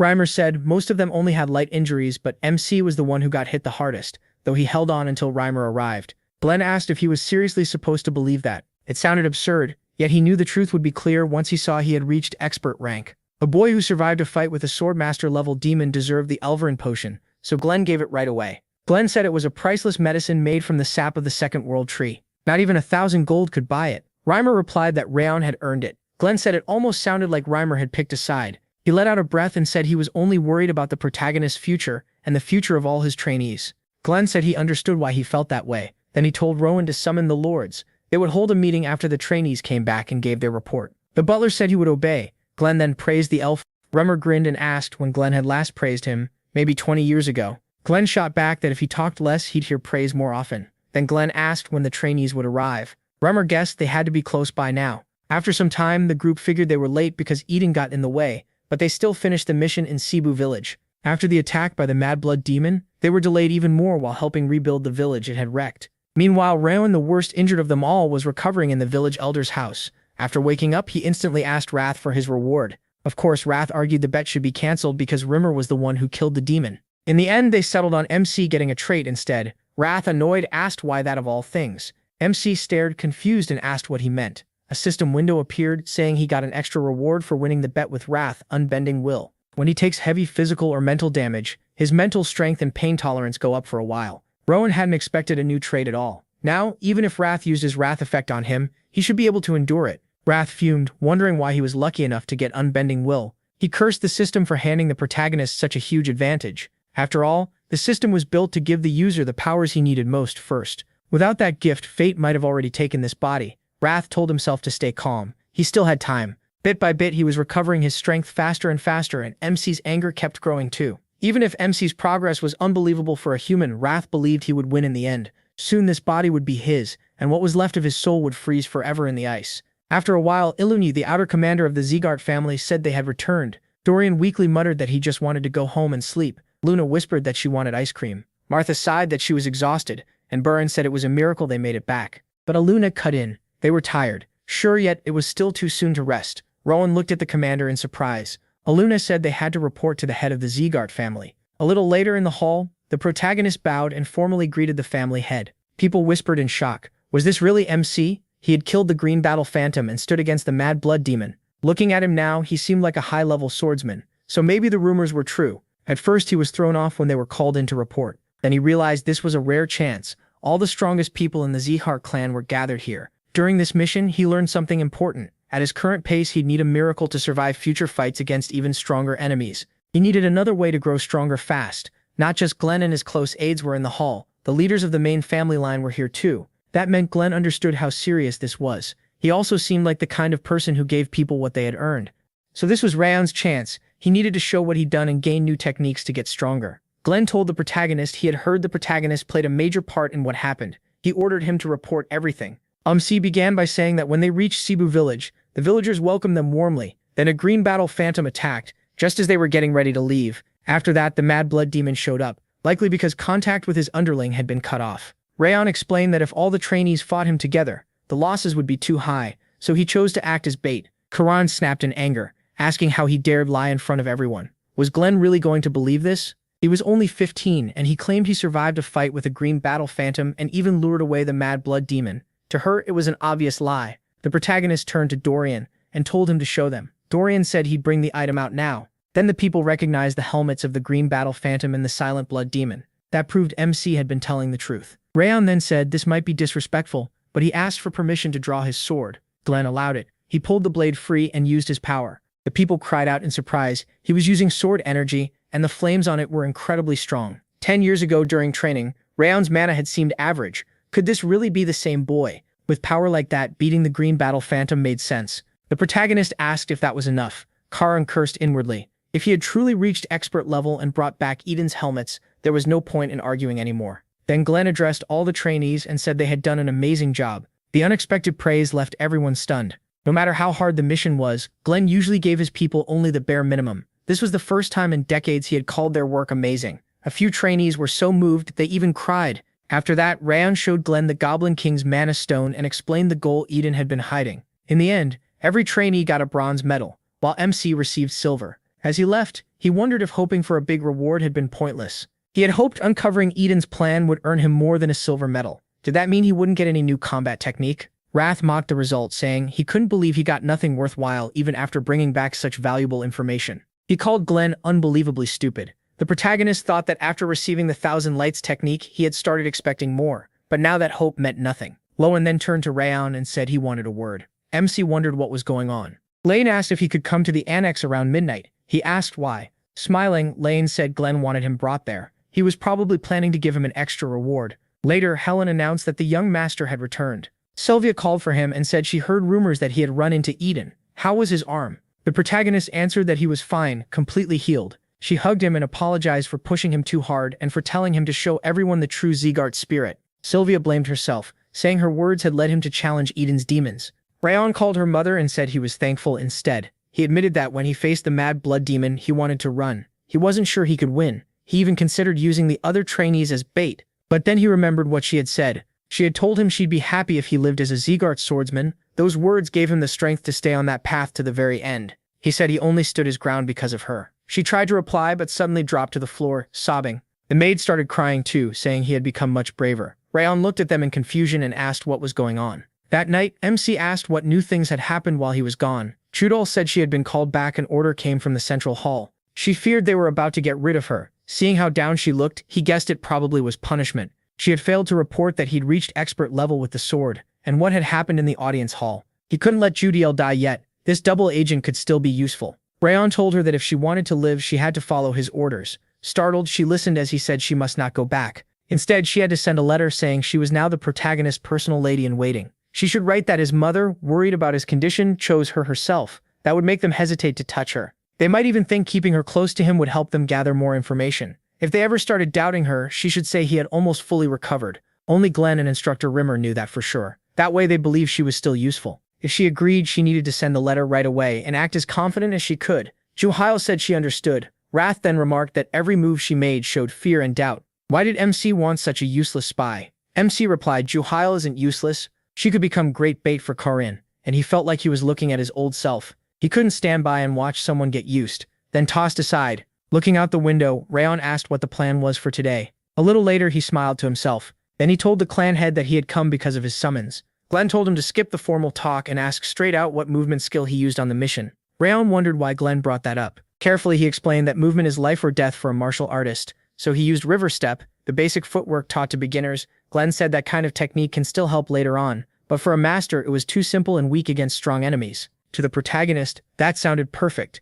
Glenn had already decided on a reward for exposing Eden's goal. Glenn said he would personally teach him a movement technique that fit him better. MC could hardly believe it. Glenn was going to teach him himself. Glenn warned him to watch closely. He would only show it once. As Glenn began, Rayon realized he was seeing the footwork of the strongest warrior on the continent. It was a rare chance. The moves were unlike anything he'd seen. Smooth and fast, strong yet subtle. Those wide flowing steps felt beyond anything else in the world, and even after a short look, he was completely drawn in.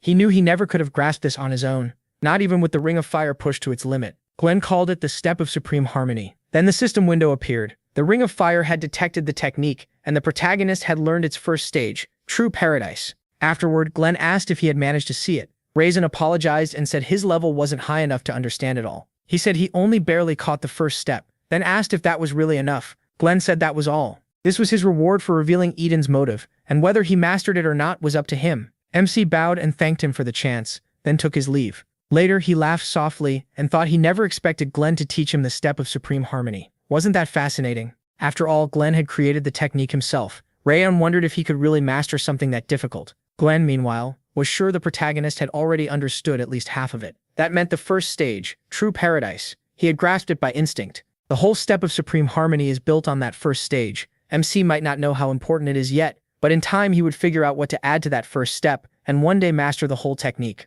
Several days passed after Glenn showed him the Step of Supreme Harmony. Rayon kept training with the system's help, but still couldn't fully learn it. Then Wrath reminded him that he had already said he wouldn't master a technique like this. He had thought a few tries would be enough, but he still couldn't do it. Then Sylvia suddenly called his name as she jumped over the fence and demanded to know what he was doing there. She told him to rest, while Wrath was shocked enough to wonder if her power core was really damaged. She snapped that he had promised to rest until he was fully healed, and the protagonist tried to calm her down. To him, his own mother was scarier than a demon lord. In the end, he had to put the step of supreme harmony aside. Even when he tried sneaking in practice, Helen and the other maids watched him closely, never letting him train. Rayon thought it was too much, though honestly, resting like this was kind of nice. Then a maid rushed in and announced that Rayon Zegart had arrived. MC thought that should be Baldur's son, Glenn's fourth son. He asked what he was doing at the annex. The maid nervously said she didn't know. Before Rayon could get there, he heard that Rayon had already started getting violent with Sylvia, and his expression changed. Soon, Rayon complained that an important guest had arrived, yet the servants were a mess and claimed they never got any notice of his visit. Sylvia said they truly hadn't received a letter. Irritated, he asked if she was calling his head butler a liar or him. She quickly said that wasn't what she meant, and asked him to wait while they prepared everything. Sylvia and the maids started cleaning up. Rayon, furious inside, thought this was all infuriating. He had destroyed the white blood cult's base, so he expected the whole family to focus on him. Instead, no one cared. That bastard Rayon had stolen all the attention. How could a half-blood take what should have been his? Spitting on her hand, he shouted, asking how much longer he had to wait. Helen fired back that even as a member of the main house, he was going too far. Rayon hit her and demanded to know who she was to raise her voice at him. He wasn't just from the main house, he was her master. Even if he killed her, the worst he would get was 2 days of house arrest, and she really thought she could step in. Sylvia shouted for him to stop. Judiel turned to Sylvia and cried out that it was too dangerous. She refused to let anyone hurt her. Right then he appeared with a sword in hand. Rayon sneered and asked if he had finally shown up. He said he had come to see him anyway, so the timing was good. But what was with the sword? Did the protagonist really plan to point that thing at him, a direct descendant? He ordered him to put it away, before this got worse. He proudly introduced himself as Baldur's son, and the master of the Central Martial Arts Hall. Rayon rushed him and asked if that was supposed to matter. At the last second, Rayon's butler blocked the strike and called him a dog. MC answered with a punch to the face. Rayon yelled, asking if he even knew who he had swung his sword at. He said of course he did, then took his stance and said he was cutting down an arrogant trespasser. He shouted back in panic that this was insane. He was the rightful owner of this place. Rayon kicked him in the stomach and said he was wrong. Rayon gasped that he had gone mad, but the protagonist told him nothing here belonged to him, and this annex wasn't his either. Raising his sword, MC declared it belonged to him and his family. Rayon screamed in fear, but suddenly Rakahel stepped in and ordered him to stop. He thought the man's clothes marked him as one of the Heavenly Sword Order. Why was a swordsman under the clan head's direct command here? Rayon shouted that if he was from the Heavenly Sword Order, then he should execute this trash at once. A half-blood had dared attack a direct descendant of the clan head. Rakahel replied that they only follow the clan head's orders and told him to calm down. Rayon stared in shock. How could the family's watchdog disobey him? The butler whispered that he needed to stop before he made things even worse in front of a Heavenly Sword Order swordsman. Grinding his teeth, Rayon turned to the protagonist before leaving and said he wouldn't forget this day. Rayon would regret ever daring to treat him like that. He swore he would make him suffer humiliation and pain worse than death. After that, Helen apologized to Sylvia, saying she had failed in her duty and it was all her fault. Sylvia told her she was wrong. She had acted bravely and done nothing wrong. She said Helen shouldn't worry and promised to handle it. MC said he would take care of it himself. He didn't think this was just a simple provocation, so he asked them to trust him and leave it to him. The next day, Glenn told them they could rise. He said he had heard rumors about the disgraceful scene yesterday. Rayon claimed every word was true. He said he had sent a letter asking to meet him, but the annex wasn't ready for him, and its people had treated him rudely. Then he and his butler had attacked him, and he could have died. The protagonist thought he was a better actor than swordsman, nothing like what Judiel had said. Then he politely told Glenn that Rayon was lying, though the memory of his shouting and insults still burned in his mind. Rayon angrily grabbed his collar and called him trash. Rayon told him to stop and warned him not to forget where they were. Since their stories didn't match, Glenn said he would call a witness to settle it. Rakahel greeted the clan head and said he would report what he saw. He explained that young Master Rayon claimed he had sent a letter, but no letter ever reached the annex. He added that Sylvia and her maids had been gardening as usual when Rayon suddenly stormed in and started complaining. MC was stunned. He had expected Rakahel to side with a direct descendant, not the people of the annex, but he was telling the truth. Then Glenn turned to the shaken Rayon and said things clearly hadn't happened the way he claimed. Had he really been exposed? Rayon shouted that what mattered was that a member of a collateral line had attacked a direct descendant. This could shake the family's order. Glenn said that was a serious issue, and since both sides had acted wrongly, both would receive punishment. He yelled that this was no real punishment. If Rayon was spared, he could still become a problem for the family. Rayon told the clan head he would accept whatever penalty came, but first he had something to settle. Glenn asked what he meant. Rayon said Rayon had shamed his mother in front of everyone, and even laid hands on the maids. Yet he still hadn't paid for any of it. The clan head frowned and reminded them that both sides would be punished. Then he asked if they really meant to keep this going, his power pressing down as he warned them to remember who stood before them. Rayon felt like the whole hall might cave in under that pressure. Still, he said he understood, but Glenn himself had called this sacred ground for swordsmen. Since Glenn believed a swordsman should speak through his blade, he asked for permission to settle it in a duel. After thinking it over, Glenn said that would be worth seeing, so he approved it. The duel would be 1 week later in the central training hall. Both of them were told to get ready. Later, Baldur Zegart, master of the central martial hall, heard the whole story with his arms crossed, so they really chose a duel. Rayon told his father that Rayon Zegart had been arrogant enough to challenge him in front of their grandfather. If Rayon won, he could destroy the protagonist's energy core. If the protagonist won, then Rayon and his butler had to apologize to the annex staff. On top of that, the masters of the central martial hall would be banned from going near the annex. Baldur said that no matter how gifted MC was, he was still Sylvia's son by some wanderer. He needed to learn what a member of the main family branch really was. Rayon said there was nothing to worry about, he'd only been caught off guard before, and he was no match for him now. He had already reached intermediate expert. Baldur laughed, clearly pleased. Still, he warned his son not to go too far and kill him. Ruining his life as a swordsman would be enough. He should leave Rayon with no hope for the future,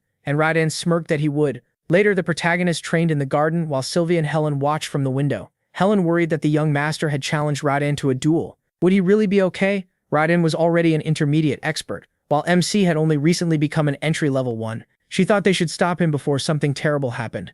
Sylvia knew Helen was right. The duel was dangerous. Rayon had caught Rayon by surprise before, but in a proper fight, his odds were much worse. Her brother's sword style looked rough, but it was tricky and hard to read. Since Baldur trained him himself, a serious match was hard to predict. But after seeing his eyes, she changed her mind and said they just had to trust him. Helen cried out, asking if she really meant to leave things like this. Sylvia said that honestly she was scared too, and trying to calm herself down. But she believed the protagonist had a good reason for choosing this fight, so she would trust him. Then Judo brought him lunch, a simple sandwich he could eat fast. She warned him not to rush after training, or he might upset his stomach, and Rayon thanked her. Surprised, he asked what this was. MC realized the book had details about the flexible sword style Rayon used. It was laid out so clearly that he could grasp it at a glance. Had she really gathered all this and made a guidebook in just 1 day? She had even stepped in to protect his mother before. He never asked for any of it, but she kept helping him, and he felt grateful. A week passed and everyone spent that time preparing in their own way. Then the day of the duel came,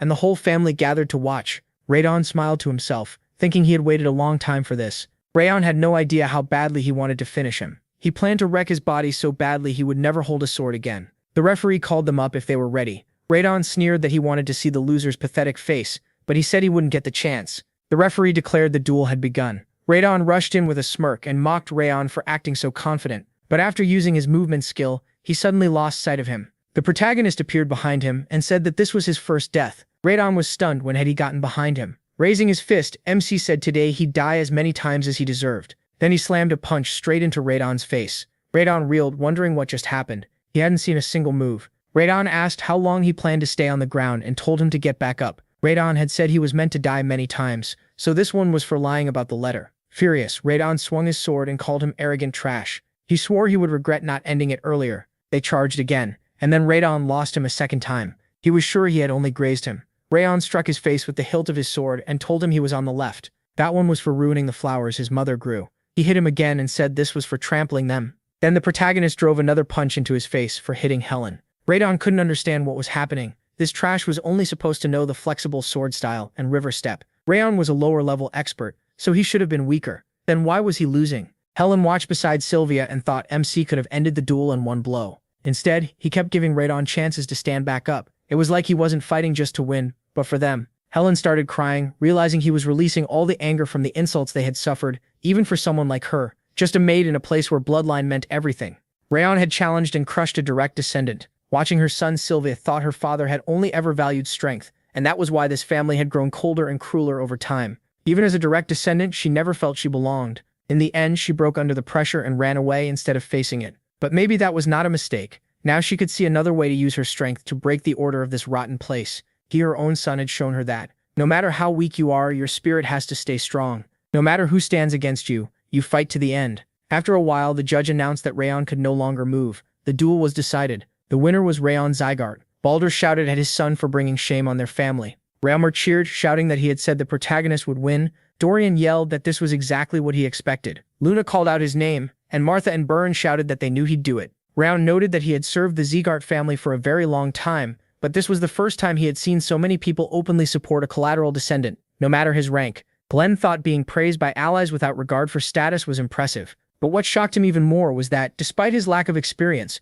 Rayon had used the Step of Supreme Harmony, a movement art Glenn himself created through years of hard discipline. Most masters needed half a lifetime to learn it, yet MC had done it in only a week, and he was earning this much support while still so young. Their family had always chased strength above all else. That mattered in noble society, and even Glenn could no longer change that way of living. Rayon, as a collateral descendant, had felt the unfairness of that system himself. Maybe one day he would be the one to change this family from its roots. Rising from his throne, Glenn said the result was clear. Now all that was left was to carry out the terms they had agreed on.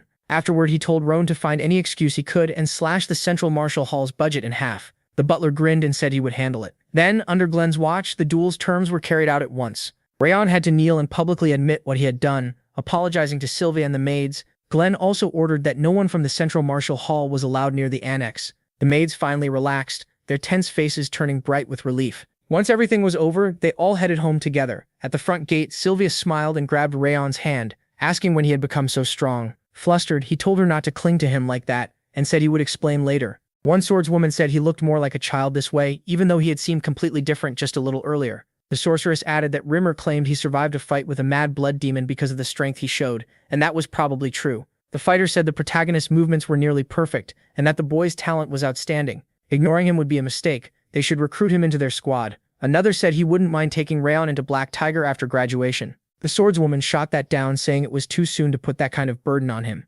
The sorceress pointed out that the trainees of the 5th Training Hall did not have much time left before graduation, and after that they would choose for themselves which squad to join the ranks. They said he clearly stood out, but he wasn't the only standout in the 5th Training Hall. There were also Martha, Buren, and Luna. Any squad would want all three. They were strong and gifted. The coming selection ceremony was going to be fun to watch. Later in MC's room, Judiel asked if he had planned that duel from the start. He said more or less, at least he never doubted he would win. With a sigh, she called him scary, though still far kinder than most people here. Rayon asked if that meant he was nicer than the rest. Smiling, Judiel said she was truly thankful he saved her from Karen back then. After that, she left so he could rest. He noticed her expression looked natural. Maybe her efforts to protect Sylvia and the way she reacted were real. For a moment, he wondered if he should admit he lied about the rampaging worm. Sometime later in the hall, Rimmer cheerfully greeted Glenn. Glenn asked where all that gold came from. Rimmer said he won it from that fool, or rather from the master of the Central Martial Arts Hall, and it was all thanks to Rayon. He also got a huge pile of enhancement pills for the 5th Training Hall. Glenn figured the instructor was making money off his grandson. Still, he knew Rimmer wasn't here just to brag, so he told him to get to the point. Rimmer nodded and said he had a proposal. Glenn asked what he meant. He had already given him full control over training. Rimmer said this wasn't about training. He wanted permission to change the graduation exam for the trainees. Glenn repeated that he wanted to alter the exam and told him to explain. Rimmer said the current test was simple, either earn the instructor's approval or duel another trainee. But these trainees had already fought the Owen Knights, and on their second mission they killed in a real life or death battle. They had already done far more than normal trainees, so the 5th Training Hall needed a new kind of test. Glenn found that interesting. Ryber said he wanted to make it a survival exam. The Great Zegart name wouldn't save them there. If they could survive on their own, that would prove they were worthy of becoming true knights. Ryber grinned and asked if that wasn't a great idea. Glenn studied him for a moment and said he had changed. Rymer looked confused and asked what he meant. Glenn said that after his energy core was destroyed, he retired and stayed out of sight for a long time. But after meeting this year's trainees, he wasn't dull anymore. Now he was full of energy and eager to teach. Rymer laughed and said praise like that was embarrassing. He added that he agreed with Glenn. His mood really had gotten brighter. He denied it, then admitted it almost felt like he'd found a talent for teaching. Who knew? Maybe one day someone he trained himself would sit in the clan leader's chair. Glenn asked if he meant Rapso. Reamer said who could know for sure. It might be Buren, Martha, or even Luna. Glenn smiled and said that was amusing. He gave him 1 week to prepare the exam plan. If he failed, this whole talk meant nothing. Reamer smiled and pulled out some papers, saying he had already prepared it. Later, the 5th Training Hall trainees wondered why Remer had called them together and still hadn't shown up. Then again, that wasn't strange. He was never on time. Maybe he'd spend all night gambling and drinking again. Then Remer slammed the doors open and rushed in, happily apologizing for being late. He claimed he got delayed because he stopped to see the orphans. Burns snapped that if he was going to lie, he should at least make it believable. Remer insisted he was telling the truth, then said he had an important announcement. He'd been thinking about this for a long time, and they had finally given him the push to do it. The graduation exam was coming soon. They couldn't stay trainees forever. Usually, he said, students passed by winning the instructor's approval or beating another trainee. But not this time. Their exam would be different. When they asked how, Remer said they had already gained enough experience fighting Owen trainees, battled the South-North Union even as rookies, and survived Eden's surprise attack on their last mission. So instead of pointless duels or chasing his approval, they would go out into the world alone. Smiling, He announced the new graduation test, survival. In 1 month, they would stop being Zegart trainees and survive in different places across the continent with only their swords. Of course, anyone too afraid could take another exam instead. Luna turned to Rayon and asked if he would join this test. The protagonist said of course he would. Luna answered that she would too. Burun said the instructor must have a reason for choosing this, so he was in as well. Martha said she'd been surviving her whole life, so she was ready. Remmer looked surprised that not just MC, but all of them decided. So fast, had they even stopped to think about where he might send them? He warned that he especially was the top trainee, so his choice could sway the others. They might follow him without thinking. He replied that he didn't expect it to be easy, but Remmer wasn't the kind of person to make a choice like this without a reason, and he had never given them impossible tasks. Remmer said that was worth praising, but he still wouldn't go easy on him. Then he announced their destinations. Reading from the paper, Remmer assigned the Levin Desert to Burun, Siam Canyon to Martha, the Kadam Jungle to Luna, and the Northeast Fortress Haben Castle to the protagonist. He was startled and wondered what kind of place it was. The instructor explained that it was a battlefield where they fought monsters pouring in from the Northern Sea and Mount Stalin every day. People called it hell on earth because there was hardly ever time to put your sword away. It would be hard for all of them, but hardest for Rayon. They had 1 month before departure, so they needed to prepare well. Later in the annex garden, Helen asked Sylvia if the young master was training too hard. He hadn't slept for days because of it. Honestly, maybe he should just give up this exam, it was too dangerous. Sylvia said she understood, but this was also a chance for him to grow. She believed he wanted to give it everything he had at Haben Castle, so they should help him focus fully on training. Meanwhile, Rayon kept pushing himself and thought that ever since hearing the exam conditions, he had trained even harder for a week and was already feeling worn down. Still, even with all that effort, it felt like something was missing. The monsters at Haben Castle were huge, and their hides were so tough that swords barely cut them. If he used the Zegart sword style, balance between attack and defense, he'd be at a disadvantage. Thousand Lights was deadly, but it burned too much aura, which was a problem in long fights. The Ring of Fire had covered for that until now, but he couldn't keep relying on only those two skills. He had 3 weeks left, so first he needed to learn more about Haben Castle and figure out how to improve Thousand Lights. He needed a more aggressive sword style, and to make one, he'd have to push himself to the limit. Sometime later, Glenn asked if he wanted a new sword art in exchange for a silver medal. Rekon said yes, exactly. Glenn reminded him the silver medal was his to use, but asked if he hadn't planned to spend it on something else. MC said that was true. He had wanted to use it to restore his mother's place as a direct descendant. Glenn asked if he still meant to spend it here. He said he had learned something from the Sepia village mission and the last fight, and Glenn told him to continue. Rayon explained that for someone his age and position, his mission achievement was impressive, yet he only earned a silver medal, not a gold one. Then he remembered what Glenn had said before about how hard it was. Gold medals were what he needed to restore his mother's status. Gathering silver medals wouldn't help her at all, so it made more sense to use his silver medals to get stronger, then win gold medals later. Using his insight, Glenn said that logic was sound. He told the protagonist to take this. It would help at Haben Castle. If he didn't like it, he could choose something else. MC looked at the title on the book, Fangs of Madness. He thought that at least Glenn wasn't cheap when it came to proper rewards. Since Glenn picked it himself, Rayon trusted it would work and respectfully accepted it. The clan head told him to give everything he had to learn it. He said he would, then got ready to leave, but Glenn stopped him. He had one question. If the protagonist came for a new sword skill, did that mean he still didn't fully understand what waited for him at Haben Castle? Was he really not afraid? He could have refused. MC said he understood after fighting Eden's demons. Glenn asked what exactly he realized. Rayon answered that a life-or-death battle can bring more growth than years of training in a practice hall. He understood one thing. If he wanted to grow, he needed trials that pushed him to the edge. Still, Rimmer would never send them into something they couldn't survive. The road ahead would be rough and painful, but it would make him stronger, and he'd be thankful for it later. Glenn said he understood. Before he left, Glenn gave him one more piece of advice. A sword can be used in many ways, so the protagonist needed to think beyond his usual limits. The protagonist thanked him. Then Rimmer, who had been hiding nearby the whole time, jumped in and said this was exactly why he liked MC so much. An instructor wants a student who understands him, not someone like grumpy Burun or overly caring Martha. Glenn shot back, asking what kind of teacher insults his own students. He also said it surprised him that Glenn gave him Fangs of Madness. Rimmer laughed and said that kind of gift was worth a gold medal. Glenn's love for his grandson clearly had no limit. Glenn replied that he talked too much. Still, he admitted Rimmer had been quieter lately. Then he warned Rayon that just like its name, the sword style was savage. Whether the protagonist could master it or not would depend on him alone. Glenn had already done enough by handing over the book. Rimmer just smiled and said Glenn would definitely help anyway. His care for his grandson was obvious. Glenn suddenly roared that he'd had enough of him. If Rimmer was talking this much, then he must be fully recovered from his last battle. Panicking, Rimmer begged him to stop and claimed he still wasn't healed. Glenn raised his hand and coldly said Rimmer looked fine to him. That meant it was time to teach him a lesson. Rimmer quickly begged for mercy and soon a terrible scream echoed through the hall. Later, back in his room, Rayon looked over the silver metal sword art and thought it was far too good to be called a silver-level reward. Fangs of Madness really fit its name. It was a wild style like a beast sinking its fangs in, charging straight in to deal deadly damage with pure instinct. This wasn't something you learned from theory, it had to be earned through real fighting, so Rayon kept dueling the other students to get used to its brutal style.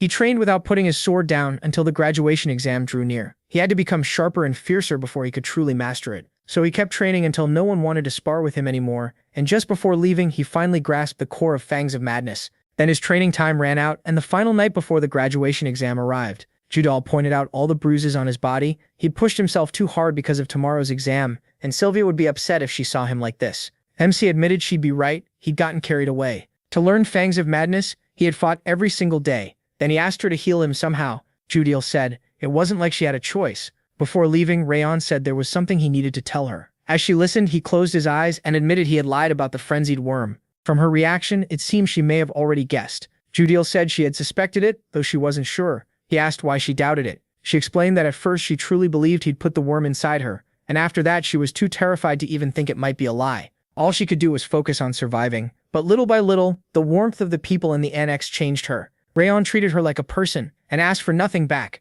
He even helped her avoid suspicion in the Central Martial Arts Hall. After living there, she realized something. The way he acted around Sylvia and the way he looked at her were all meant to protect the annex. That was when she started thinking there had never been a worm at all. She had no proof, but she still wondered why he told her that lie. The protagonist said it was because she had changed. He had been watching her closely too, and the fake mask she used to wear was slowly fading. When Rayon went wild in the annex, she risked herself to protect Helen and Sylvia, and that was real.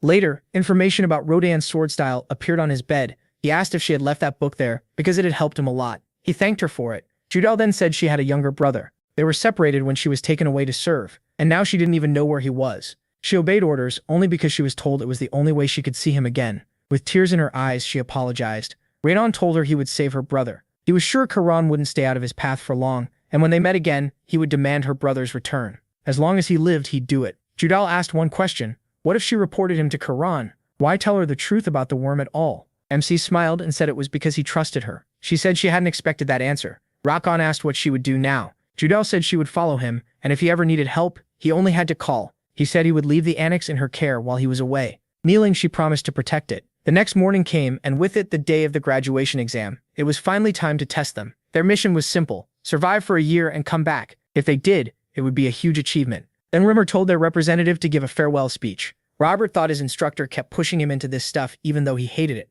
Still, the protagonist stepped up and said people always say what doesn't kill a fighter makes him stronger. Maybe fate threw them into it, but they had faced a real battle and survived. They escaped death while doing their duty, and that proved they were stronger now. He told them to keep growing and bring honor to the family and the 5th training ground. The graduates shouted that they would come back for sure. Remmer watched with a smile, thinking he had known from the start that Rodan was different. His skill wasn't the only special thing about him. He was calm and steady, far beyond his age, and he had the power to affect the people around him. Even with all his success, he never got arrogant and always trained harder than anyone else. What Rodan showed in their last fight looked a lot like Fangs of Madness. Watching him never got boring, because he always went beyond expectations. Reimer thought about how Mem-C had beaten all the others and even managed to wound his own mentor. What a bold kid. He just hoped he would come back alive. It would be a shame if they missed the rise of a new king. Then the protagonist told everyone it was time to bow to their instructor together. They all thanked their instructor with respect. Reimer smiled and said he'd be waiting for their success. They had to come back safe. Baran turned to Rayon and said he'd train until he dropped this year. He hoped he wouldn't disappoint him. Martha agreed.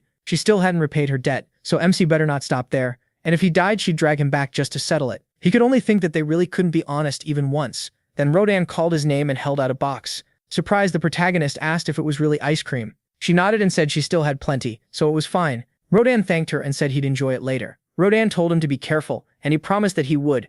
After that, MC turned to Dorian and said it was time to go. Dorian freaked out and asked why he had to go to Habun Castle too. He dragged him along, saying they needed to stop somewhere first. Dorian asked where they were heading, and Rayon smiled, saying their first stop was the trading city of Cameloon. They needed gear before they started fighting monsters. Sometime later, at Cameloon's central market, the protagonist looked around and saw plenty of items but nothing useful. It seemed he'd have to visit the black market instead. Dorian noticed they hadn't bought anything, and asked if there was really nothing worth taking. Did that mean they were going underground? MC asked if he knew the city's black market. Dorian said of course, MC was surprised since this was supposed to be his first visit. So how did he know? Dorian proudly explained that he grew up in a merchant family, so he knew all about trade. He had already guessed that much. Dorian really was born into that world. Since he'd said it himself, there was no reason to worry about appearances anymore. The protagonist smiled and said they'd go there. Then, he mentioned that the black market could only be reached through a secret path and asked if Dorian knew where it was. Rayon added that Rimmer had told him about it.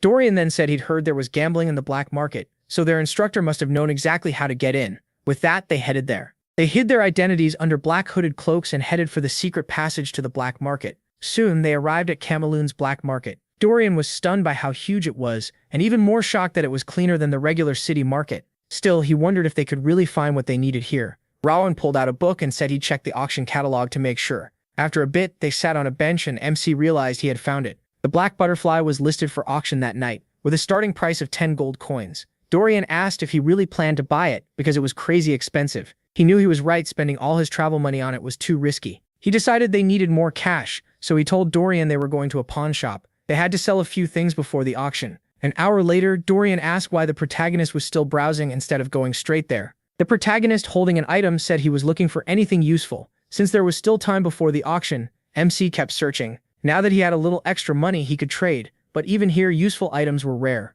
Still, the black market was full of hidden bargains, if you knew what to look for. Just as he was about to head to the auction, he spotted something shining. Startled, he wondered if it could really be that item. He quickly recognized it as the ring of the first head of the Segan family. He had seen it before in his memories while learning the Thousand Lights technique, so finding it here felt impossible. Rayon picked up the ring and asked the price. The merchant praised his eye and claimed it boosted strength and cleared the mind, then asked for 5 gold. Dorian exploded. 5 gold? He said the man was basically robbing them. To him, the ring wasn't worth more than a few silver. He pointed out that if it really had effects like that, it would be sold in a magic shop, not dumped in the black market. And if the strength boost were truly big enough to justify 5 gold, it should at least rival an ogre's glove or ring, which it clearly didn't. There wasn't even proper engraving on it, just a plain pattern and smooth surface. No beauty, no style, and even a few chips. Dorian scoffed that it looked like brass and wasn't worth picking out of the trash. So how could the merchant ask for 5 gold? Dorian pushed him down to 1 gold, and after struggling, the merchant agreed.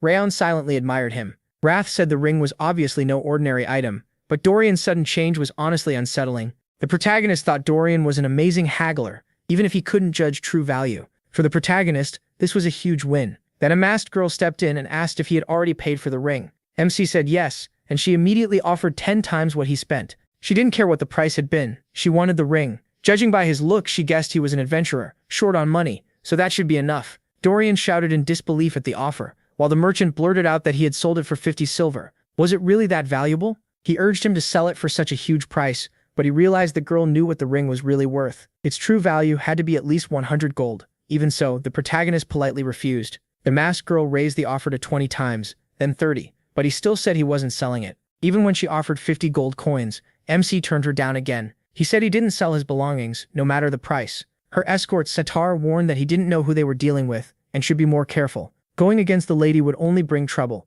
Rayon asked if he was supposed to change his mind just because her status was high. He didn't care who they were. Everyone should follow their own path. The masked girl snapped back, asking who he thought he was to act so proudly. She told him to stop resisting and hand over the ring, while she was still being polite. He looked at her and said the real arrogance was trying to take someone else's property against the owner's will. Did she really want to stain a noble's honor over this, or could they part ways peacefully? She warned that he had no idea how cruel the world could be, and should think hard about why people bow to others. Unless, of course, he wanted to die in some alley with no one remembering him. The protagonist said if that was all she had to say, he was leaving. Annoyed, the masked girl turned to Satar and said they were going to the auction house right now. She explained that this area was usually for people coming from the pawn shop, so if he was here, he was probably heading to the auction starting soon. Whatever he tried to buy, they were to outbid him. Sometime later at the auction, the auctioneer announced a winning bid of 70 gold for Data's necklace and congratulated the buyer. Next came a silver mana stone and a ring of violent flames, both sold, and the auctioneer moved on to the next item.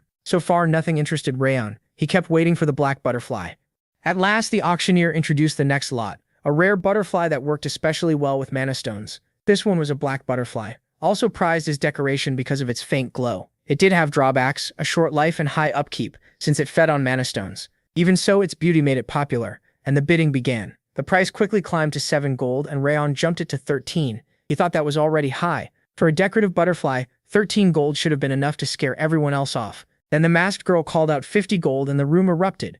People shouted that no one had ever paid that much for something like this. The auctioneer declared that at 50 gold the item was as good as hers. She said it was time to leave, and Sator asked if she had come just for the black butterfly. She said yes, that guy had ignored every other lot, and even bid above market price for this one. The black butterfly was clearly his target. She had just put him in his place. Dorian cried out that she wasn't even hiding her bad intentions anymore, and asked what they should do. There might not be another black butterfly for sale. Raven told him not to worry, they just needed to go pick out clothes for a night trip. Dorian stared at him confused, and MC calmly said they were going to steal back the butterfly. Dorian looked horrified. He meanwhile thought about how every great swordsman had their own special trait. Some were known for speed and smooth movement, others for mental strength or strategy. In his past life, the protagonist had been known for stealth. His best movement art back then was traceless steps. He never expected to use it again after learning the step of supreme harmony. But tonight proved otherwise. 10 minutes earlier, Dorian had quietly brought the night walking outfit MC requested. MC said it was excellent, especially on such short notice, then asked if Dorian had learned anything about the masked girl. Dorian scratched the back of his head and hesitated. He noticed the odd reaction and asked what was wrong. Dorian asked if they should just give up. The masked girl was Princess Jaina of the Kingdom of Balkar. He explained that she had shown incredible magic talent since childhood, and her skill at sensing magical artifacts was one of a kind. That was why the king treasured her so much. As frustrating as it was, Dorian thought it would be smarter to give up and find different gear for the mission. Rayon said a royal being in the black market changed things. Since her purchases would need extra checks for authenticity, she wouldn't get the item right away like normal buyers. That meant stealing it while it was still with the seller was the safest move. He said he'd be back soon. Dorian tried to stop him, saying it was far too dangerous. After a while, the protagonist thought as he moved silently around the auction house that he had been right. The princess's purchase still hadn't been handed over. One employee complained that he couldn't understand why anyone would spend 50 gold on a decorative butterfly. His coworker said rich people were just weird and told him to stop worrying and keep playing cards. Rayon spotted the black butterfly. The workers were guarding it, but they were too focused on their game. Using his skill, MC decided this was his chance. As the butterfly slipped out of the cage, he thought that black butterflies were usually kept in bird cages because they die in a cramped, sealed container. They loved magic stones because they fed on pure mana. Once it sensed the even purer mana of the Thousand Lights technique, the butterfly wouldn't resist. It would come to him on its own. And when it did, he knew he had succeeded. One worker suddenly stared at the birdcage. His partner asked what was wrong and why he stopped playing. Then he yelled in panic. The butterfly was gone. Both men shouted that they had to find the black butterfly fast. At the same time, the protagonist slipped away with a pleased smile. A little later, Dorian waited nervously, worried that if the young master got caught, it could cause trouble with the Kingdom of Balkar. The thought alone kept him from calming down. He muttered that he should have stopped him. Then the protagonist returned and said he'd found him. Dorian jumped in shock, asking how he suddenly showed up there. The MC said Dorian looked like he'd seen a ghost. Dorian quickly asked if that meant he was already done, and Rayon Zegart said yes, he succeeded. Dorian could hardly believe it. Since the job was done, they moved to head back. Right then, Jaina appeared, surprised by the unexpected meeting. She asked if he was upset and mocked him for leaving the auction without getting what he wanted. Then she offered one last deal, the black butterfly for the ring. She told him to think carefully, but the protagonist asked if she had trouble hearing. He reminded her he'd already said many times that he would not trade away the ring. Jaina's tone turned cold. If he kept refusing, he might not leave the black market safely. Before things got worse, an employee ran up to her. Jaina snapped at him for interrupting, but he quickly blurted out that the black butterfly had vanished. Someone stole it. The protagonist smirked and pointed out that she had a problem now. Jaina instantly suspected him. That mocking tone and arrogant grin got under her skin. She crossed her arms and called him a thief, saying she thought he was proud, but he was nothing more than a criminal. The MC coolly asked if he was supposed to care who she was. Jaina pulled off her mask, introduced herself, and demanded to know if he really thought he could act this boldly in front of her. Then she said she'd teach him his place. Saitar cracked his fists, ready to fight, and Jaina ordered him to handle it. He charged in and threw a punch. Rayon Zegart got into stance and asked why her name should matter to him. Then the fight began. The protagonist dropped Sitar with one punch to the face. Jaina screamed in disbelief, asking why her servant was on the floor. How could he lose to some tramp? Greer stepped in and told them to stop. Then he asked if this was really Rayon Zegart. He said he recognized the voice right away, then noticed Jaina too and asked if they knew each other. Jaina turned to Greer and asked if he really knew him. Greer said, of course he did. He reminded her about the outstanding swordsman from the Zegart family. This was the protagonist, Zegart. That revelation stunned Jaina. She remembered the Northern Destruction King had the same blonde hair and red eyes. Was he really part of that bloodline? Rayon Zegart then asked what she had called him. A thief, right? Jaina had no answer. The protagonist said he'd put up with enough already, and asked if her actions should be seen as Balkar accusing the Zegart family. He gave her one last chance, apologized now, and he treated it as the mistake of an immature princess. Shaken, She said she didn't know who he was. The protagonist replied that she could explain that during the official protest for calling him a thief without proof, insulting him and starting a fight. Grinding her teeth, Jaina finally bowed and apologized. Before leaving, the MC said he accepted it because he didn't want this to grow bigger. Still, he warned her to watch her mouth next time unless she wanted to shame her kingdom. She kept her head down and swallowed her anger. Later, Greer asked if he had shown up at a bad time. Rayon Zegart said not really thanks to him. He avoided being falsely blamed. Greer said he was glad to hear that. He added that MC didn't need to worry about Jaina anymore, since he would speak to her himself. The protagonist thanked him. Greer then asked what brought him to Camelon. He was there on a mission himself, so he wondered how someone from the faraway Zegart lands ended up here. The protagonist explained that he was on a graduation test assignment. He came with another graduate to buy gear. Greer nodded and said it really was graduation season, then asked what he needed. The protagonist answered that he was looking for a new sword because he'd used his current one for a long time. Greer said he knew a good place, a small workshop in Cameloon's Western Craft District. It wasn't fancy, but the smith there was excellent. He even wished he could introduce them himself. Sadly, his mission kept him busy. The MC thanked him for the tip, and as they parted, Greer told him to visit Owen someday. Rayon said he would after the graduation exam. Greer wished him luck. Once he was gone, Dorian let out a long sigh and said they'd barely escaped trouble. He still couldn't believe how reckless that was, but the protagonist reminded him it had all been planned. Even so, he admitted Greer's help had been lucky. Dorian asked if they were heading to the workshop now, but the protagonist said no, they'd go tomorrow. He still had one more thing to do tonight. That night in his room, the MC said it was time for the black butterfly to do its job. The black butterfly can absorb mana, but it can't make that power its own. The two colored buds can't store mana either, but together they can do something special. Once the flower takes in the mana gathered by the black butterfly, it becomes a rare elixir mixing fire and water energy. Rayon brought the flower to his mouth, thinking that only a few people knew this secret. Even he had learned it only through memories tied to the Thousand Lights technique. A system message appeared. One frost curse node had been destroyed. The durability of his energy center and mana pool rose, and his energy, willpower, and overall stats increased a lot. The status window updated, showing that the MC's frost curse was now down to 4 nodes. His traits were listed: Fury Stage 5, Ring of Fire Stage 5, Thousand Lights Technique Stage 3, Flame Resistance Level 3, Frost Aura Level 3, Legendary Sense, Water Resistance Level 4, Invisible Strike, and Unbreakable Will Level 1. His stats now stood at Strength 72, Endurance 66, Sense 79, Agility 73, Energy 70, and Rage 10. After some time, Rayon said it was time to visit the workshop. Dorian was shocked and wondered what had happened to him.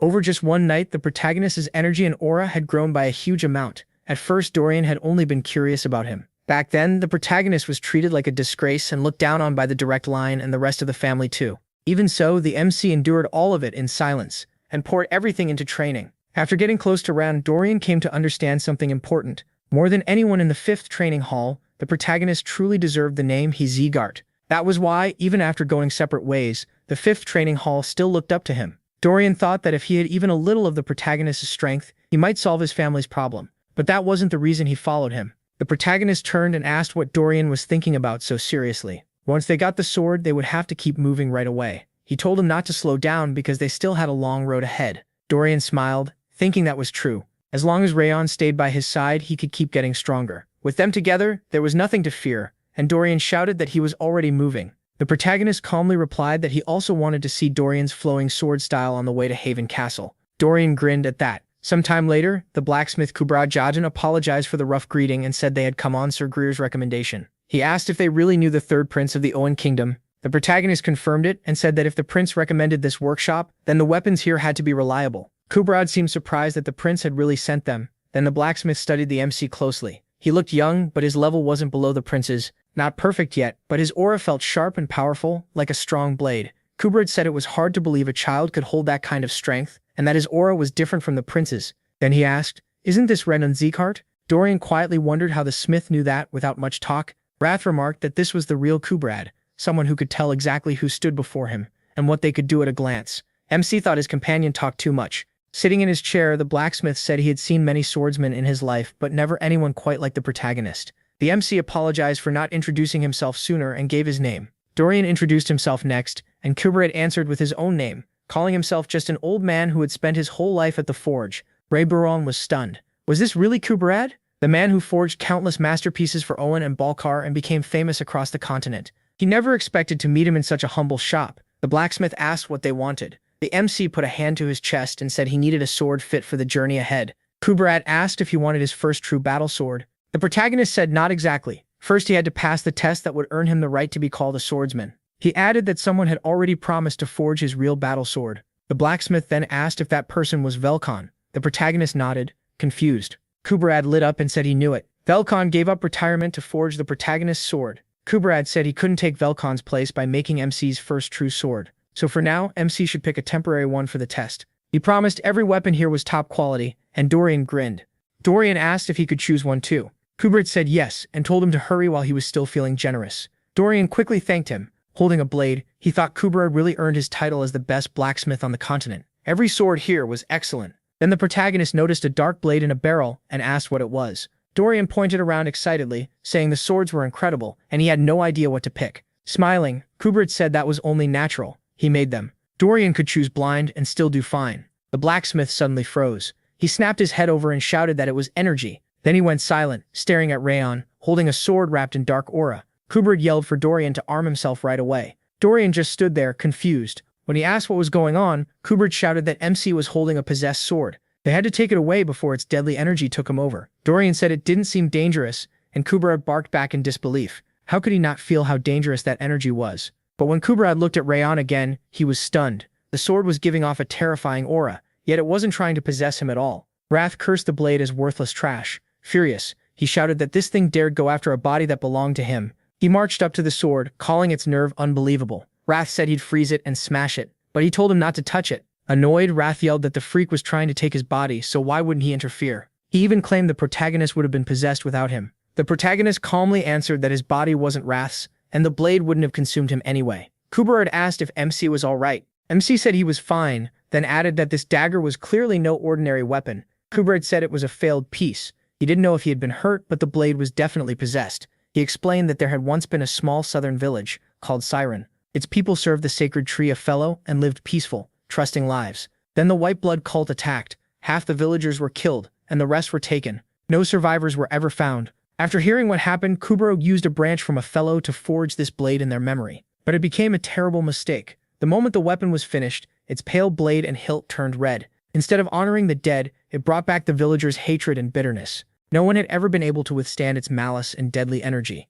Yet somehow, Rayon stayed completely sane. Kuberad still couldn't figure out how. The protagonist closed his eyes and felt the memories of Siren's people flowing through the blade into him. Their anger, pain, and grief. Had they really died so horribly at the hands of the white blood cult? MC thought he was too busy to help them get revenge himself. But if he ever met members of the white blood cult, he promised he would avenge them. Staring at the sword, Rayon asked if it was ready to follow him. Kuberad watched in shock as the deadly aura faded. Had the blade really accepted the boy as its owner? He said this weapon was forged to honor the fallen, and he invited the blade Requiem to join him. Later, the protagonist thanked Kuberad for his work. He left with Requiem and a normal sword as well. Kuberad said there was no greater honor for a blacksmith than seeing a rising star fight with his creations. MC turned back and said that if Kuberad ever came to the land of MC Zegart, he would be welcomed with full honor.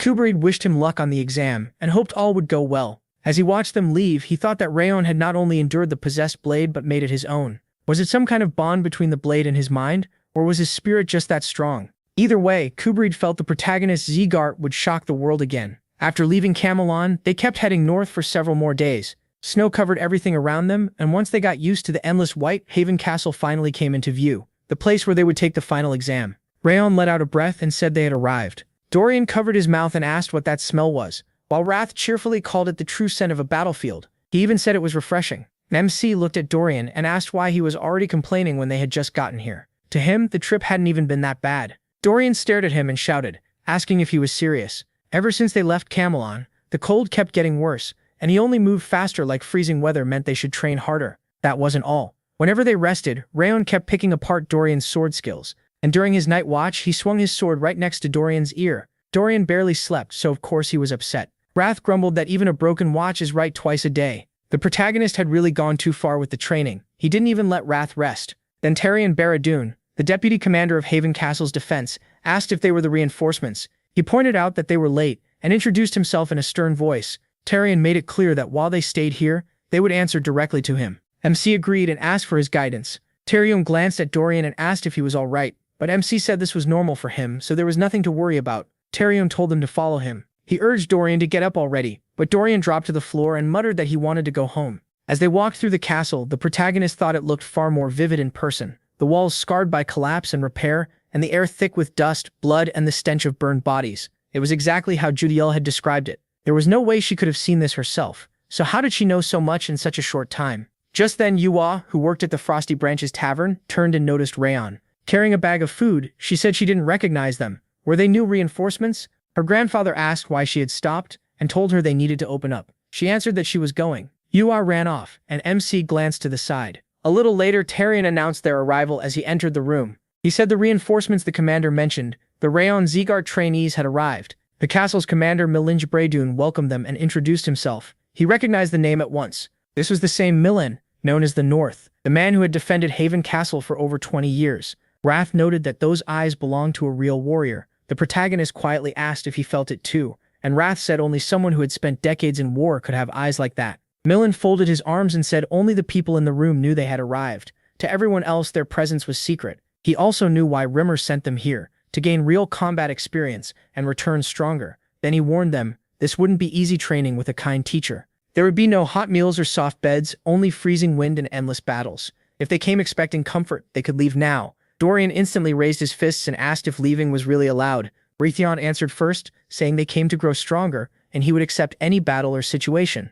Milan said he liked that attitude. But they were soldiers now, and they would start from the bottom like everyone else. He turned to Charles and ordered him to place the 2 in the 3rd Reconnaissance Squad. Charles said he understood, and Milan added that they could be given any mission or fight. After that, Charles was told to show them their rooms and he led them out. Once the door shut, Tarion said he didn't like them. Milan asked why. Tarion said Dorian had been trembling in fear, while Rayon was way too calm, like he was out for a walk. In his eyes, they would bring nothing but trouble. He even mocked the flower bracelet, asking what kind of warrior wore that, and said they should just send them back. Milan cut him off and said he understood the doubt, but appearances meant nothing. They had survived the brutal Zegart training, so they weren't as weak as they looked. Milan said they should watch them first and judge later. He told Tarion to keep an eye on them, and Tarion agreed. Then Milan said the only thing he didn't understand was why someone had asked for weekly reports on the boys. Tarion wondered if it came from Instructor Rimmer, but Milan said no. The letter looked like it came from the head of Zegart himself. Tarion was stunned. The commander said the Northern King of Destruction was watching them himself, and Milan confirmed it. Glenn had ordered reports on everything they did.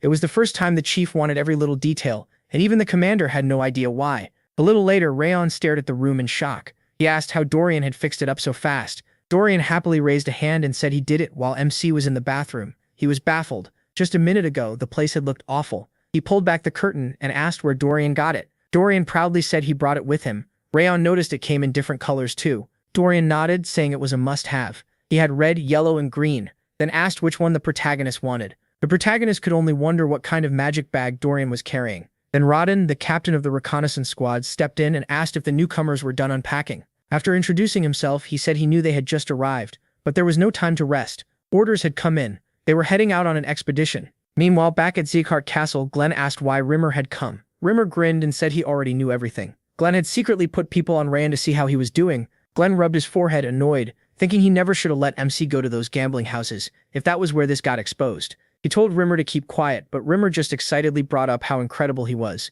He said the protagonist had even made use of the 2 colored buds from the Claw mission and beaten Princess Balkar. Glenn dryly replied that the protagonist really was an amazing thief. What was so great about wrecking things with a princess from a nearby kingdom? Rimmer shot back that she had started it, and Rayon only answered in his own way.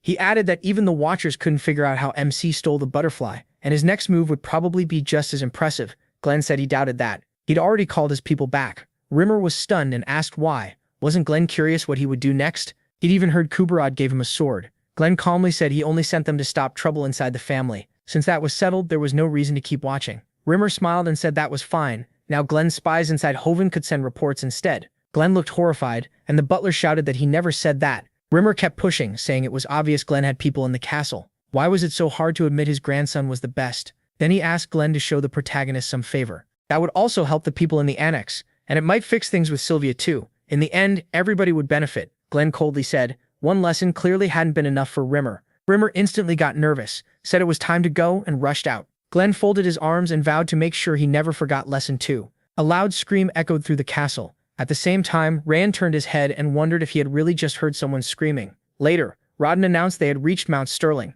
With the snow and monsters, Castle Hoven was called Hell on Earth. Still, he admired the view, and MC agreed. Rodden then asked if they should do a quick test before the reconnaissance mission. He wanted to see their skill, so he pointed at some tracks and asked what they made of them. Dorian guessed they were from an ice troll because they were so big. Robin covered his mouth in thought and said it definitely wasn't a troll. Kneeling by the print, he explained that troll tracks looked more like human footprints. They were usually bigger and deeper than this. These came from a four-legged animal. He said they belonged to a mountain goat, Kari. Rodin was shocked that he figured that out so fast. When asked how old the tracks were, the protagonist said the ground wasn't very hard, so they were probably fresh. If they went west, they could likely catch it. Rodin then pointed to scratches on a tree and asked about those. Rodin said they were claw marks from a ferocious wolf, which marked its territory on trees and rocks, but this one was already dead. Rodin was stunned and MC went on. Ferocious wolves normally stayed inside their territory, so if the marks were old, the wolf had to be dead. Rodin could only think, who is this guy? How did he know all this? Most rookies in their squad struggled badly. At Hoven's reconnaissance unit, they didn't haze newcomers or bury them in chores. They just threw them into reality until they understood how useless book learning could be and how deadly this place was. At best, a rookie got a few tips, but Rayon already knew too much. Nothing here seemed hard for him. Dorian stared at Rodin, confused. Rodin just smiled, held up a branch, and shouted, asking what this meant. Dorian asked how he was supposed to know. Rodin laughed, wondering how he could not know, and Dorian quickly asked the protagonist for help. MC thought they could keep playing around while he checked the area himself. Thanks to his legendary senses, he was great at picking up everything around him. Then he noticed the dark energy coming off the blade. Rayon realized the Requiem blade could scan the area too and pass information through spiritual energy. He had discovered that soon after arriving, the sword absorbed spiritual energy from dead monsters and passed it to him, letting him read hidden traces. It was nice that the blade was trying so hard to help. Wrath snapped that it was trash and demanded to know why he was using it when his legendary senses were far better. Why rely on that junk? The protagonist answered that he liked Requiem's effort, and using it meant owing Wrath a little less. Wrath huffed and shouted that legendary senses meant nothing to him. They were still better than some sword. Rayon asked how he could be so sure. Wrath barked that it was obvious because he was the greatest and strongest lord in the demon realm. MC calmly said he'd remember that. Wrath growled, upset that he was brushing off his advice too. The protagonist said the real problem was simple. Wrath kept trying to steal his body, so of course he couldn't trust him. Wrath snapped that MC had already figured that out, so what was there to worry about? Then he said he'd share a technique using Frost Aura. He looked at him and Wrath declared that he would show him the true power of Frost Aura. It was something Rayon had never seen in any book, and he was stunned by the sudden generosity. Soon Wrath revealed the technique's name, Glacier. It was beyond normal people, and could only be mastered by someone with the purest Frost Aura. With the protagonist's current level, learning it would take time and effort. Wrath told him to focus and empty his mind. He needed to blend his Frost Aura with the aura of this place. Wrath spread his energy around them and told Rayon to look at the Frost Aura, then asked what it resembled. Sitting with his eyes shut, MC said it looked like the snow covering the whole area. Wrath said it might seem that way, but it wasn't snow. It was all one huge Frost Aura, and the key was linking them together. He opened his eyes and thought it sounded incredibly hard. He hadn't known Frost Aura could do this much. Wrath explained that instead of forcing the connection, the protagonist had to keep the image of it in his mind. Then he could sense far-off events like they were right in front of him. All the snow around him became his eyes, ears, and skin. It felt like the world had frozen. No, like Rayon himself had frozen. His body grew heavy, but his senses sharpened. He could see Rodin teasing Dorian and even a ferocious wolf after a hunt. He wasn't just finding their positions. He could tell what they were doing. It was incredible. Since it was his first time, his range was short, and he couldn't hold the vision long. Then Rayon felt something, turned and shouted, "There!" He ran over and called to Captain Rodin. Surprised, Rodin asked what was wrong. MC yelled that a mole shark was coming straight at them, underground. Rodin frowned. A mole shark. He could hardly believe it. This was Mount Sterling monster territory, so why would an aquatic beast be here? He couldn't even feel the vibrations one should make underground. He insisted it was true and that it was coming. Robin started asking how that was possible, then water burst up behind him. He spun around in shock. Were mole sharks really here already? Everyone stared at the huge monsters.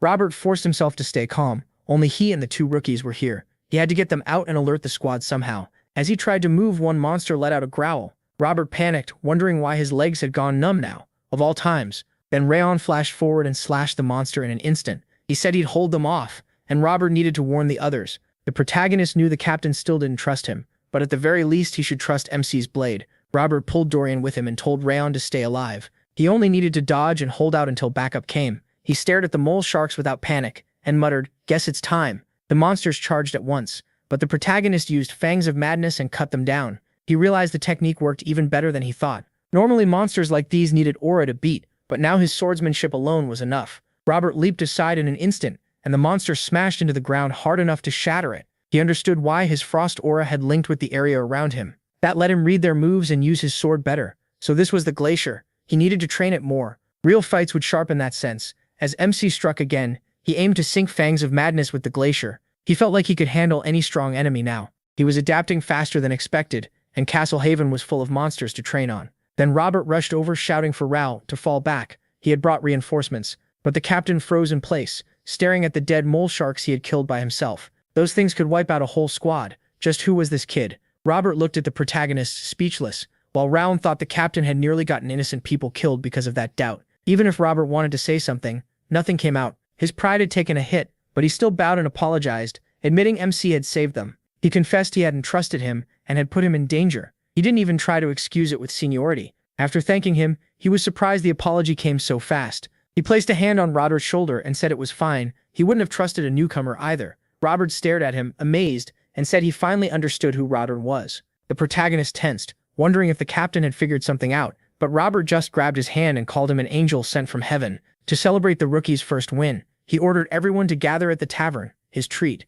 The assistant blurted out, amazed that their cheap captain was actually paying, and nobody was about to turn down free drinks. At the tavern, one comrade swore he saw the whole thing himself. Robert told the captain to trust his blade, then wiped out every monster. Another grinned and asked why someone that strong was stuck in this awful place. He didn't even look 17. The captain snapped at him for doubting the newcomer. Meanwhile, Roth was busy praising pineapple pizza, saying the rich cheese and sharp fruit taste were perfect together. MC looked at the slice in his hand, wondering who invented that combo. Dorian laughed and said this was new. He'd tried it before and hated it. Roth shouted that a guy who eats anything wouldn't understand. US stared at him in surprise and said the rumors were true.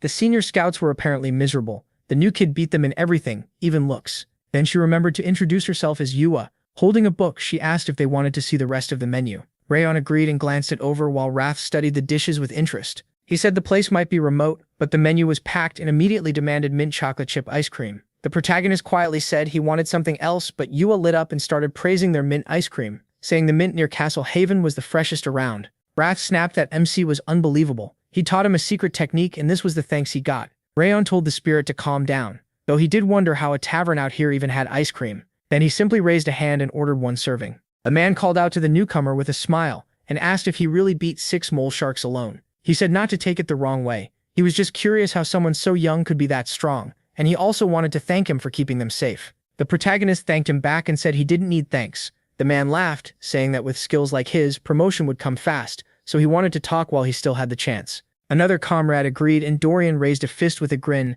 saying MC had really done something amazing. The MC, though, still wasn't used to praise. Yua set down a plate and cheerfully announced their special mint ice cream. Wrath urged him to taste it already, so he silently took a spoonful. Wrath exploded with joy, raving about the icy chill on the tongue and the sweet chocolate that followed. As the protagonist looked at the ice cream, he mentioned that using the glacier showed him it had many uses. Wrath asked if he'd figured that out already, then admitted he was right. The glacier wasn't just for scouting. Using frost aura that way also helped in battle, and Rayon asked if it could improve both offense and defense. Wrath smiled and said exactly. MC murmured that it was an amazing ability. Sharper senses, better attacks, better defense. Wrath brushed it off, saying it was nothing special for him, but for a weak little puppet like him, it was great, especially after a few years of training. The protagonist looked at the spirit and asked if that was too much. Wrath shot back that nobody had it easy, and the protagonist should listen if he wanted to become great. MC offered a bet instead. He said he could master the glacier in just 6 months. When Wrath hesitated, Rayon pushed harder and changed it to 5 months.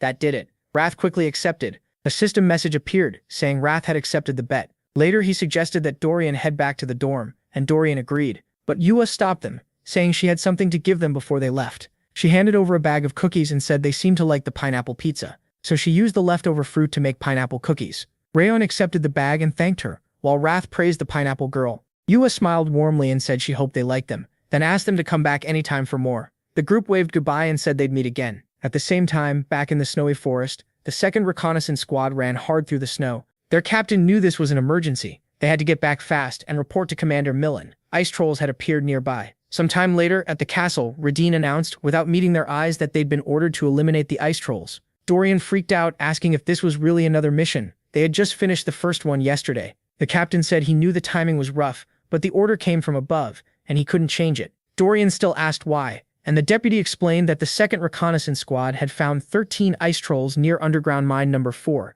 maybe more. It was better to strike first. Millen pointed out that the 4th mine was close to the 5th. Terrion said that was why they would deal with the trolls first, then check what happened with the mole sharks at mine 5. The commander said he had a bad feeling, and told his deputy to go along. Tarion agreed, and Millen ordered him to take his men and the Wolf Squad mercenaries, wipe out the trolls, then inspect the northern sea before returning. When reconnaissance came up, Tarion cut in and said he'd also take the third reconnaissance squad. Millen asked why, and Tarion answered that he'd heard Rayon had killed all the mole sharks alone on the first mission, doing it in minutes without a scratch. If that was true, he'd be a big help now. He also wanted to see the protagonist's skills for himself. Hearing that, the protagonist remembered saying he was ready for any challenge. As Tarion left, he told them to get a good night's sleep and be ready. The door shut sharply behind him. Dorian panicked, saying they were going to die at this rate. They had only just come back from the first mission. Why were they being sent out again so soon? Nearly crying, he turned to Raydol and asked if ice trolls really couldn't be beaten with a sword. MC said that was mostly true. Ice trolls had thick skin built for brutal cold,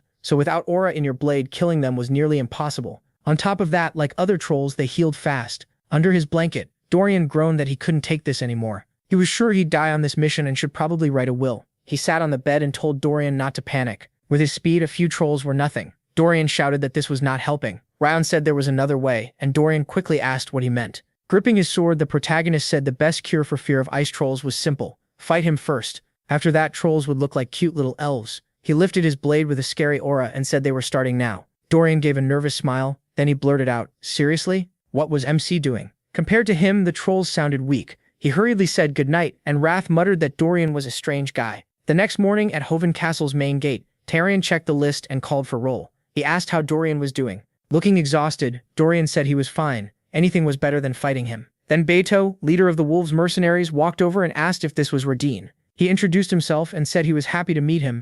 Beto added that all his men wanted to test themselves against the protagonist. With a smile, he said he had no idea MC was part of the reconnaissance squad. MC answered that he was glad to meet him too.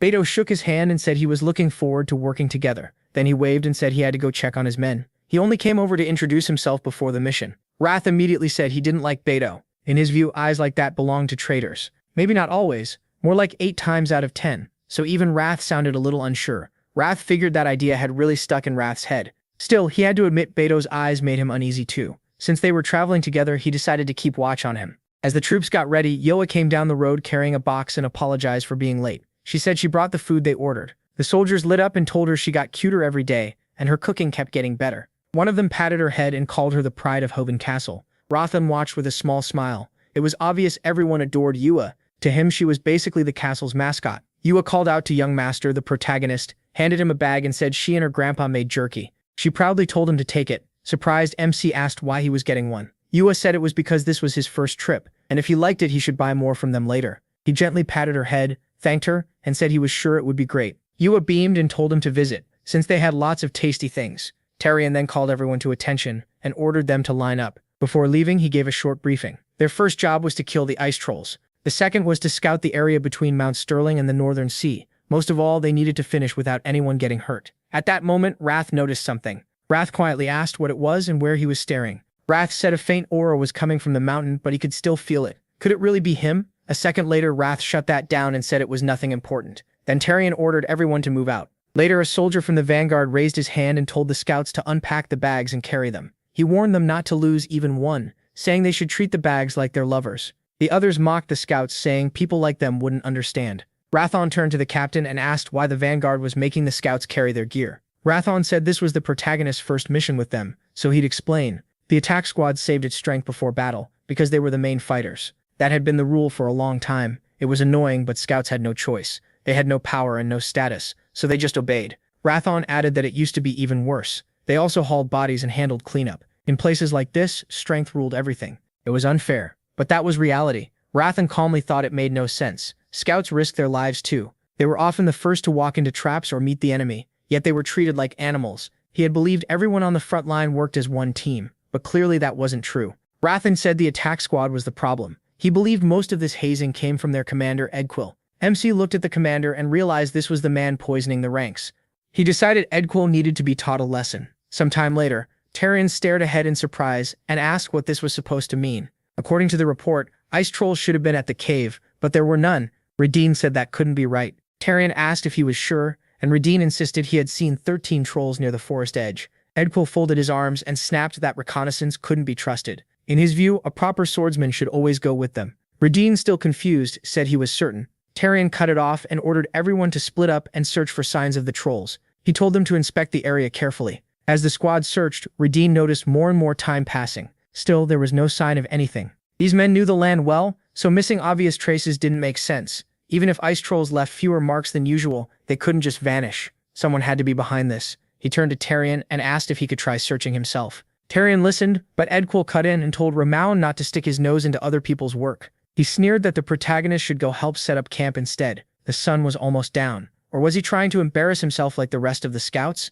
Tarion told Edquil to stop and said they should let MC try, even if it ended up wasting time. He placed a hand on the snow, closed his eyes, and used Glacier. Then he opened them again. Edquil, annoyed, asked what the protagonist was even looking at and told him to quit fooling around. MC said he found them. Edquil stared at him and asked what that was supposed to mean. Looking up, Radin said the trolls were in a frozen valley northeast of Mount Sterling. Edquil exploded. He shouted that this freak was claiming he found their exact spot without even seeing them. He simply asked if that was a problem. Grinding his teeth, Edquil yelled that this was no time to lie. Was the protagonist ready to take responsibility for that claim? MC answered that he wasn't stupid enough to joke in a situation like this. Tarion told Edquil to calm down and said he was getting too emotional. Then Tarion asked how he tracked them. He said he used a perception technique that let him read nature itself. Edquil was stunned and demanded to know if the protagonist even understood how far that valley was. He called it ridiculous and asked if Tarion was really buying this. Even Tarion knew ordinary energy sense shouldn't work from that distance, especially from a rookie, but those red eyes didn't look like they were lying, and hearing red nature itself made him think of only one person, Rimmer. If MC learned from him, then maybe it was possible. Beto said, now he was interested too. He asked him how long it would take to get there. He said about 30 minutes, and maybe 10 more to take the best position. Smiling, Beto realized the protagonist had even picked an ambush point. He reminded Tarion they still had 2 hours before sunset. That sounded like enough time, so maybe they should check it out. Edquil barked that Beto couldn't seriously believe this. Had the newbie somehow won everyone over? Tarion raised his hand and ordered everyone to prepare. They were heading up Mount Sterling, and once night fell, monsters would fill the area. If Radin was right, this was their chance to wipe the trolls out first. Edquil only grunted. MC then walked up to Edquil and asked if words still weren't enough to convince him, so he offered a clear bet, no excuses. With a smile, he said that if the trolls were really there, the attack squad would start treating reconnaissance with respect. They'd carry their own gear, and the scouts' gear too, while helping with camp work. Edquil asked what happened if the protagonist was wrong. Rayon raised his hand and said he'd accept any demand Edquil made. Edquil turned away, agreed, and said MC would lose anyway, but at least he'd stop hearing him talk. Tarion called for attention and announced they were moving toward the frozen valley. After a while, the blue spirit from Eden watched the soldiers from a tree. He asked why they were climbing up. That wasn't part of the plan. From his view, they were clearly circling to the best place to ambush the trolls. Had they somehow figured out where the trolls were? Annoyed, the blue spirit insisted he had hidden every trace. So how did they know the trolls were in the valley? In this blizzard, even a skilled scout shouldn't have been able to find them. At this rate, the soldiers would reach the ice trolls too soon. That was a problem, and the blue spirit needed to buy time. He needed more time, or the whole plan would fail. There was no way to lure the trolls away now. Then the blue spirit smirked, suddenly thinking this might work even better. A little later, Edquil stared in confusion, wondering how this was possible. The trolls really were here. He ground his teeth, furious. This made no sense. How had the protagonist found them from that far away? Rayon wondered if the commander had already forgotten their bet. Once the fight ended, all the daily chores would land on Edquil's squad. He was the captain, so he wouldn't back out now. The deputy told everyone to stop and admitted it was hard to believe, but they had gotten very lucky. Thanks to his skill, they found the trolls. Now it was time to do their job. Tarion ordered every unit to get ready, and the soldiers raised their weapons. He told the men to load their ranged weapons. Then he roared for everyone to fire. A storm of arrows struck the trolls, and Tarion shouted that the attack had only stunned them. He warned them not to let the trolls recover. If they slowed down, the monsters would regenerate. Hit the neck or heart, leave none alive. Then he ordered the left flank to hold the line. Rayon watched, impressed. One look at their teamwork showed these men were seasoned veterans. Using formation alone, they kept the ice trolls pinned back, but Beto was different in battle. A moment ago, he looked calm. Now his whole presence had changed. Maybe that strange feeling came from Beto's real nature pushing through. Dorian called over asking why the protagonist was just standing there. He was usually the first to charge in, so why was he holding back now? MC answered that their job was to protect the scouts. They needed to stay in place. Besides, he had another enemy in mind. Dorian blinked and asked what that meant. Rayon told the scouts not to move any closer and to support from the rear only. The captain swung his sword, ordering the swordsmen to stop the trolls' rush while the crossbowmen kept them distracted. He smirked to himself. The ambush was working perfectly. The trolls never got a chance to recover and stayed completely confused. And it was all because of that rookie, the protagonist. When this was over, he'd have to buy him a drink. Then Rayon felt a terrifying aura. He quickly turned, thinking that feeling wasn't his imagination. Looking at the trolls, he realized what it was: an ice troll warrior and a shaman. The warrior leaped up to attack and the captain froze, shocked they could still move like that. Sword raised, Rayon knew he couldn't dodge. Beto instantly stepped in front of him and struck the warrior first. Tarion shouted at Rayon to get a hold of himself, or he was going to die. Rayon snapped back in surprise while Beto laughed and said these enemies were finally worth fighting. A wall of ice suddenly rose in front of the captains. The deputy clicked his tongue. Staring at the troll, he realized the shaman was backing them up with magic from the rear. Taking him down wouldn't be easy. Tarion ordered Edquil and the attack squad to support Beto. The reconnaissance squad was to strike the shaman. The captains agreed, raising their swords. Rayon turned and asked if the scouts understood. They needed to reload their crossbows. Before he could finish, the blue spirit launched ice arrows. A rain of arrows shot straight at the scouts. Rayon swung his sword at once and shattered them. He said coldly that the enemy had finally shown himself. The blue spirit laughed, amazed that a kid could stop his magic. He was also surprised by the deputy's sharp judgment and quick commands. Tarion roared in anger, finally understanding why the trolls had been moving so oddly. It had all been the blue spirit. Using the curse of the ice shadow demon, the blue spirit formed a magic seal overhead and mockingly told the deputy not to curse. Then he declared that none of them would leave alive. The captain suddenly felt something and started coughing.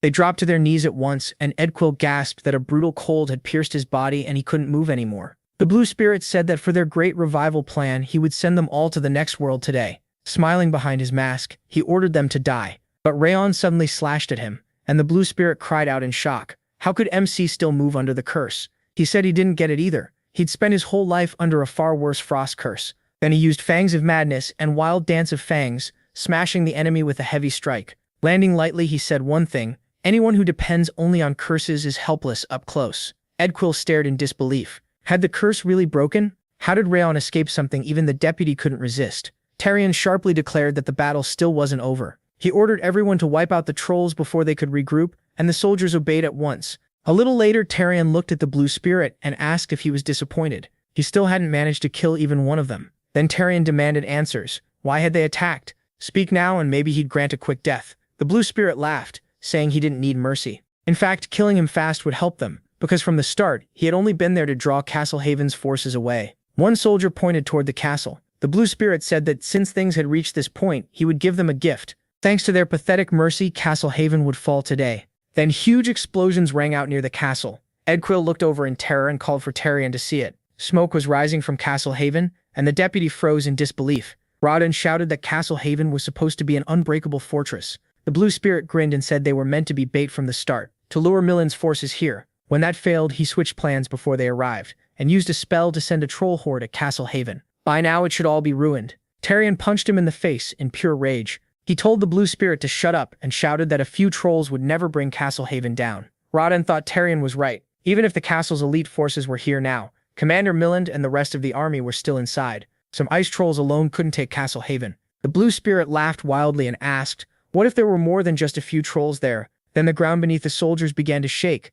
Edquil looked down in shock and yelled that the earth was trembling. Beto shouted, was this an earthquake? Rodin knew at once it wasn't an earthquake. This couldn't be happening. The blue spirit sneered, asking if the deputy had really underestimated his preparations that badly. All this time, Tarion had been dancing to his tune. Laughing, he told him to watch his precious castle collapse. That was the price of their arrogance. They would learn despair. Tarion cut him down without hesitation. Edquil called out, but Tarion ordered him to tell every unit to return to Castle Haven immediately. Sometime later, the castle was burning. Millen ordered the locals evacuated first. The first squad was to fight the fire, and the second would block the ice trolls. Tarion then reported that the elite squad had returned. Millen said a horde of ice trolls had attacked and asked if they found anything strange on the mission. Tarion said yes, that was exactly why they came back. This ambush was the blue spirit's work. Mullen said he knew something was off, so the blue spirit had been behind all of it. Tarion added that they killed the one who summoned the trolls, but based on his words and the shaking ground, trolls weren't the only threat. Mullen said that still didn't add up.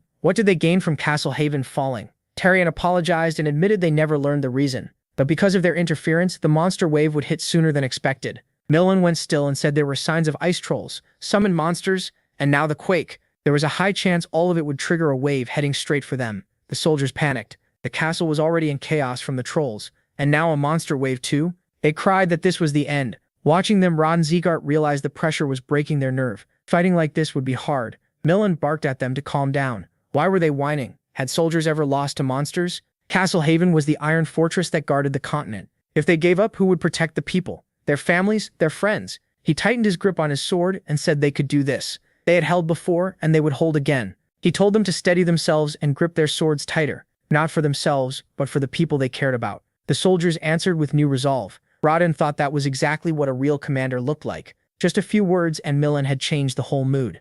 Millen ordered any unit without orders to protect the residents and clear the area. Everyone else was to follow him to the walls. He also told the protagonists Zegart and Dorian to help the rear units, but Tyrion asked if he could take those two up to the walls instead. Millen looked surprised. Was he serious? The heaviest attack would hit the walls first. No matter how gifted they were, one mistake could kill them. Tyrion said he understood, but this boy, Rayon Zegart, had taken down the Blue Spirit in a single strike. Millen was stunned. Tyrion added that Dorian came back from battle without a scratch. They might look young, but they shouldn't be underestimated. He asked Millen to trust him this once. The commander agreed and ordered both of them to join the defense on the walls. MC Zegart accepted at once and said he was ready. After a while, the commander turned to the scouts and asked the scouts if there was any news on the enemy. The scout nervously glanced aside and said the situation was bad. When he started talking about the wave, Millen cut him off and asked what else happened. Staring ahead in terror, he shouted that it was happening again. Beto asked Edquill if the commander had ever seen anything like this before. Sweating from fear,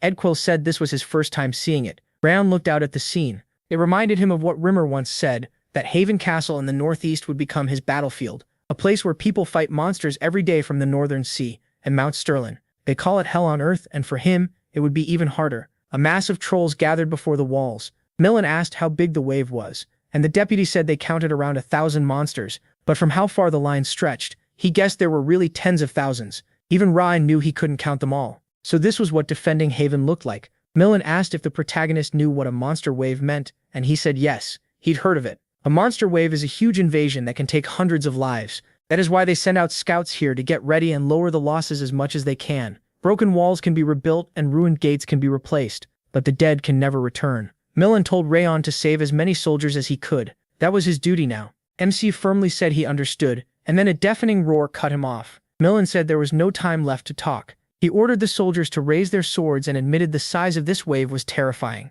Still, Haven had faced this before. They would endure it and win. Lifting his sword, Millen shouted that they would celebrate together after the battle. He placed shield bearers and spearmen on the walls, while archers gave cover. Then the commander brought down his sword and ordered them to attack. The trolls answered with furious roars as a storm of arrows flew at them. The shots sank into monster flesh and they howled in pain. A scout checked through binoculars and yelled for everyone to look. An orc was charging in. It was headed for the gate and they had to stop it. Their arrows couldn't pierce it. Then lightning slammed into the orc and Millen shouted for everyone to stay calm and hold the line. He would handle the gate. Hearing that, a soldier yelled for the others not to panic. The commander was still with them. Then more soldiers cried out that enemies were climbing the walls. They had to stop them before they got over, throwing them back with aura the moment they came close. An orc climbed onto the wall and raised its axe. One soldier dropped in terror, screaming for help. Rayon rushed in and struck the beast at once. The orc crashed down. He asked if the soldier was hurt, and the man said no. As he got back up, he thanked him. The protagonist glanced aside and thought this really was hell.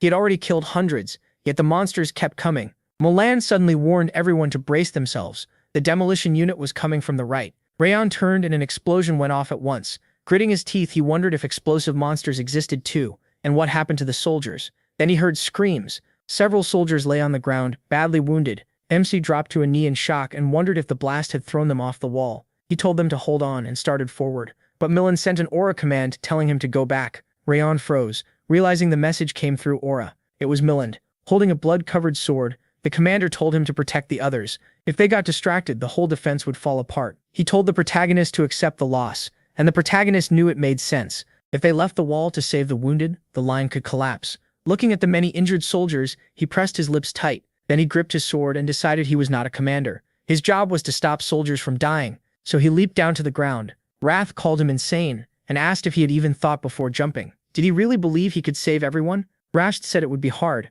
but he would use every sense he had and try. A huge orc moved toward him. Wrath snapped that MC was an idiot for acting on emotion, and that only death waited for him. Tightening his grip on Requiem, he admitted Wrath was right. Honestly, retreating would have been smarter. But in this life, he swore not to live as a killer. He would become a swordsman. Ryan declared that as long as he stood there, no one would get through. Then he charged, vowing to survive this hell and win. The fighting never stopped, and the protagonist kept cutting down enemies again and again. Blood covered his arms to the elbows. The skin on his hands tore open, and all his aura ran dry. His palms knew only the feeling of flesh splitting under his blade, again and again, and his vision turned red with blood. Roaring in fury, Rayon rushed another orc and brought up his sword. Hours passed, and the moon slowly dropped from the blood-dark sky. By the time dawn rose on the horizon, there was not a single monster